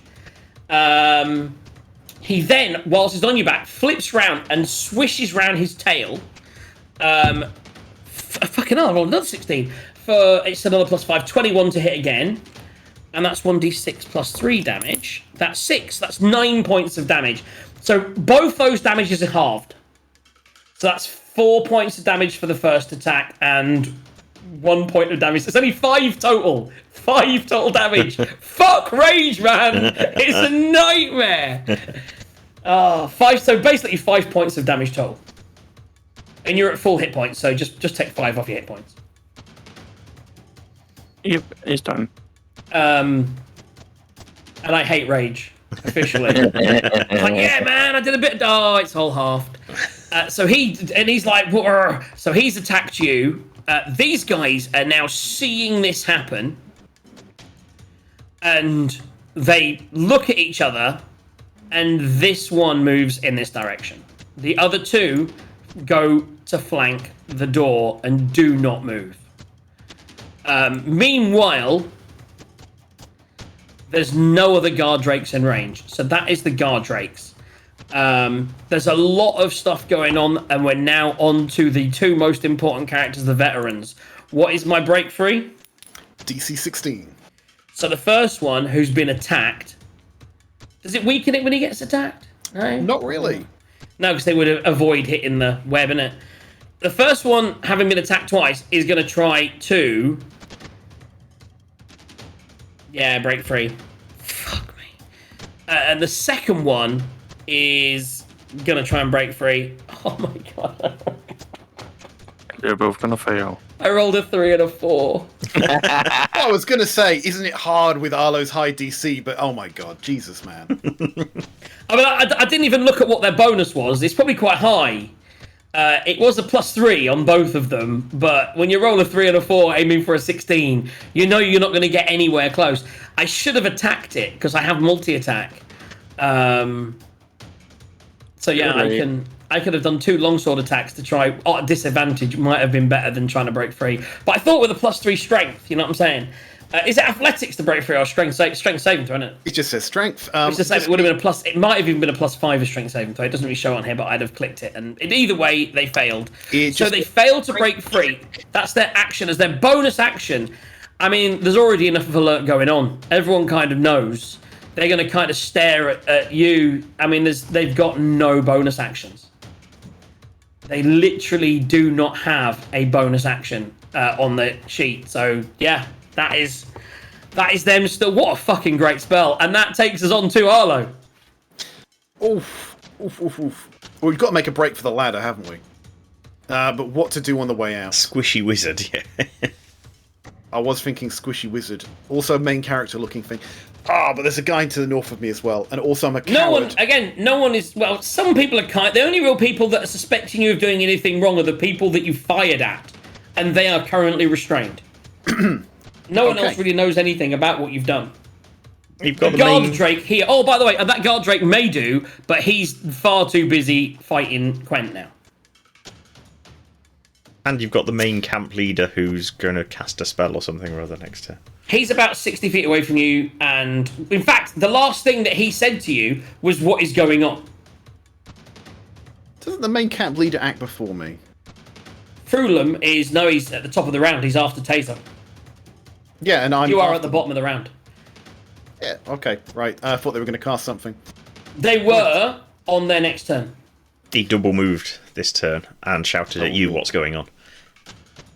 So basically, he's moved towards you 60 feet in it. He's moved away a lot. Started coming back saying, "What's going on?" He now, since his turn, sees the prisoner start to dart up the hill. So that's something that may get his attention if he sees it in a minute. But effectively, he was asking you for clarification. He saw the webbed. He saw people attacking. Like, where's the attack come from? What's going on? So you could use a bonus action to respond to him and try and that, or you can just go. Whatever you want to do.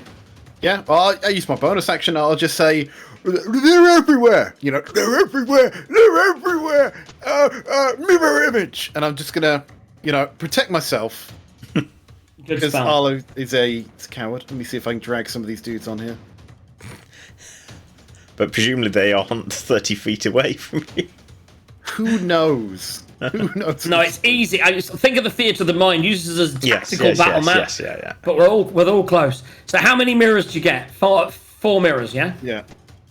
So I'm just gonna say I'm the one in the middle there. So basically, you've That's moved. 5 mirrors. They're everywhere. They're everywhere. You've cast mirror image on yourself. 5 of you appear, and then you start moving in the direction of the ladder. Yeah, I may have one too many there. Okay, that's your turn. Taking us back to Taser. Oh, Unholy Dark Wolf's following. Thank you. Yeah, so I'm just imagining I'm going to run up a ladder in a minute while things are thrown at me.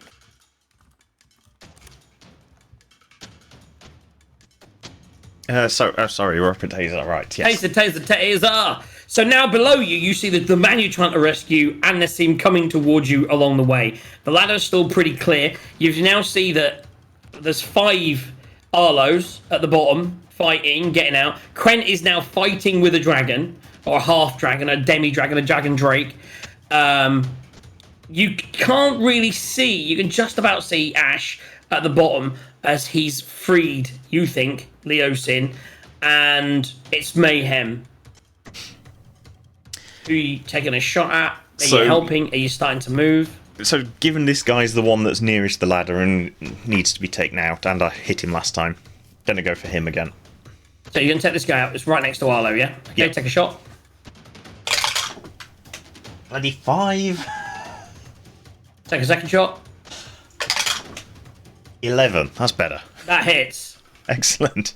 Finally. So roll damage. 9. Yeah. So with that, you take a shot, and that is him done. He didn't even get his chance to for glory as he goes down. Pop. Excellent. Right. So that's what? And you get your grip point back. Oh, excellent. But I've used 10 of his bullets up. I know. But it's worth it because you're a sniper. This is what he was built for. We just need to get him some more bullets. Yeah. I will figure it out. Yes. We're as a group we probably need to because it does work well as a build. It's a great build. Right, so you shot him, he goes down. Boom. Movement. Bonus action. I mean, they're both monks, aren't they? Oh, have I got any rope? There's a ladder. There's a ladder here. This little bit. There's nothing here. Not that that'd be really a bonus action anyway. So, no, for now. I'll just Pull the rope out, prepare the rope. Yeah, that sort See of if you've thing. got a rope. Party movement. He's got the bag of holding. He's definitely got a rope. So you're going to get a rope out, get the rope ready. Maybe throw the rope down, but not tie it off yet, and you can get the rope ready for next time to pull them up. Yeah, that's the idea. We'll give them advantage. I mean, they're both monks, so Yes. it's not a problem for them. Well, but for them, but other there's the people, rest of us, yeah. Arlo's on his way. Exactly. Arlo will be dashing Arlo does the rest not have of the way. monk shit going up the hill. Right, so that But he takes us back does round have to Misty Step. Frulum. He does not. He used it. Oh, does he only He once did, a day? Yeah. Well, Frulum. it's an item. As we go to Frulum, he is going to look at everything that's going on. And he... Let's pull... That's not Frulum. That's Frulum. He is going to... I think he's changed his mind now. See, he was going to cast something, but he wanted to get close enough because he wasn't within range. And then now everything's gone to tits. He was going to cast Calm Emotions on everyone around and just get everything calm. But now he's seeing the prisoner escaping. What is the range? Oh, can I not click on? I can't click on that. That's annoying. I need a range on that spell. It's definitely not going to be in range. I can tell you that for nothing. What is my range at the moment to anyone that I care? So it still wouldn't be Arlo. It would still be Leosin. What is the range to Leosin from where I am? A long way. It's a lot more than 60 feet, 50 isn't it? feet-ish? No, it's 50 feet in this map, which is 200 feet. over 200 feet. I'd just be the He- closest character is about 50 feet away. Is Quent. Yeah. So seeing this, he's going to step forward and he's going to cast Hold Person on Quent. So Quent, I need you to make a... Counterspell. Is that a reaction? It is. Can you see? You can see him, right? Well, one of me can. What is the range on Counterspell? 60 feet. I'll give you that. Because I would. So it's a level 3 spell. It is. So's mine. What does that mean? Does it mean it auto counter spells? Auto counter spells. I weren't sure because I thought with on leveled, isn't there a roll involved? If the creature is casting a spell of 3rd level or lower, yeah. So you attempt to interrupt a creature in the process of casting a spell. If the creature is casting a spell of 3rd level or lower, its spell fails and has no effect. If it's 4th level or higher, blah blah blah, DC. You son of a bitch!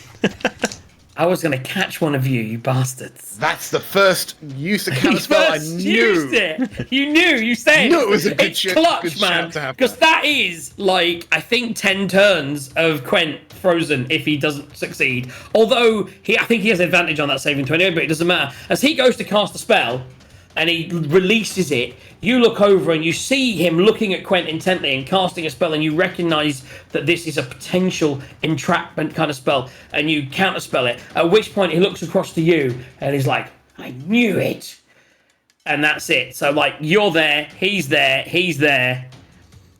Frulum's there, and that's his turn. I mean, counterspell, divination, dice, guidance. You just can control the action economy. Okay. Right.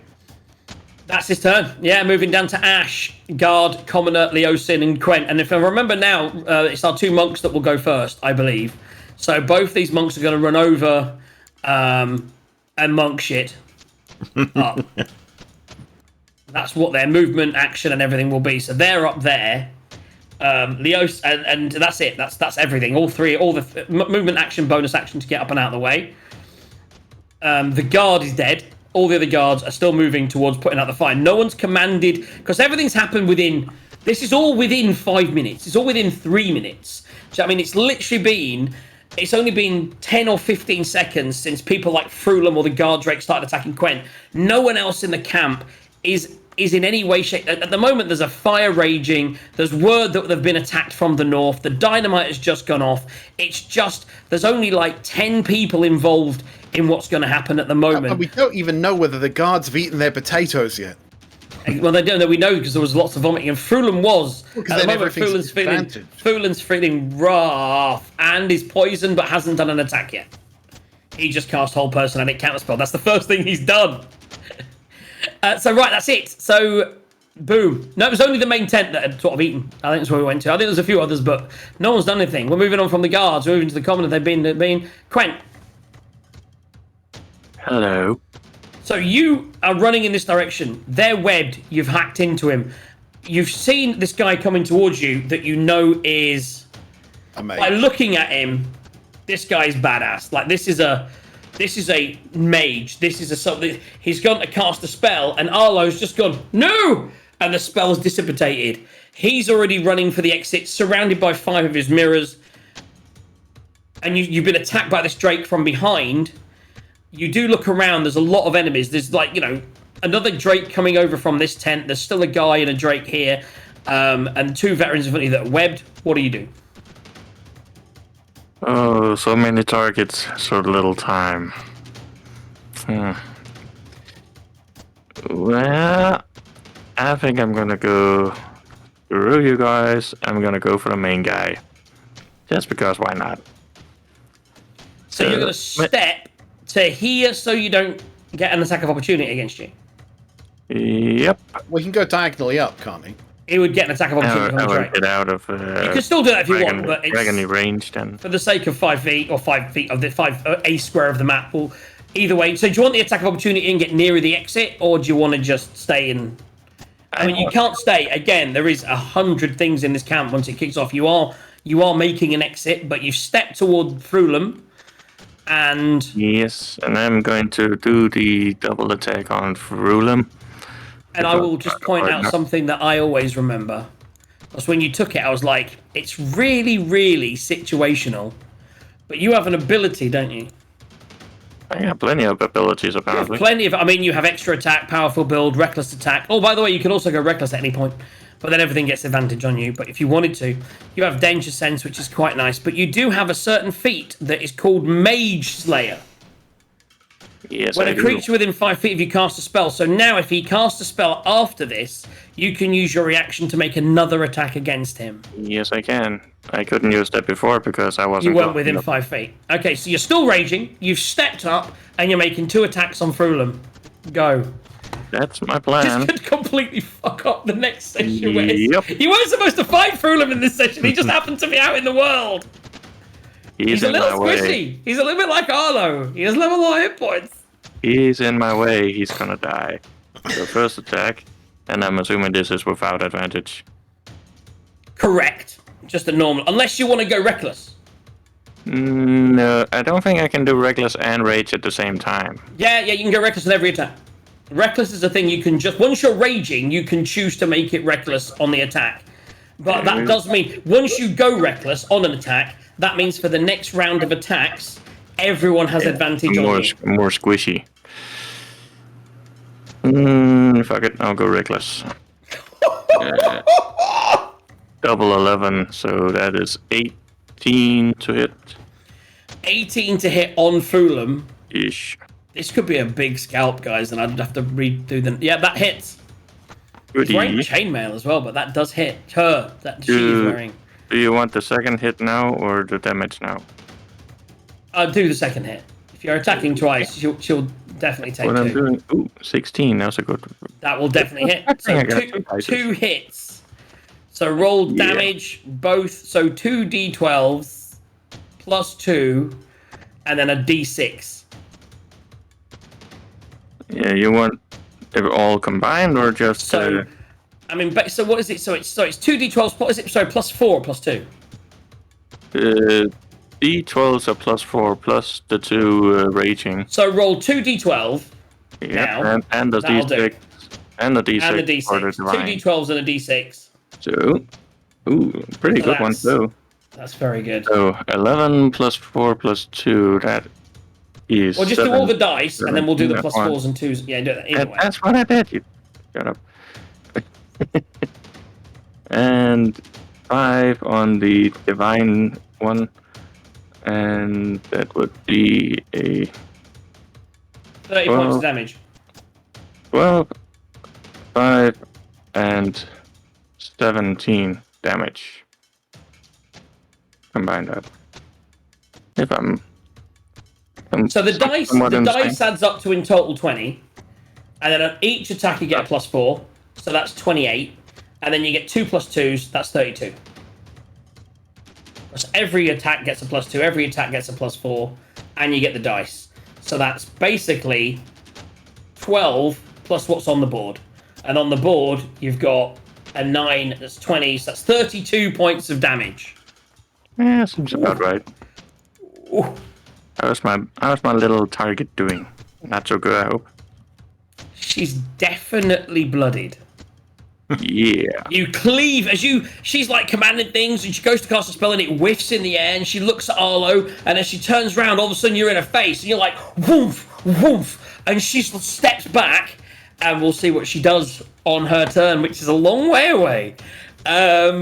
Yeah, that takes us to the Guard Drake. The Guard Drake, seeing this, darts almost like to protect Mondath and attacks you twice. The first attack is absolute toilet, and the second attack is 16 again. That's plus, I think it was a 6, so 22.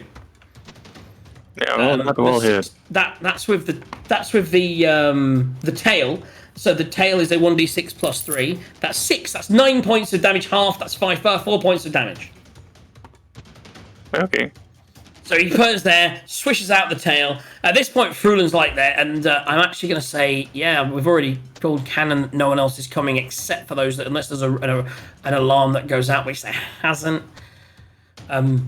Yeah, had you not killed the guards, by the way, on the second turn, they'd have... But yeah, it's fucking crazy. We're going to go for the veterans. Seeing everything that's going on, the first one is going to multi-attack. The first attack at the webs, they're going to try to attack the web at disadvantage. Don't actually think the web lets you attack it other than with fire. Oh, let me know. Oh, okay, let me know for sure. Web. I thought that's one you could. It might be entangle that you can do that with. No, it doesn't have a it doesn't have any So health. it is a break 3, yeah? Yeah. Okay, so he's going to try and break free. That is a 16 plus. So that breaks free, right? That will. So that's his action gone. So he breaks free. So he's no longer webbed. The second one, 2. So this guy's not webbed. This guy is webbed. The other way around.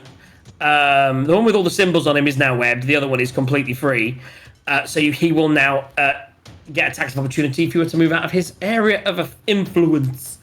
And as he breaks free, he looks at his friend and is like, "They're escaping!" and points up. No one really is within earshot with everything that's going on to the north. So for now, yeah. This kobold, by the way, I knew what he was doing, and now these guys are a thing. And I'm going to roll initiative with the kobolds quickly. Okay, so they're at the end of this whole round. Jesus. Okay, so remind me after Arlo's next go, we've got kobolds. That takes us to so that's after. That was what they did on that turn. They were ahead. They were with the veteran and Arlo. They're all on 9. So now it's Arlo. Okay. So so Arlo's going to go. You son of a bitch, Quet! We don't have time for this! Oh, hell! And he's going to turn around and he's going to put an arm up and he's going to go, Fireball! On what? On the 2 people. The 2 people there. There we go. Let me see if I can draw a better circle there. Fireball's got 150 foot range, so he is in range. And even if we were, in So granular... you're basically aiming for this tent. I'm basically aiming to catch those two, but not Quent. Yeah, so you're going to aim sort of this area here of these, and basically take out this tent and kill these two guys, hopefully. I can't believe you're going to kill Frulum, you son of a bitch. She's in the next part. She's in the next episode. They can tend to her. It'll be fine. They'll be clerics. First thing is dexterity saving throws, and I believe she's Let's do poisoned, that. so it's at disadvantage. She is poisoned from the food. It is at disadvantage, and DC 16. She has a 0. I'm going to roll this, you bitches. I'm feeling good. I'm not using those dice. I need new dice. New dice. That was a 14 and a 3. So she fails. The other guy, the guard drake's not at disadvantage, and he rolls a natural 1! Now, she doesn't have counterspell, does she, by any chance? I'm looking now. No, she doesn't. She has spirit guardians. No, I don't have enough dice to roll this live, so I'm just going to do it on D&D Beyond. 21 points of fire damage on both of them. So on the Drake... Are you stealing my kills? The Drake is fine. Immune to fire? Boo. He's not been hit yet, so he's on like a bunch. 21, you say, Jess? 21. Actually, do they have... The Drakes, do they have any immunities or anything? Resist... No, so that's full damage. Full damage. Frulum... Not a huge challenge rating for Frulum. Really good spells. And really good with protection, etc., etc. But caught out by a big Goliath running at her when she was least expecting it. And then getting caught in a fireball. And it hasn't taken her down to... And as a named character, it hasn't taken her to double her health. So she's down, for sure, on 0 hit points and unconscious. Right, and with the rest of his movement, he's making another square towards the rope. Attack of opportunity from the veteran. Now, the squares are 30 feet.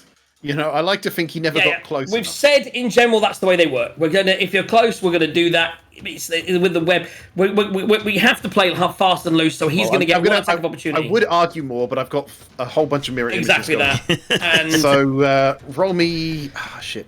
We have to roll to attack first, right? Firstly, you have to roll. Well, yeah. Try and hit me first. 12 plus 6, 18. Will hit. So now roll a d20 and tell me if you get less than a 6. I rolled a 1. Right. So yeah, you just take out one of the. So that one is gone. So he swings, and all of a sudden that duplicate misses. Like, okay, that guard's dead. That's there. That's your turn, Tazar. Okay, so Fulrum's down. Top of the round, new music. So Fulrum's down, effectively. Yeah, you'd have seen that. You see this all of a sudden, Double went over there, tap. boom, boom. Big fireball goes off. You see her go down, falling, looking all dead. You see everyone else heading for the exit, and Quent just with this Drake there. And I was going to say, so Quent's only got a Drake. Well, even if he runs and gets an attack of opportunity every turn. Well, now there's a he's got enough. fireball. We are going to roll, obviously, for these guys. Oh, I just moved a bit. Can we put a flame on the tent, because I think that's going to be on fire as well. That's that whole fireball, and that is going to draw some attention, you would imagine. Yeah, but I can't leave Quent on his own in the middle of this. No, combat. that makes sense. There is a big fire right there, raging. So this dude's still webbed up. This dude isn't. And You wouldn't really know. I mean, you're a long way away from where you are now. In general, yes. As a meta, yes. But right now, you just see a big load of stuff going off, a big fireball going off, and this guy just swung. You would have seen there's a bit of combat between these guys, between Arlo, and the other guy does look like he's all webbed, yeah. Yeah, but this guy's the one that just took out one of Arlo's duplicates. Yeah. And I think That was also the one that matters. I I was going to say he's also the one that Quent happens to have already hit once, but that doesn't matter. My God. So yeah, You can't use 2 more bullets. can I? Here we can. By the way, you know you've been saving bullets for the entire campaign. We use them all. By the way, this isn't me either. I haven't done anything. We'll This is get more. all- We'll get more. But you're being a sniper. That's exactly what he wanted. Oh yeah, Do this. If we can get him some more bullets, maybe you can see some black powder on the way out. There is some coming. It's fine. That's 12 bullets used of the 19, and you're firing twice on this guy, correct? Yes. Roll to hit. It's higher than the last guy. That misses. He's got plus 8. Technically, it's between 2, but yeah, from the camera, it's that. Oh, if it's cocked, you can re-roll it. It was. It looked fine on the camera, but re-roll it. That's fine. Re-roll. That definitely it doesn't, and I think that's a misfire. It's a misfire. It's a misfire. That is a misfire. That gun is no longer usable. You need to make a check to free it. You do still have the other gun in hand, but the range of it would be not so good. They are closer. It's about there. So it's 160. Yeah. So okay. You could fire the other gun at disadvantage, or not use that second bullet. That's its max range. Oh, that's right. Yeah, it's at its max, isn't it? So you can't even. It's out of range for that gun. Okay, so it's only used 11 bullets then. He gets the bullet back, everyone. He gets the bullet back. The gun jammed. 11 bullets. Gun. You'd have to move forward to be able to hit anyone now. Yeah. I think you can. I'm not sure. Is it a full action to unjam it? I think it is. I don't think you can use your second attack to do it. No, it's a bonus action to unjam it. Oh, there you go. So you can try now to quickly unjam it if you like. Okay, I'll do that then. How do I do that? Misfire. To repair, you must make a successful Tinker Tools check. DC equal to 8 plus misfire score, whatever the hell that is. So your misfire is on the weapon. What's the weapon? Which one are you using? The pepper box. So the pepper box got a lot lower. It's +2, yeah. It's 1 or 2. So basically it's a 10. You need to do a tinkering check of 10. A tinkering check for him is basically, I believe, that's where it's a really hard build, and I think I need to look at this. Because isn't tinkering intelligence? It's normally dex. No, you're right. It is an action. It's a full action. It's a full action, so don't worry about it. Right, fine. I was going to say, certainly when it was stabby, the tinkering checks were always dex, but I don't know whether that's right for this or not. Yeah, so then it would be dex plus proficiency. Yeah. So you would get 6 Yeah. to hit a 10. It's not difficult. But, yeah, if it's an action, then can't do it this turn, so... Okay, yeah, bonus action? Crap. I don't think he's really got any bonus actions. Okay, moving down to we could Frulum. second win, but no one's hit him because he's up on a bloody cliff. Frulum is going to make a death saving throw and fail. And this is why I need to hit him again. Because he just double taps, doesn't it?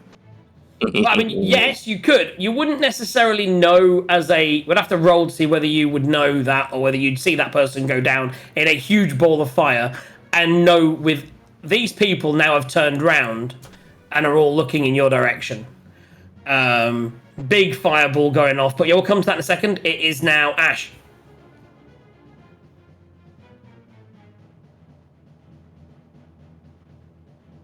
Ash. Oh, sorry. Yeah, sorry. Yeah, I thought for some reason because Quent was talking about that, I thought it was his turn, but it's not. It's my turn. It's because I was only one turn ago. It confused me. Right. Okay.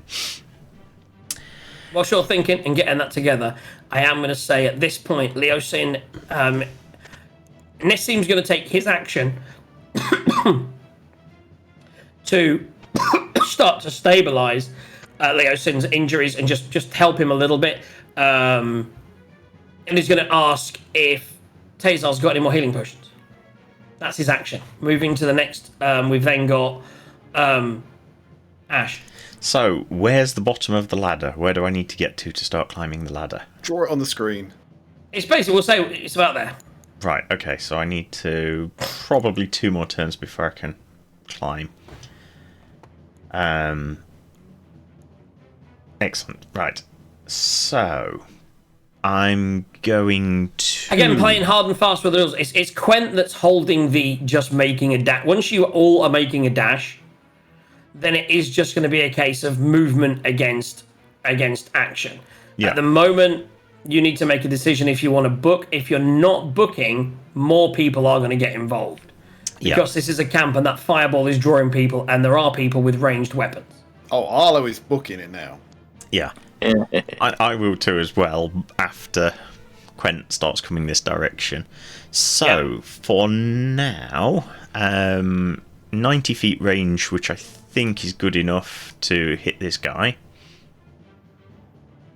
I'm going to... I would say that guy is behind the other guy. What are you doing? Well, okay, if I move towards the ladder... Okay, yeah, move one toward the ladder, then you're going to try and attack the guy at the back. It's just, why would you attack the guy behind? You wouldn't He's know going that to throw he's been a hit. chromatic orb of fire, and he's going to set the web on fire and hit him. That's what he's doing. Oh, is the web flammable? Yes, we figured this Very out. much so. Do I know But it's this? only 5 points of damage. Do I know it's flammable? I'm not sure I We know did it's... it last time we used web. Did I? Ah, okay. Yes, but I that think was against... generally, that was against if they've little got a lot of squishy health, things. all that happens is you set them free. What I would say is, unless you can tell me why, you'd have to tell me why you would move to attack a guy behind the guy that's right in front of you when you know they're both enemies. I'm moving towards the ladder. That's why I moved. Yes. And I'm going to hit that one because I've seen that it's got out of the web and attacked Arlo. Okay, I'll give you that one. That's a good reason. But if you're using chromatic orb, he's not webbed anymore, and he is. Yeah. So if you wanted to do the fire thing, but it's up to you. No, I'm not going to do the fire thing because I want the other one to stay where he was. Web. Until he's unwebbed. So what are If he you was unwebbed, attacking it'd be with? different. So Ray yes. of Frost. No, I'm probably going to chromatic orb because it's Remember, Ray of Frost was more slow. damage. Oh yeah. Good point. Fine. Ray of Frost You then. can twin spell it as well, can't you? I could, yeah, but at the moment I'm mostly in get out of here mode. So yeah, you're right. Ray of Frost, because It's not as you help say, there. Don't know why I did that. Does do the slow, yeah. Right. Okay, so roll to attack. That's 9 plus 6, 15. No. Good job. I used a cantrip. That's the other thing. These guys are pretty hardy. Good coaching there, it's DM. Run. So that's Okay, it. that's your So turn. That's your action. I've That's moved your the one thing. action. Boom. I mean, I do. Yeah, no, I'm not going to. So, Guards yeah. wise, we are now bringing guards back into it, and this guard is going to move as fast as he can towards what he now sees as a much more impressing situation in this direction, and he's going to call on the kobolds and shout over to as many. He's going to shout over, and these guys are all going to start moving their full movement in your direction. Oh, okay. My bonus action was shout at Quent. Let's get out of here. That was my bonus action. Also, these two guys are going to talk to each other, and this guy is also going to move towards the pet, and he's actually going to attack. Oh, that's not me yet. Sorry, I was just moving Wait, for. did Yeah, the that's. pet attack last turn? No, it didn't. True story, but it's moved on. We'll remember that for next turn. Yeah, whatever. I just thought of that. And I just saw him there, to be honest. I remembered he was there because he was chasing him. So he didn't get a command. His command was to run toward the prisoner. So he's kept running. He'd have to give it a bonus action command, which we didn't. Let's move on. Next person. It's a Guards. So the guards have moved. It's not turn for the Great Drake yet, so I'll move him back one square. All the guards have moved. None of them are within range yet. Unfortunately, they have. Whoops. They have spears, but their throwing spears are only 60-foot range. So another turn, and they'll be with it. Start getting within range. But for now, that's their turn. Takes us down to Quent.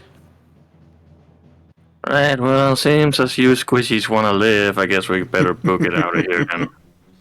So is that double action, bonus action move? That is, get DTFO, get the fuck So if out you- of here, so the fastest first movement ever. attack of opportunity from the Drake. Okay. 25 to hit. Ooh, ouch. And the damage on that was just take 1 hit point off. Yay. Oh no, wait, it's +3. Take 2 hit points off. It's a 1 plus 3 is 4. A half is 2. So it's 2 hit points. Fucking tankiness, Okay. man. So you get to there, and that's your turn. Would you get Is an that extra for- Bonus space? action command. It Bonus is- action is- command your Yeah. animal. Is that including dashing and running as fast as Yeah, humanly basically possible and everything? it's one square. You were there, right? So it's one square Yeah. there. That's 2 squares dash. It's a square per Okay. action. But you still have a bonus action if you want to get your animal. You want to sacrifice him and throw him in the direction of the people. Do you want him to attack it, or do you want him to come? I want to tell my animal to attack this guy, so I'm making Okay, sure. it's going to take him. It'll take him 4 turns to get there.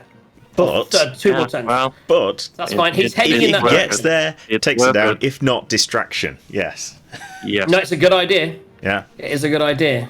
I wanted to cleave her head off so I can have like I'm gonna. a token I or am something. gonna. I know it would have been. I mean, it's not. It's crazy that this is fun. I'm excited about everything right now. We have to end this session in about fucking 15 minutes because the wife will kill me. That was Quent. That's Guard Drake's turn. The Guard Drake. I'm gonna roll. If he gets less than a 10, he does not have any potions on him. If he gets more than 10, he has the potion. The Drake. He Oh, has. Drake. They're Drakes though. They're like Dragonborns. They're like, they do have. They're fighters. Actually, the Drake, does he have a weapon? Which Drake are we on about now? No, they wouldn't. They only have natural armor. They don't carry anything. He wouldn't have a potion. So he wouldn't. It is going to take these guys as he calls over. There is a couple of tents here, though the tents are on fire. I think Frulam's going to die. Yeah, I do think that. The Drake, in which case, is going to chase. As you did bonus action, he will chase, but he will not get to attack because he's used his action to dash. But he can get an attack of opportunity next time, maybe. Eh. All the other Guard Drakes are moving to intercept at this point. Time to outrun them. Yeah, and that's the Guard Drakes. The veterans now get to go. The veteran that is next to Quent is now going to do a multi-attack. That is let's go with a long sword. That's 15 to hit. That's not going to hit. Not hit. And a natural 20. Natural 20 is... I don't have one of them out, do I? Yeah, there we go. 5. That's 10 plus... What did I say? 10 plus 3. That's 13. That's 6 points of damage. With the attack that hits. The other one is going to try and break free. And rolls a natural 20. That's 2 natural 20s. I don't want to put both of them through, but one for the attack, yeah. one for the break free. Come on, the green dice. So he breaks free, and that's his turn. So none of the veterans are tied up anymore. And seeing Frulam down, he will use his movement. They still get their movement, don't they? So he's actually then, both of them, having attacked you, this guy is going to... In fact, both of them, now seeing that, are going to use their movement to move a square toward Frulam to try and get her back up again. He really shouldn't have attacked you, but he's angry. And he swung out, and now he's heading towards Frulam. So we'll see if she survives. Does someone get an attack of opportunity? Yes, Quent, you get an attack of opportunity on the one that moved out of your range. Ooh, well, 10's not gonna do anything. Plus? No, that was plus. Oh, that's not going to do anything. It would have been tight with the plus.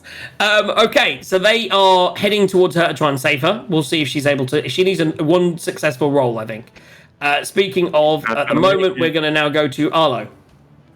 Double dash. Double dash, you are on the ladder. Right, that's me. Okay, you're on the ladder. A bonus action, anything? Kind of a Gandalf shout at Quent, run, you fools! Okay, Tazar.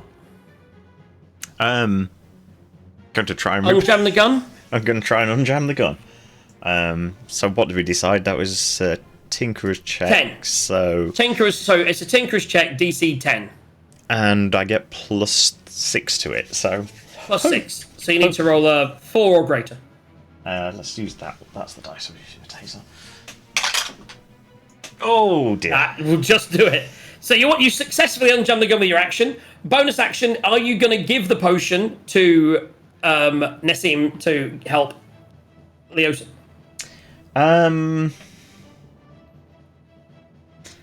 It's a potion of greater healing. No, I think he's not going to. Make a deception check. I don't think he. Right. Deception.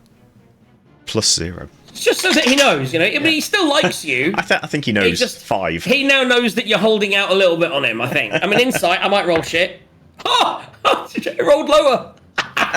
He doesn't think you're holding out on him. He's like, you're great. You've done everything you could to help. You've freed his friend. It's fine. Of course you're not having potions. You've already given him your potion. Yeah. I can't believe that. Right, taking us back through to... so that was Ash. That was him. They are just literally... To be honest, now with that, it's like, we should start to move because we'll be slowing you down. So they're going to start to move away. And I think the way we're going to work it at the moment is we aim to get off map and then you'd be hiding and moving and finding horses and finding the people at the start of the next session. But right now, you're just moving away. Takes us all the way down to... So that was Tazar's go, not your Ashrin's, wasn't it? Yeah, Also, I've moved them ahead of turn. Frulum, death saving throw. Natural 20. It's the green dice and it's got the Magic the Gathering. Where the fuck is it? Where the fuck is it? It's at the bottom of my keyboard. It's there. You can't really see it, but that is the natural 20 Magic the Gathering symbol on it. I have just rolled 3 natural 20s with that dice in my last 5 rolls, I think. That's crazy. That is absolutely insane. Oh, wow. So she automatically stabilizes. I knew I should have stayed behind. You should have just chopped your head off. What is that noise? And Paladin that's sneaking in. Just put him on mute. Okay, I've muted you, Pickle. Sorry. Right, so that is... yeah, that is crazy. So that has taken us through to a stable Frulum. I can't believe that. I thought she was dead. Ash, your go. Ladder? Yeah. I mean, Arlo's on it at the moment, so I... Ladder congestion? So, yeah. I mean, to be honest, he will be on it. I would say multiple people. You can get on it. You're going to move up and get ready on the ladder, yeah? Yeah, so I'll move up, but... Effectively, you're on the same square. Effectively, you can be on the same square because that square isn't 5 feet, it's 30 feet. So he's getting on the ladder, you're on it. Because it's only 30 feet up, basically you will both, in your action next time, get to the top of the ladder. It's confusing with the squares, but that's the way the book describes it and the maps don't really work. So that's all good. So boom, boom, boom. You guys are on the ladder. That takes us to the guards. The guards now... I would say this guy is going to move to Mondath and work towards stabilizing. Seeing that she's coming round, he would have maybe got to a thing on her, but not had the action to do it this turn. Seeing that he's got over there and he's seeing that he's got over there, the veterans may do something different. All the other guards, they're not going to catch you guys, but I will still move them in the relevant directions. Landragossat did start to move in that direction as well, but he's not going to catch up. Yeah, these guys just didn't really. They stayed. I think I saw that maybe they would come out, but they wouldn't. They're so weak they wouldn't do anything or get any range. It's all about range. So that's those guys moving up. We then have both those have moved. Quent, you're back up again, whizzing through these turns now. Speaking of range, I do have a javelin. Yeah, But you can't dash if but you... it is an action. Yeah. Yeah, I really just want to put a javelin through her face, but no, I'm probably gonna be dashing like a motherfucker and get the hell out of there. So it's 2 attacks of opportunity. Yeah, it's gonna be that anyways. First one is an 8. That's not going to be enough. The second one is an 11 plus. Nope. So let me see what the plus is. I think it's 6. So that's only Nope. 17. So that's not going to do it. So yeah, Thank you, 17 Mage doesn't Armor. hit. So both those that's Mage Armor's crush, isn't it? So again, you're all pretty much moving to the area within 30 feet at the bottom of the ladder. So the next turn, each of you will move up the ladder, and you may have a couple of pot shots coming at you or something on the ladder. We'll see where we go from there. But theoretically, we're almost moving out of turn order now. As you're all saying that you're booking it, we're just going to whiz down through it to get to that. The guard rate is going to... What are you doing with your pet? So the pet was commanded to go and attack. These guys, as it moves to these guys, it has to go round because they're blocking the way. They You don't say get that, attack but opportunity. the square they're in is about 30 feet. That's true. So it would move in and through the square, but by doing that, they would attack it theoretically. But we'll play down the. There's an attack of opportunity in there. So let's say it's 30 feet, and that's going to be on the pet. That's going to be a 15 to hit. 1 second here. That's gonna hit. And the damage. I do apologise, guys. Damage on that's 1d8 plus 3. That's 11 points of damage. No, sorry, 9 points of damage. You only killed it like 3 times. So pop goes the weasel, aka hyena, or what it was. So that one's gone. Pop. Takes us on to, that was on their reaction, that was on his turn, takes us down to the guard drakes. They're going to keep following. So again, when you move, you'll get an attack opportunity. They may throw something on their next turn. Each of these guard drakes are going to try and move within range to try and intercept something on the thing. Question. Yep. The fire is still burning, right? And she. Correct. It's only been 20 seconds. That main person is still within the fire's range, right? Burn, motherfucker. The tent caught fire. It hit them, but it was the tent behind her that caught fire. Theoretically, in what is fireball effectively doesn't 30 leave seconds. a fire, so something has to be No, flammable. the tent is on fire, but the tent is she's in front of it. If it was to maintain and spread, it would, but we've only had 30 seconds to a minute. So at the moment, is it one of the tents that's got gunpowder in it? Oh, that would be nice. Do you know what? It is not. It is not. That was one of the supply tents where you were cooking. Cooking alcohol, kaboom. I mean, that's actually a sleepy tent for the veterans. There's just a lot of porn in there. Oh, right. So moving down to whose turn was that? That was the guard drakes, the veterans' turns. Again, stepping up to Quent and attacking, seeing that this guy's got it and that these guys are going to put the fire. This guy's also going to move to that square, but again, just for reactions as people try to leave, that's all they can do. Arlo. Wouldn't it be funny if I just cast Fireball just on that woman again? Anyway. Would be. No, he's booking it. You would probably die, though, because there's 3 really big-ass things on you. Yeah, you say that, but it would be worth it. Right. So we've already said, so you're going up the ladder. Yeah.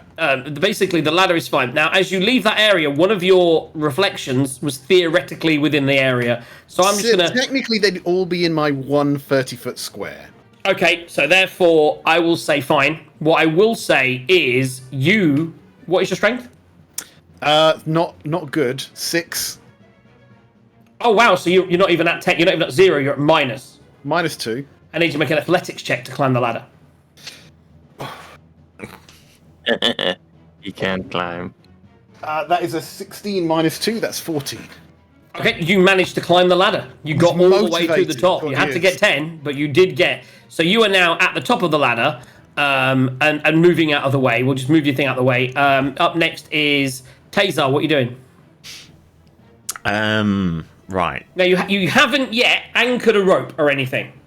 You were going to do that, but then you held it, but then they monked Then it the gun jammed. Yes. Throw the rope, Taser! Throw the rope! Yeah. So I'll get a rope out and tie it onto. Is there something I can tie it onto, or just brace myself holding it? Damn it! I would say right now you could have done that earlier if you'd have taken the time to find somewhere. Right now they've headed off. You are there, but you can wrap it round yourself and lower it and hold onto it and try and brace. So you are now the brace point for the rope. That is what you're doing. Yeah. Frulum is stable, but hasn't been taken above 0 hit points, so she just lays there on the floor snoozing. Ash, moving up the ladder. Moving up the ladder. Yeah. Make me. What is your strength? Better than Harlow's. Oh, worse than Harlow's. Wait. No, you have a. Can't be worse than 6. You got a modifier on that. I think I need to reset it from something, because at the moment it's saying I have 4 strength, -3. I don't think that's right. I think I've got some modifier on there. Yes, I've got a -4 modifier from something or other. Still less than 10, though, correct? Your strength is 8. You My get a strength minus is 8. 1. Yes, there we go. So -1. Roll me an athletics. Yeah, I don't know why. You're not as brave as me to create a character with a -2 stat. No. Well, it was more the fact it said -3. I was like, what the hell's going on? If we're going to dump stat this, let's commit to it. Is that a 10 or a 6? 17. So that's a 10. So -1 is 9. So that's not enough, is it? But I've got. As you climb up, you are stuck mid. But favour by the gods. Once per short rest, if you fail a saving throw or miss with an attack roll, is this a saving throw? It's not really, is it? No, it's an ability check. Okay. I need to free the ladder for Quent, so in which case I'm going to bonus action Misty Step and get up to the top. So you kind of get stuck halfway. You're like, you just had a long day. It's tough. You kind of stuck, and you realise that like people are coming up behind you. So you Misty Step. Wait, so 15 feet, correct? Misty Step's 30. 30. So plenty of feet to get to where Arlo is, and you're now on this landing area here. And the ladder is clear for Quent when it comes to Quent's turn. Guards-wise, this guy is going to get Frulam up. She's going to be potioned in, stabled. So she now moves up to 4 hit points. I knew I should have taken her out. So she looks up, and to be honest, she just moves away. She's crawling with him. She's crawling away from the fire, moving sort of. It's not her turn yet. I always get carried away. So he's going to get her up. She's laying on the floor. She's recovering. It would have been tight, Quinn. I have to say, you could have maybe taken that extra action, but looking at everything around you now, with the 2 guard drakes, three guard drakes, 2 veterans, you are just about to get away. Had you have waited a turn, they would have all been surrounding you and attacking you with multi-attack and getting attacks of opportunity when you tried to leave. Even with your durability, it would have been tight. It would have been tight. Yeah. Either way, that takes us from the guard to the commoners and Leosin, who are now going to move. They're pretty much clear. That takes us to Quent. Laddering up. Laddering up. So you definitely get 2 attacks of opportunity. 1 misses. The other one misses. Fuck. Yeah. That was really good for its D20s, but I've just rolled balls. You don't get multi-attack with that. That's fine. So you get onto the ladder, and you will get up the ladder. And there's a bit of congestion at the top, so you can't really move anywhere else. But you've managed to get on and up and out of the way, and you're kind of at the top. And in front of you is this mirror image of Arlo, and you're kind of stood in the same square as that. I would say, if you obviously your rage. Oh, by the way, your rage has now gone as well. But if you wanted to re-rage, you could. Oh, he got hit. Not on that turn, they both missed. And he didn't attack. Okay, I do not want to re-rage, but I want to cut down that rope ladder so they can't follow us up. That's an action. So you can do that next turn. Okay. But yeah, right now, that's an action to do. So you got a bonus action. You could throw another pet out if you wanted to. Yeah. And that pit can actually spawn down there. And block the rope ladder. You could throw it to the bottom of the ladder. That would be amazing. Let's see. What we getting, kids? What am I getting? No. Oh, poison 1. I got another fucking jackal. So we got another jackal. Let's just move this jackal to the bottom ladder. A jackal with very little hit points arrives at the bottom of the ladder. But it's not dead. We have another jackal. I can't believe how bad you've rolled with that recently.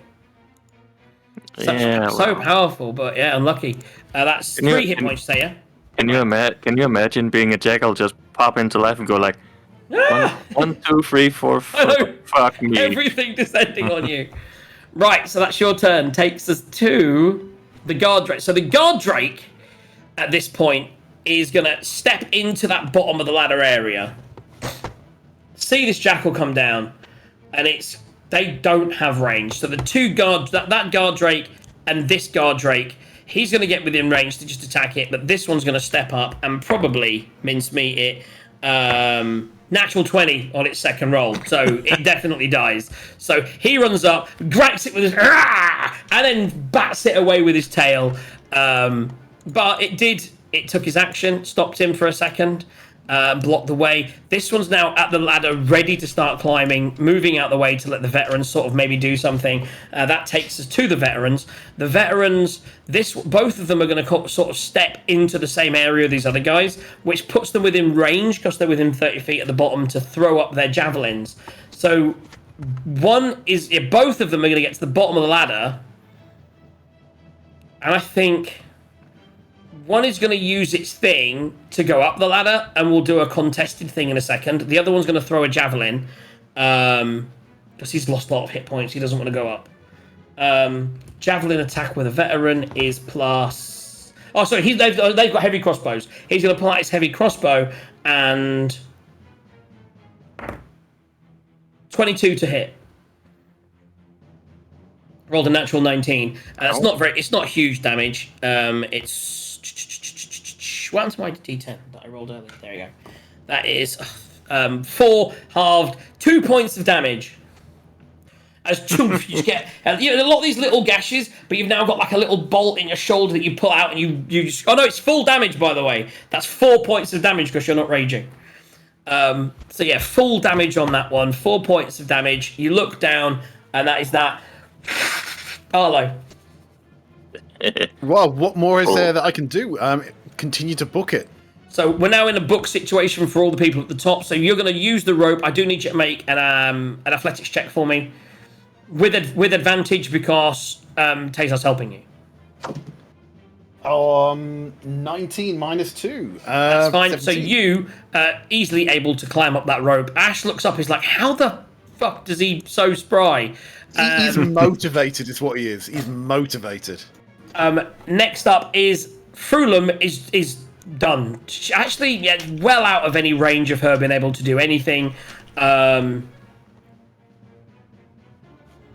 am just going to have a quick look at her sheet. She probably, I think she's almost druidic. Frulum can cast... She's going to cast Cure Wounds on herself. So she's going to cast Cure Wounds at 3rd level and get a bunch of hit points back, which I won't bother doing because she's out of the combat. So she's going to get like full Cure Wounds at 3rd level and start to look around the area to like and put out the fires and stuff. And she screams, saying, "Don't let them get away!" That's her turn. Ash, going up. Yeah, I think Quent's got cutting the ladder down. I see him with his axe out. Yes. I'm just thinking, I don't think there's anything I can do to improve my odds, but... Oh, do I get an advantage as well, because Tazar's helping? Yeah. Excellent.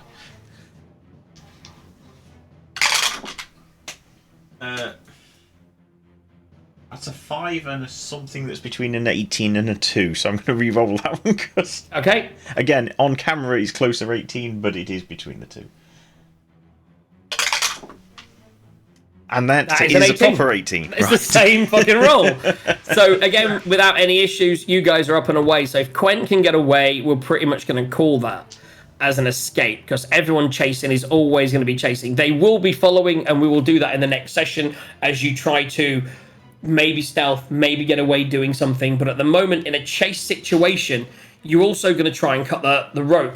So Quent is back. There's pointless going to anyone else. Quent. Ish.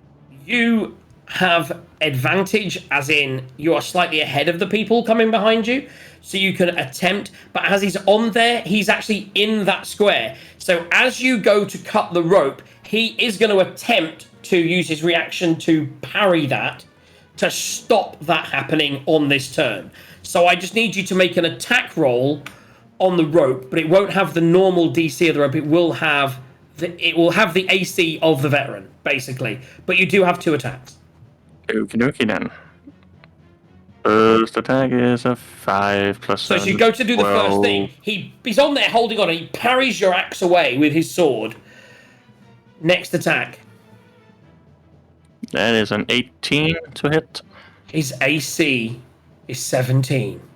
Yay. So as you go to swing down the next one, he goes to parry it, and your axe smashes his sword out of his hand. He's only holding on with one, and then the axe cuts through the rope, and he's holding on, and he's like, and he goes, and the rope drops, and he free falls down, taking. Wow, that's huge. 1d6 per 10 feet of damage. Sorry. 1d6 per 10 foot. Yeah, it's only 30 foot, so he takes still a lot. I rolled really high. So it's 10 points of damage. Not that it matters per se. What mainly matters is that the rope is cut. As they're all there, they're all angry. There's not much that they can do. I was just looking at the guard drakes, but it doesn't say, and I will read this for the next session because it may matter, but right now you are away. Just make me, and you will. I mean, you're strong as fuck. In fact, I would even say with his help, you don't even need to roll. Your strength is over 10, isn't it? Yeah, mine is... So with strength's over 10, so you can 3. easily climb up that rope with him holding it without any issue. And you guys start to move away. The only thing I need to check with the guard on their drakes color. is the guard drakes are a thing I need to look at. I don't believe they can fly. White ones have climbing speeds. Black ones, and it's a black dragon you leading, following, they've got water and swimming stuff. But yeah, it depends on the color. Yeah, this is just it just says medium dragon unaligned guard drake. Perception has got a bonus, it has a bite, it has a tail, and it has a multi-attack. It doesn't say it has flying. Well, next to its speed, doesn't. it usually says next to its speed, doesn't it? Just says 30 foot, yeah. So it doesn't say it. So the guard drakes certainly don't have flying, and the other ones aren't here. They don't have it. So, I mean, everyone is going to be able to chase and look for you, but right now, for the sake of this session, you're away, you've moved away from that top, and by the time they're able to... Obviously, they're all going to start climbing the rocks, but at the speed that they will have to climb up there, combined with your ability to move away, basically, before they get to the top, you will have moved into the trees and be stealthed. And that is the end of the session. Excellent. You made it. You freed some hostages. You got some information. You haven't got that information from Leander yet, but you will. He's got even more information. I thought he would just give you his information and then you'd run and go, but this was huge. It was massive and it was amazing. So you got away. You escaped. You have got away from the camp. There is some winged kobolds knocking around, but you know what? There isn't on the screen at the moment. They were dealing with the other fire.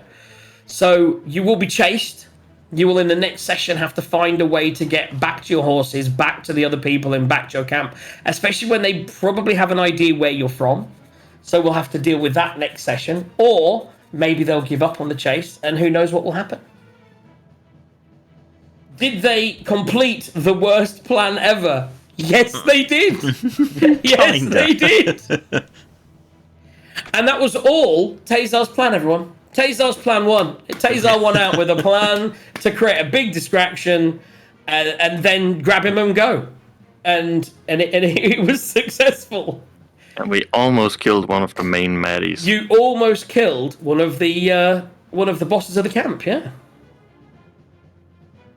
Should have taken that extra shot on him. You would be captured at this point if you'd done that. Yeah. Gone out in the blaze of glory. It's interesting how that would have played out. Especially, I mean, there's so much that that could happen with that. Like Resmir, who is like a CR7 character, left early, but he was all about what he had to protect. Everyone's got their own little stories from it. Landragosa, getting him to go to that food, him rolling really shit on that early roll took him completely out of the combat. And by the time he's now, still 50 feet away from the main action. Had he have got into the main action, that could have been interesting, because he's no slouch.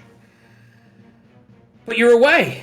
You're free. My ears are sweating. They're all itchy. I'm all hot. And I'm going to go and tell the wife it's time for a mixed grill. And you can do the rolls for the competition. And Ashrin. Right, I look at my character sheet and I burnt, 2 level 3 spells, 3 level set 2 spells, half of my level 1 spells, and you cast just the one to put mage armor on at the beginning of the session. Yeah, did very little. Yeah, I twin spelled mage armor, and that's Twin the spell only mage armor. because But then Misty Step and Command were both abilities, so they didn't use spell slots up. yeah, 2 abilities, freed the guy, and then made a run for it, just telling people, and that was it. Whereas Yeah, like the should use our wizard haste. was all over the place. I did consider haste, but again, 30 You would feet. double your movement speed. Oh, I suppose on myself. No, I wanted to cast it on Quent, Quent. but he was Yeah, too but far away. You could move double your speed and still cast with your action. Yeah, Let's not matter, guys. You're away. You're done. Do the rolls. Let's see who gets what. I need to pee really badly and see the wife. And cool, that is so hot in here. Oh my goodness. I got all nervous and excited. There was so much going on. Oh wow. Right, I'll be back in a little bit before we end after you've done some rolls. See you in a sec. Wow, that's a fair few rolls to a do. lot of rolls. Hey, you didn't come and throw things at me. Oh dear. Right. Holy crap. So, let's start from... well, Quentin, you're the only one there. Could you do me a d6, please?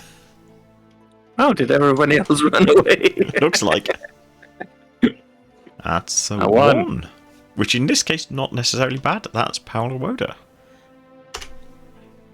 Right. What the spam?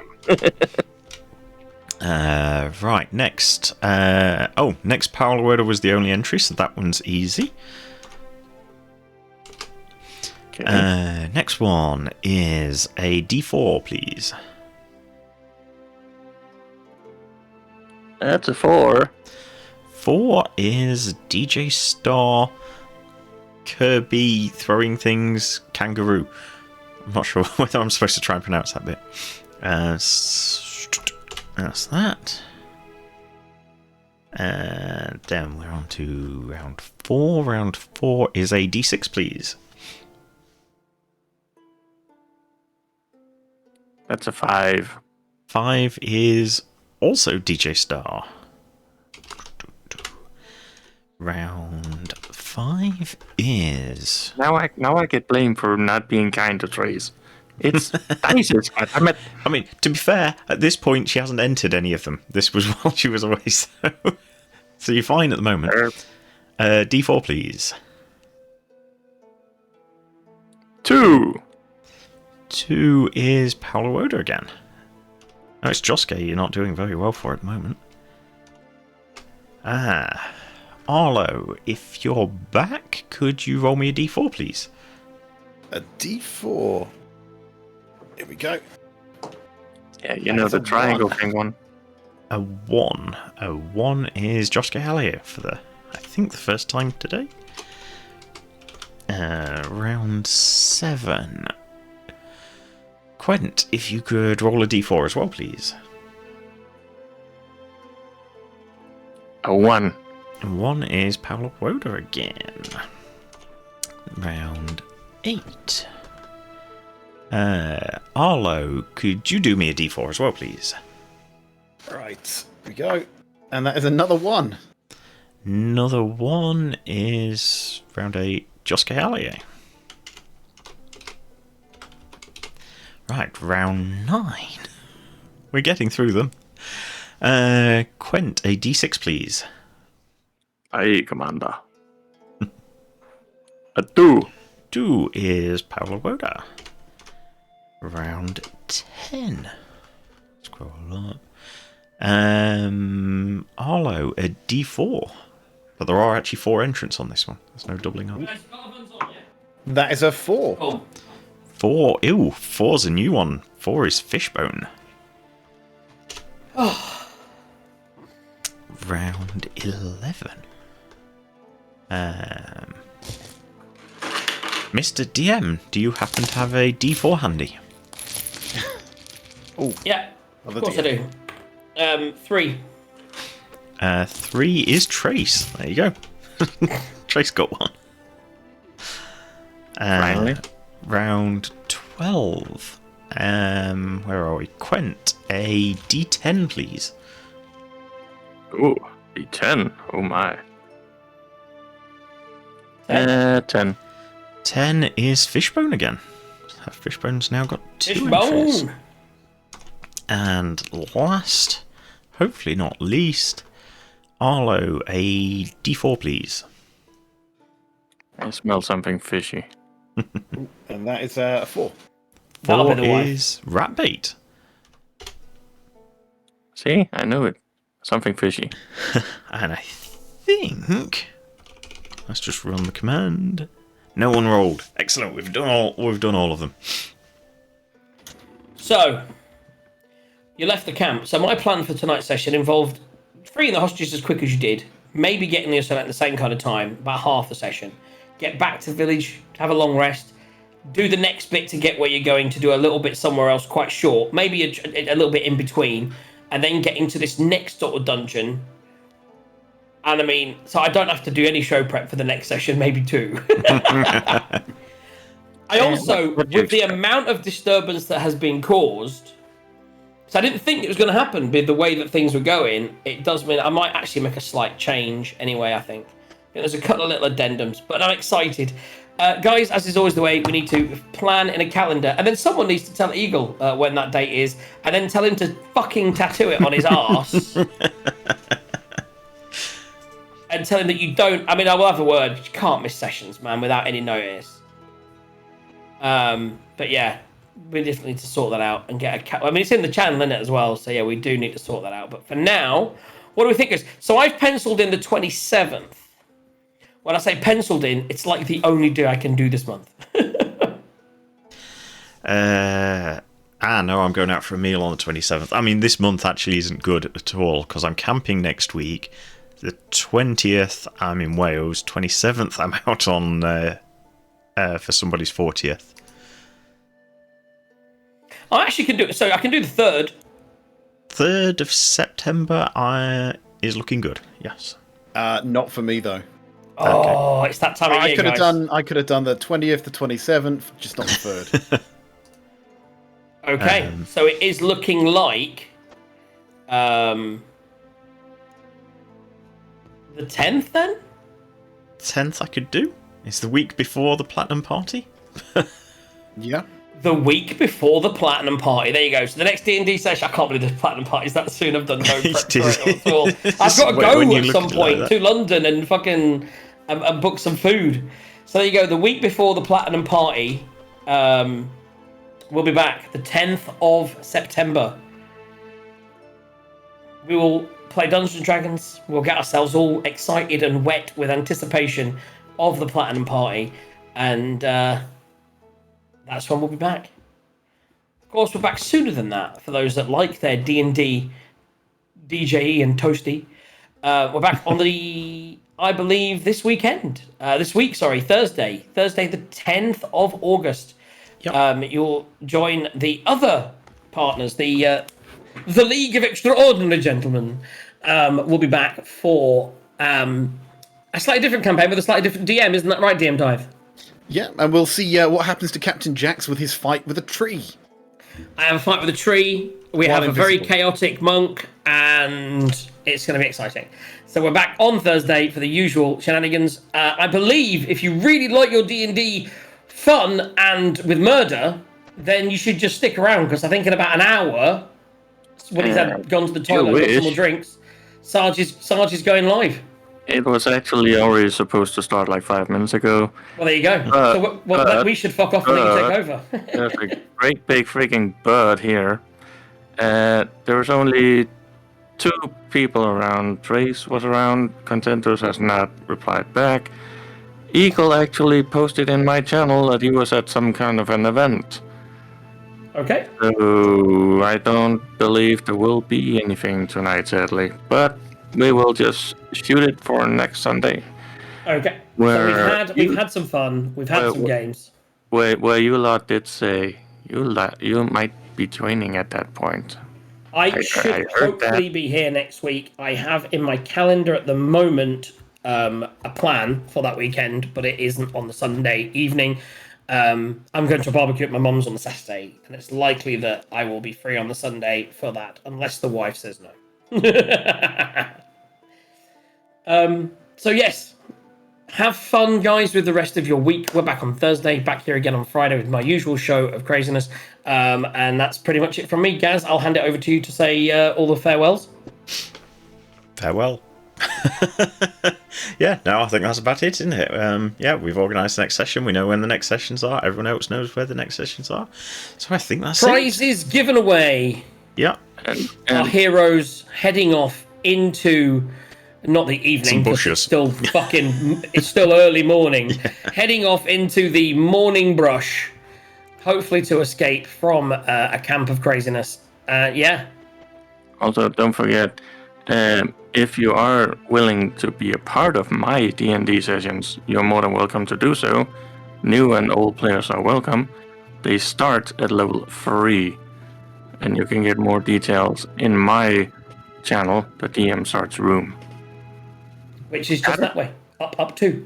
So yes, head there now, or up to for where we're actually on the channel. It's not up to, it's there somewhere. It's in the DM Stars room in Discord. You get full details. Don't miss it. And it usually will be now, but there's a few people. Maybe you'll hang around for a little bit, and people will say they want to do it if you want to do it. But you have to create a character. But I'd imagine we're back next Sunday without fail, and hopefully you'll be able to join forces with DM Tithe, DM JJ, and who knows who else. Probably Trace. And we'll see if we can survive God and his evil minions. Probably not.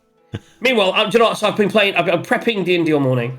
I've been playing D&D all afternoon. I'm going to quickly go and have a nice mixed grill, and then I'll play D&D for the next 3 hours because it's Baldur's Gate time. If the wife will let me. She did say I kind of had a pass this weekend to play some Baldur's Gate, though I may have to play some Dungeons & Dragons online with her first. Have a good week, guys. We'll see you all later. Bye-bye.